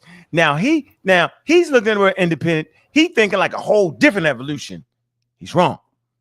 It says it results from similar environmental pressures. What this is saying is that if you put an organism, although it's not tied to each other, you got two organisms. They're not tied to each other, but they end up in the same types of circumstances across the daggone earth, right? You got genes. We call it old genes, new tricks, will produce the same type of thing to help them navigate that environment. He's not understanding that. Now watch this. It results from similar environmental pressures. Like I said, it said example, wings in birds and bats develop independently. That's why a bird is a bird and a bat is a damn mammal. You wouldn't know that. It says supports, watch this, Darwin's evolution through natural selection, meaning through natural selection, which is what Charles Darwin actually came up with, that is called evolution, is why these wings are selected, regardless of whether they're connected together. I got him, coach, put me in the game, he's knocked out. Keep going. Charles Darwin and evolution. Darwin introduced the idea of natural selection in 1859, focused on divergent evolution.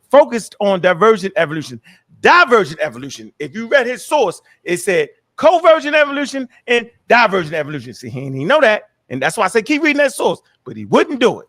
It says species branching from common ancestors. So divergent evolution, meaning diverge, right? That means species branching from a common ancestor. But convergent evolution, right? The species do not diverge from a common ancestor, but still produce the same traits based off of genes, right? That produce the same response, right? In similar, quote unquote, environmental pressures. See how good I explain that? Here we go. Examples of convergent evolution: wings of bats, mammals versus birds, avian reptiles, eyes. Octopus got eyes and humans got eyes, but they don't diverge from the same ancestors. See? But those genes are there. Streamlined bodies, dolphins and sharks. Remember, a dolphin is a mammal and a shark is a fish. It said these traits evolved due to similar environmental changes, not common ancestry. See that? Oh, man. Now let me move to the next source because now he's knocked out on his feet. He's dizzy. We don't need no whole debate for this. Asar, you cooked Asar. Hold on. I'm gonna finish him off and knock him out. I can't. Why is this? I made a well dish. You tasting it right now. Here we go. Hold on. Let me get this. Let me move this on. I want to go to this source. Hold on. Hold on 1 second. Let me go to this one. I'm gonna go to Berkeley. High caliber college level source here. Okay, I'm gonna go to Berkeley, share my screen. Let me teach y'all something. All right, here you go. We're at Berkeley University right here. And I put in the search results for evolution, convergent evolution, understanding evolution. It's called the understanding evolutionary source. Let me show y'all something here. So you know I ain't tripping, right? But anyway, this is homology and convergent evolution. All right. Now watch this. Convergent evolution. Elvis, Elvis impersonators have many similarities, such as long black sideburns and rhinestone stub suits that are not inherited. Okay. It says, in the same way, biological similarities are not always due to inheritance. For example, look at the skull below. It says they belong to extinct animal. Watch this. And both of them have saber teeth. Saber teeth. You know them long teeth are called saber teeth. Long phreos cranius. It say with serrated edges. Would you guess that these saber teeth are homogeneous? Okay. No, they not. Watch this. It says these two skulls certainly look like animals could have inherited their saber tooth from a common ancestor with long teeth. It say, and the presence of teeth themselves is definitely a homologity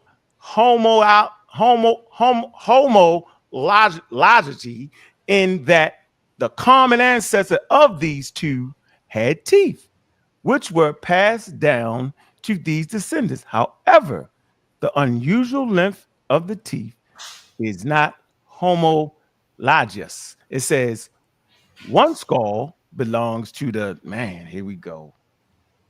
I'm gonna do it like this. I'm gonna think pronounce that because I don't want to mess that up. Let me see. Here no ancestor, huh? No, we don't need one. Hold on. Thalocosmolu. It's a close relative of marsupial mammals. It say the other belongs to Smilodon. It say the saber-toothed cat. It say which is a placental mammal. Y'all know what a placenta is. Humans have placentas. Marsupial and placental mammals are very different and diverge from each other a long time ago. Now watch this. This way he died. Look. There you go. Marsupial relatives, right? And there you go. The placenta, including Samlodon, common ancestor, lacking saber teeth. So as they go through different environment, right? The genes express to account for the same response. Although they different, the genes they had, right, based off the environmental pressure, actually gave the same response, which would be the saber tooth that actually helped this particular animal, quote unquote, survive. Time. Yeah. Finish right here, yo. The common ancestor with teeth, and as they go through different environments, right, they end up like this and they end up like this. Although they're not closely related, right, the genetic response through natural selection is the same. Bro, I don't know what you're talking about, yo. You ain't all right. Let me come with Moses. Moses, are you ready?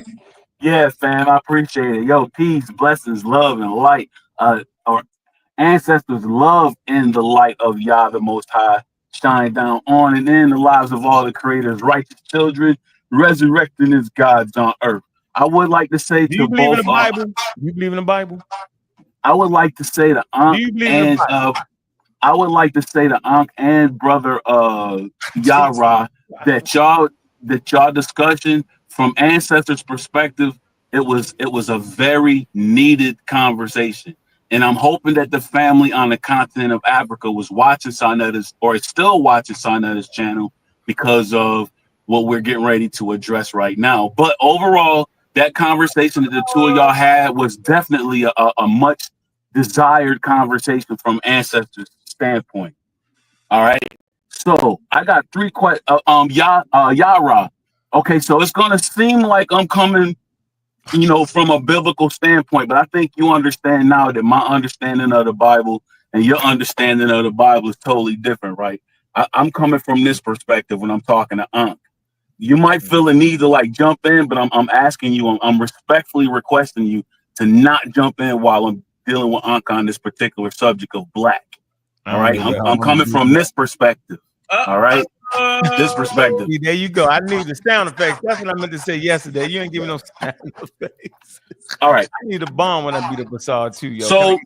So ladies and gentlemen of the jury, I would like to bring y'all attention to this one particular writing that says in Psalm 83, verse 3 through 4. Is that the African Heritage Study Bible? Yeah.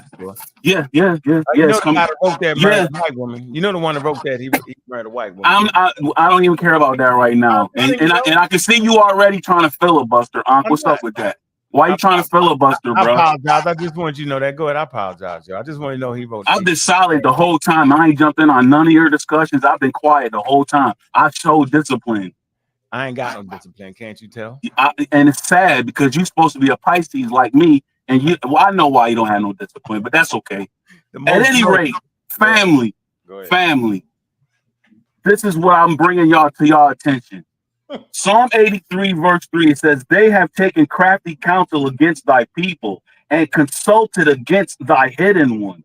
They have said, come and let us cut them off from being a nation, that the name of the Elohims, Isis and Ra, may be no more in remembrance. So with that being said, family, I'm asking Ankh this question. The dynasties that were in this territory, I know y'all probably can't see it. Let me see. All right, damn it. I'm trying to show y'all Africa. There it is right here, over here. The dynasties that was in this territory, there was the longest standing dynasties. Are these dynasties cut off? Are they of no more remembrance? Are anybody really following the law, statutes, and commandments of those people anymore? Yes or no? Yes, you are. Okay, all right, but that's just me. That's just me.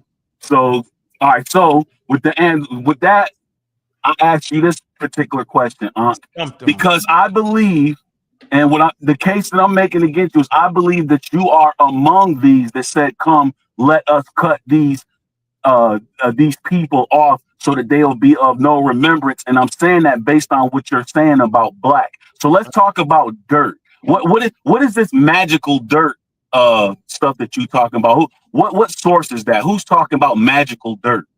That was the British Museum. Clearly a white museum that stole the African artifacts.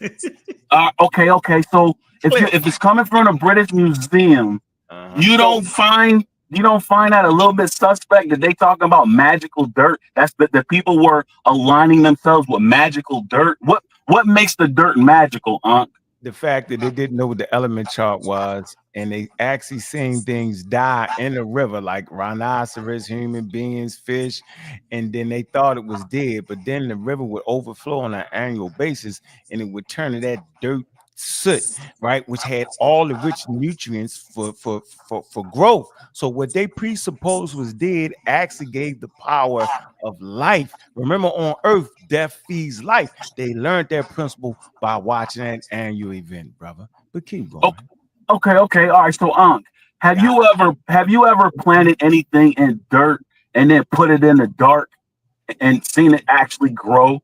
Now you need some sunlight too, though. So photosynthesis is called. So, like, why would you automatically buy into the whole magical dirt concept, and not buy into the concept that these people were studying astronomy and came to the conclusion that the blackness above them is the reason why that dirt is doing what it is doing. The universe and the sun above them is the reason why that dirt is doing what it's doing. Why you always referring to dirt? Why you don't say that they saw themselves as manifestations of the universe? Okay, they can say that. But my man in the chat say mushrooms gonna grow in the dark. He right. Yeah, but that's a fungus. That's not green life. We're talking about green life. It's plants. It's in the plant family. It's a fungus. I mean, collard greens and green beans. They have medicinal purposes to it too, though, bro. Yeah, but I mean, when we talking about the sun, I mean, radiation of the sun. They use radiation as medicinal purposes to get rid of cancer when they doing chemotherapy. So why are we reducing? That's I'm UVA. just wondering why it is you always talking about the dirt, bro, instead of the Get back universe. on track. Let's go. All right, so then the other question is, why was the Greeks calling these people children of the sun and not children of the dirt? I don't know. You tell us, yo.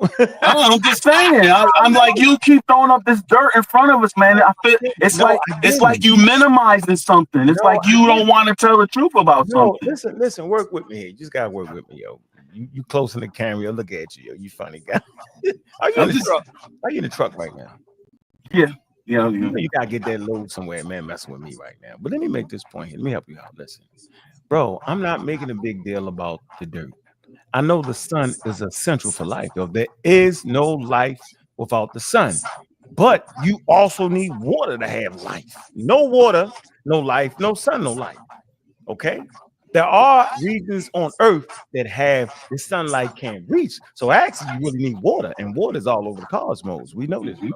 I'm saying 300,000 years of living in a valley, river societies recognized this stuff was just growing out this black dirt.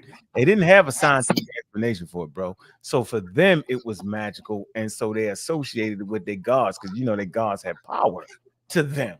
And the way they believe, but that's all I'm saying, bro. Nothing else, nothing more, yo. Okay, all right.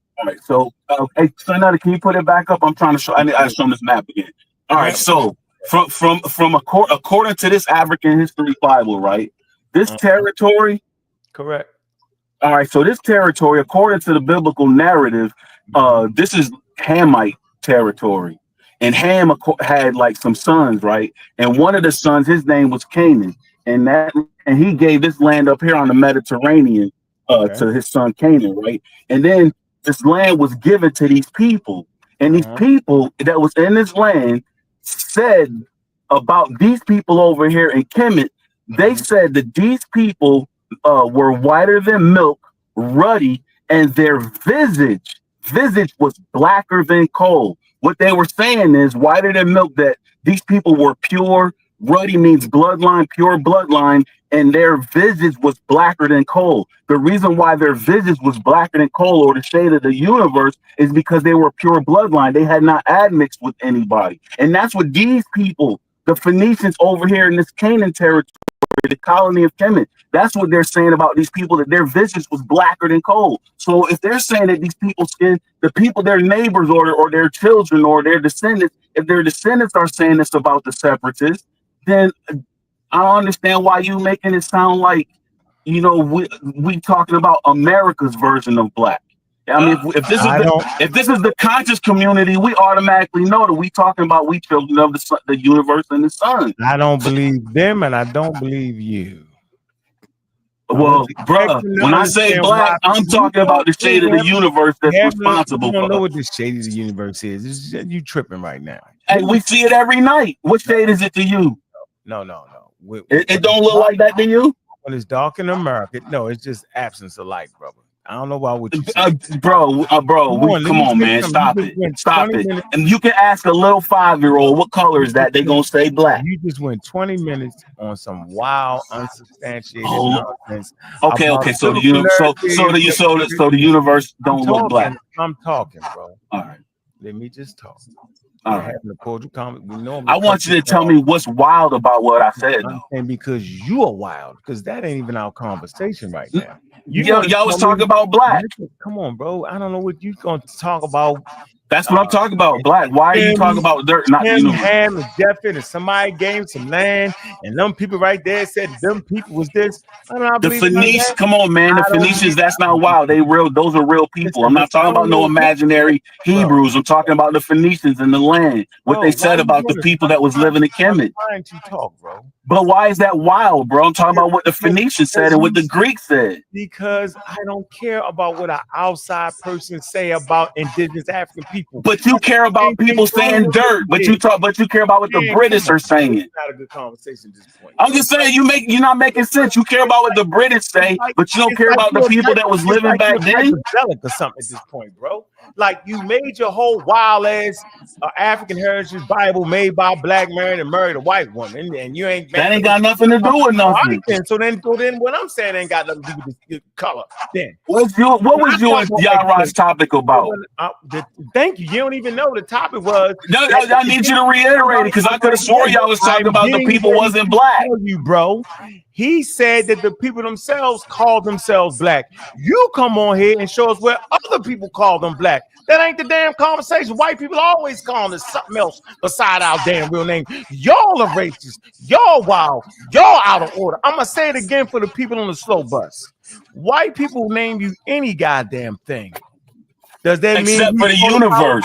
So instead of us allowing African agency, we use colonial agency, whether it's Greek colonial agency, whether it's Roman colonial agency, or French or British colonial agency. Man, what did the people say? He is not proving that the people call themselves black. He's telling me about some wild people from Asia calling them that. And you come in here and verify that some wild Asiatic Canaanites went into Africa and gave them a name. You still doing the same thing. All y'all racist at this point. I know I'm taught of this. I'm just completely. All right, so listen to what you're saying. Listen to what you're saying. You're saying that the people was referring. You're saying that the people was referring to the dirt. Is what you're saying. But we ain't supposed to go by the universe, which is more powerful than the dirt. I don't know about none of that, you incoherent. Come on, man. The people, you know, the people were studying astronomy. Why you acting stupid? Hey, you don't know what they were studying now. They was studying. Okay. Let me. This is the other question. This is the other question from last time I was talking to you because I was trying to get you to spit up the source, but you basically just ran away from it. I was trying to get you to spit up the theory about panspermia. So panspermia, have you ever even you do know about that theory though, right? Hey, we talking about evolution. It ain't panspermia. Shit. Panspermia is a part of evolution. It's not. Okay, all right. So you obviously don't know enough about panspermia. So you don't believe that there's like little organisms and bacteria in the universe. I'm saying that panspermia has none with the evolutionary theory is what I'm trying to tell you. Now, you can sit up here and act like it is, but I'm telling you it's not. Based on my study, that looked like an evolutionary theory. Bacteria from the universe making contact with the planet via a meteor, most likely a meteor, developing in the waters, and then organisms are coming up out of the waters and becoming whatever species they turn out to be. So I don't understand how you can say panspermia ain't got nothing to do with evolution. All right, well, at any rate, if you got organisms coming from the universe, which when I look at it, it looked like in DACA, it looked like it's black. If you got organisms coming from the universe and developing here on Earth, and then these people are aligning themselves with the universe, that tells me that they obviously thought that they was black because of the universe, not because of no dirt. Hey, brother. And they started in the water. Hey, bro, what's the scientific theory, yo? You already read it earlier, what you read, I'm like, what? Okay, all right, this is my understanding of the scientific theory from a universe. No, I'm telling you mine because this is what I understand about theory. I'm telling you what I understand about theories. Go ahead. On a university and collegiate level, the professors are always looking for evidence of original thought, and then people with original thoughts, those original thoughts are peer reviewed by other people's original thoughts.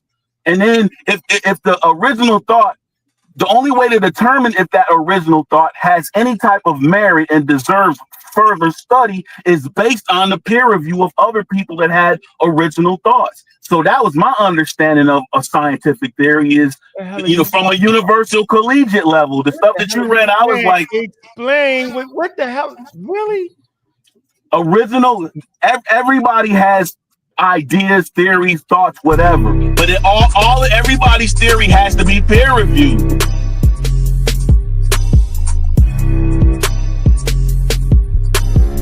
All right, we're about to wind it down. We got 4 hours in. I want to get Asar 7. He didn't speak yet. Asar 7. He didn't speak yet. We're about to wind it down. We got 4 hours in. And Asar 7. Let's go. Peace to you, sir. Can't see him, Star. Can't say I want to see him. Let me tap you. Make sure they ain't one of my enemies. All right, go ahead. You know me, Ankh. I'm not no enemy I know. of yours. How you doing, bro? I'm just checking. You know, I got a lot of enemies. I got a lot of enemies. Well, I'm not one of them, brother. I'm not one of your enemies. No, how you doing? I just want to say, peace to you, Ankh, and peace to Elder Yarah. I think y'all discussion was a good one. I've spoken to you about this, Ankh, about how I feel it's semantical with your argument. But to be real, I understand where you're coming from, because when you're talking about this, you shouldn't include racism. But the reality is the planet is racist. It's been indoctrinated with racism, right? Most of these continents you go to, there's going to be racism there. And everybody's going to look at each other, most, not all, but majority of people are going to look at each other in a racial context. So when we're explaining history to someone who's simple-minded, we'd have to use those racial terms, right? That's what Elder Yarah. But Elder Yarah, I agree that the Kemetic people depicted that they what we would call are black. It's arguable if they said that they were black, but they definitely depicted that they were black and brown people. So through that depiction, they looked at themselves as what we would call ourselves today as black.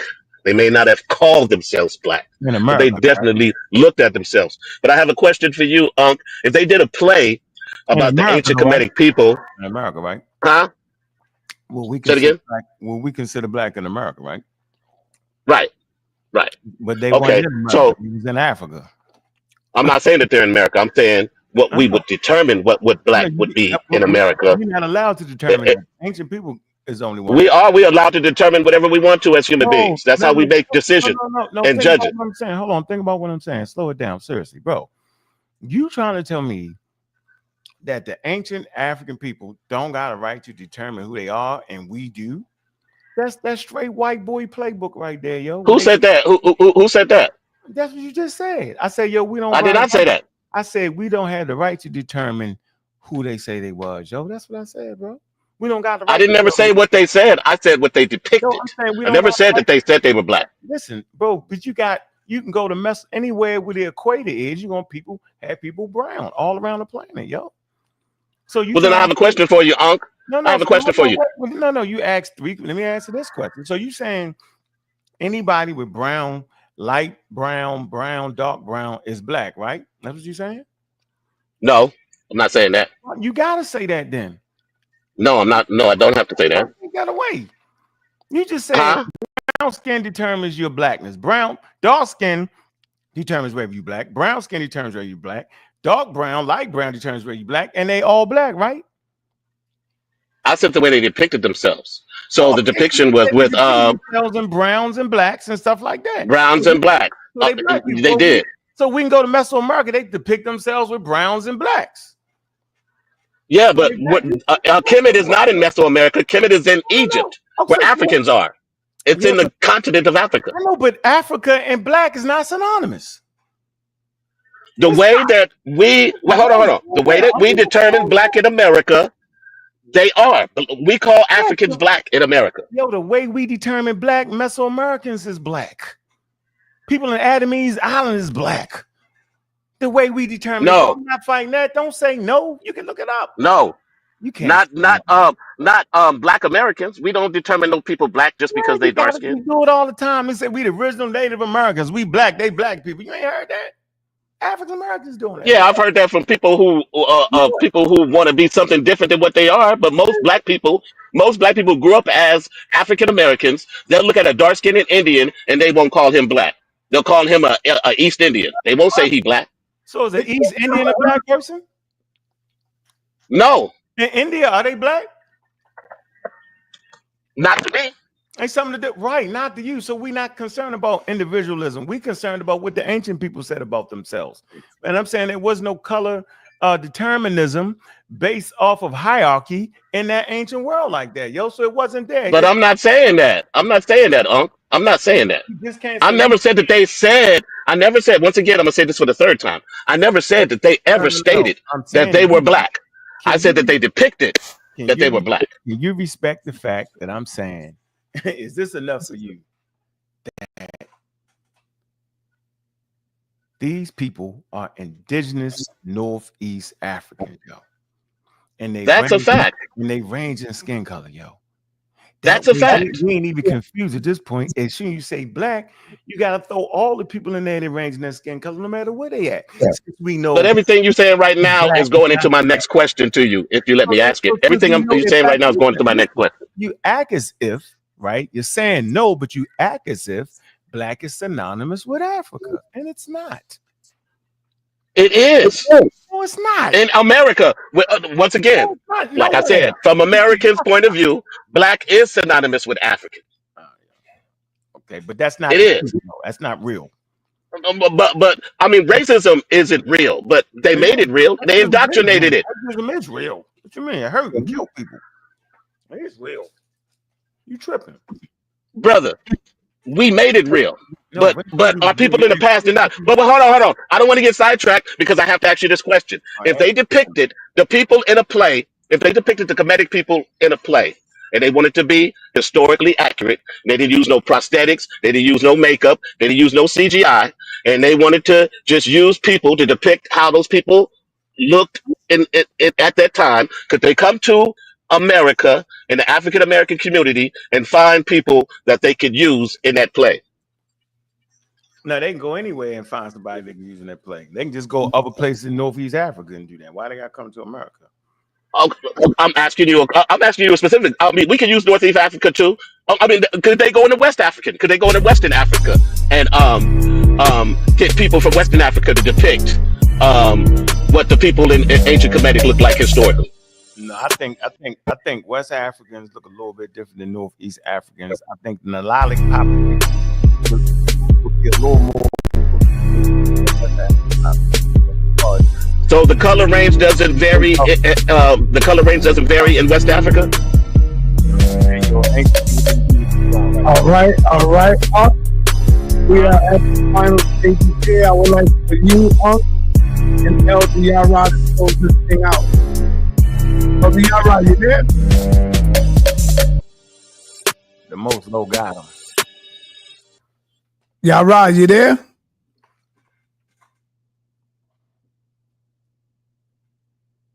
Yarah, you there? All right. Ankh, close us out, brother. Excellent discourse. We've had a lot of pseudo ideas floating around here. People saying that convergent evolution ain't evolution. I ain't never heard of that. And he's from the pseudoscience department, the Magi Archers, along with Neanderthal James. They the scientists, pseudoscientists. And this is what they teach. Neanderthal James teach that African Americans aren't all human.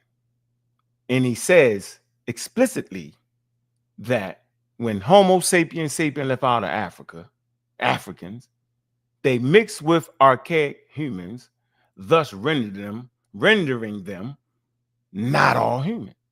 But he forgot that those same non-Africans, right, that the Africans quote unquote turn to, end up mating back with Africans in the transcontinental slave trade. So by consequence, in his logic, then African Americans ain't all human. This is very problematic and ridiculous. But he's head of the science department, the Magi Archer.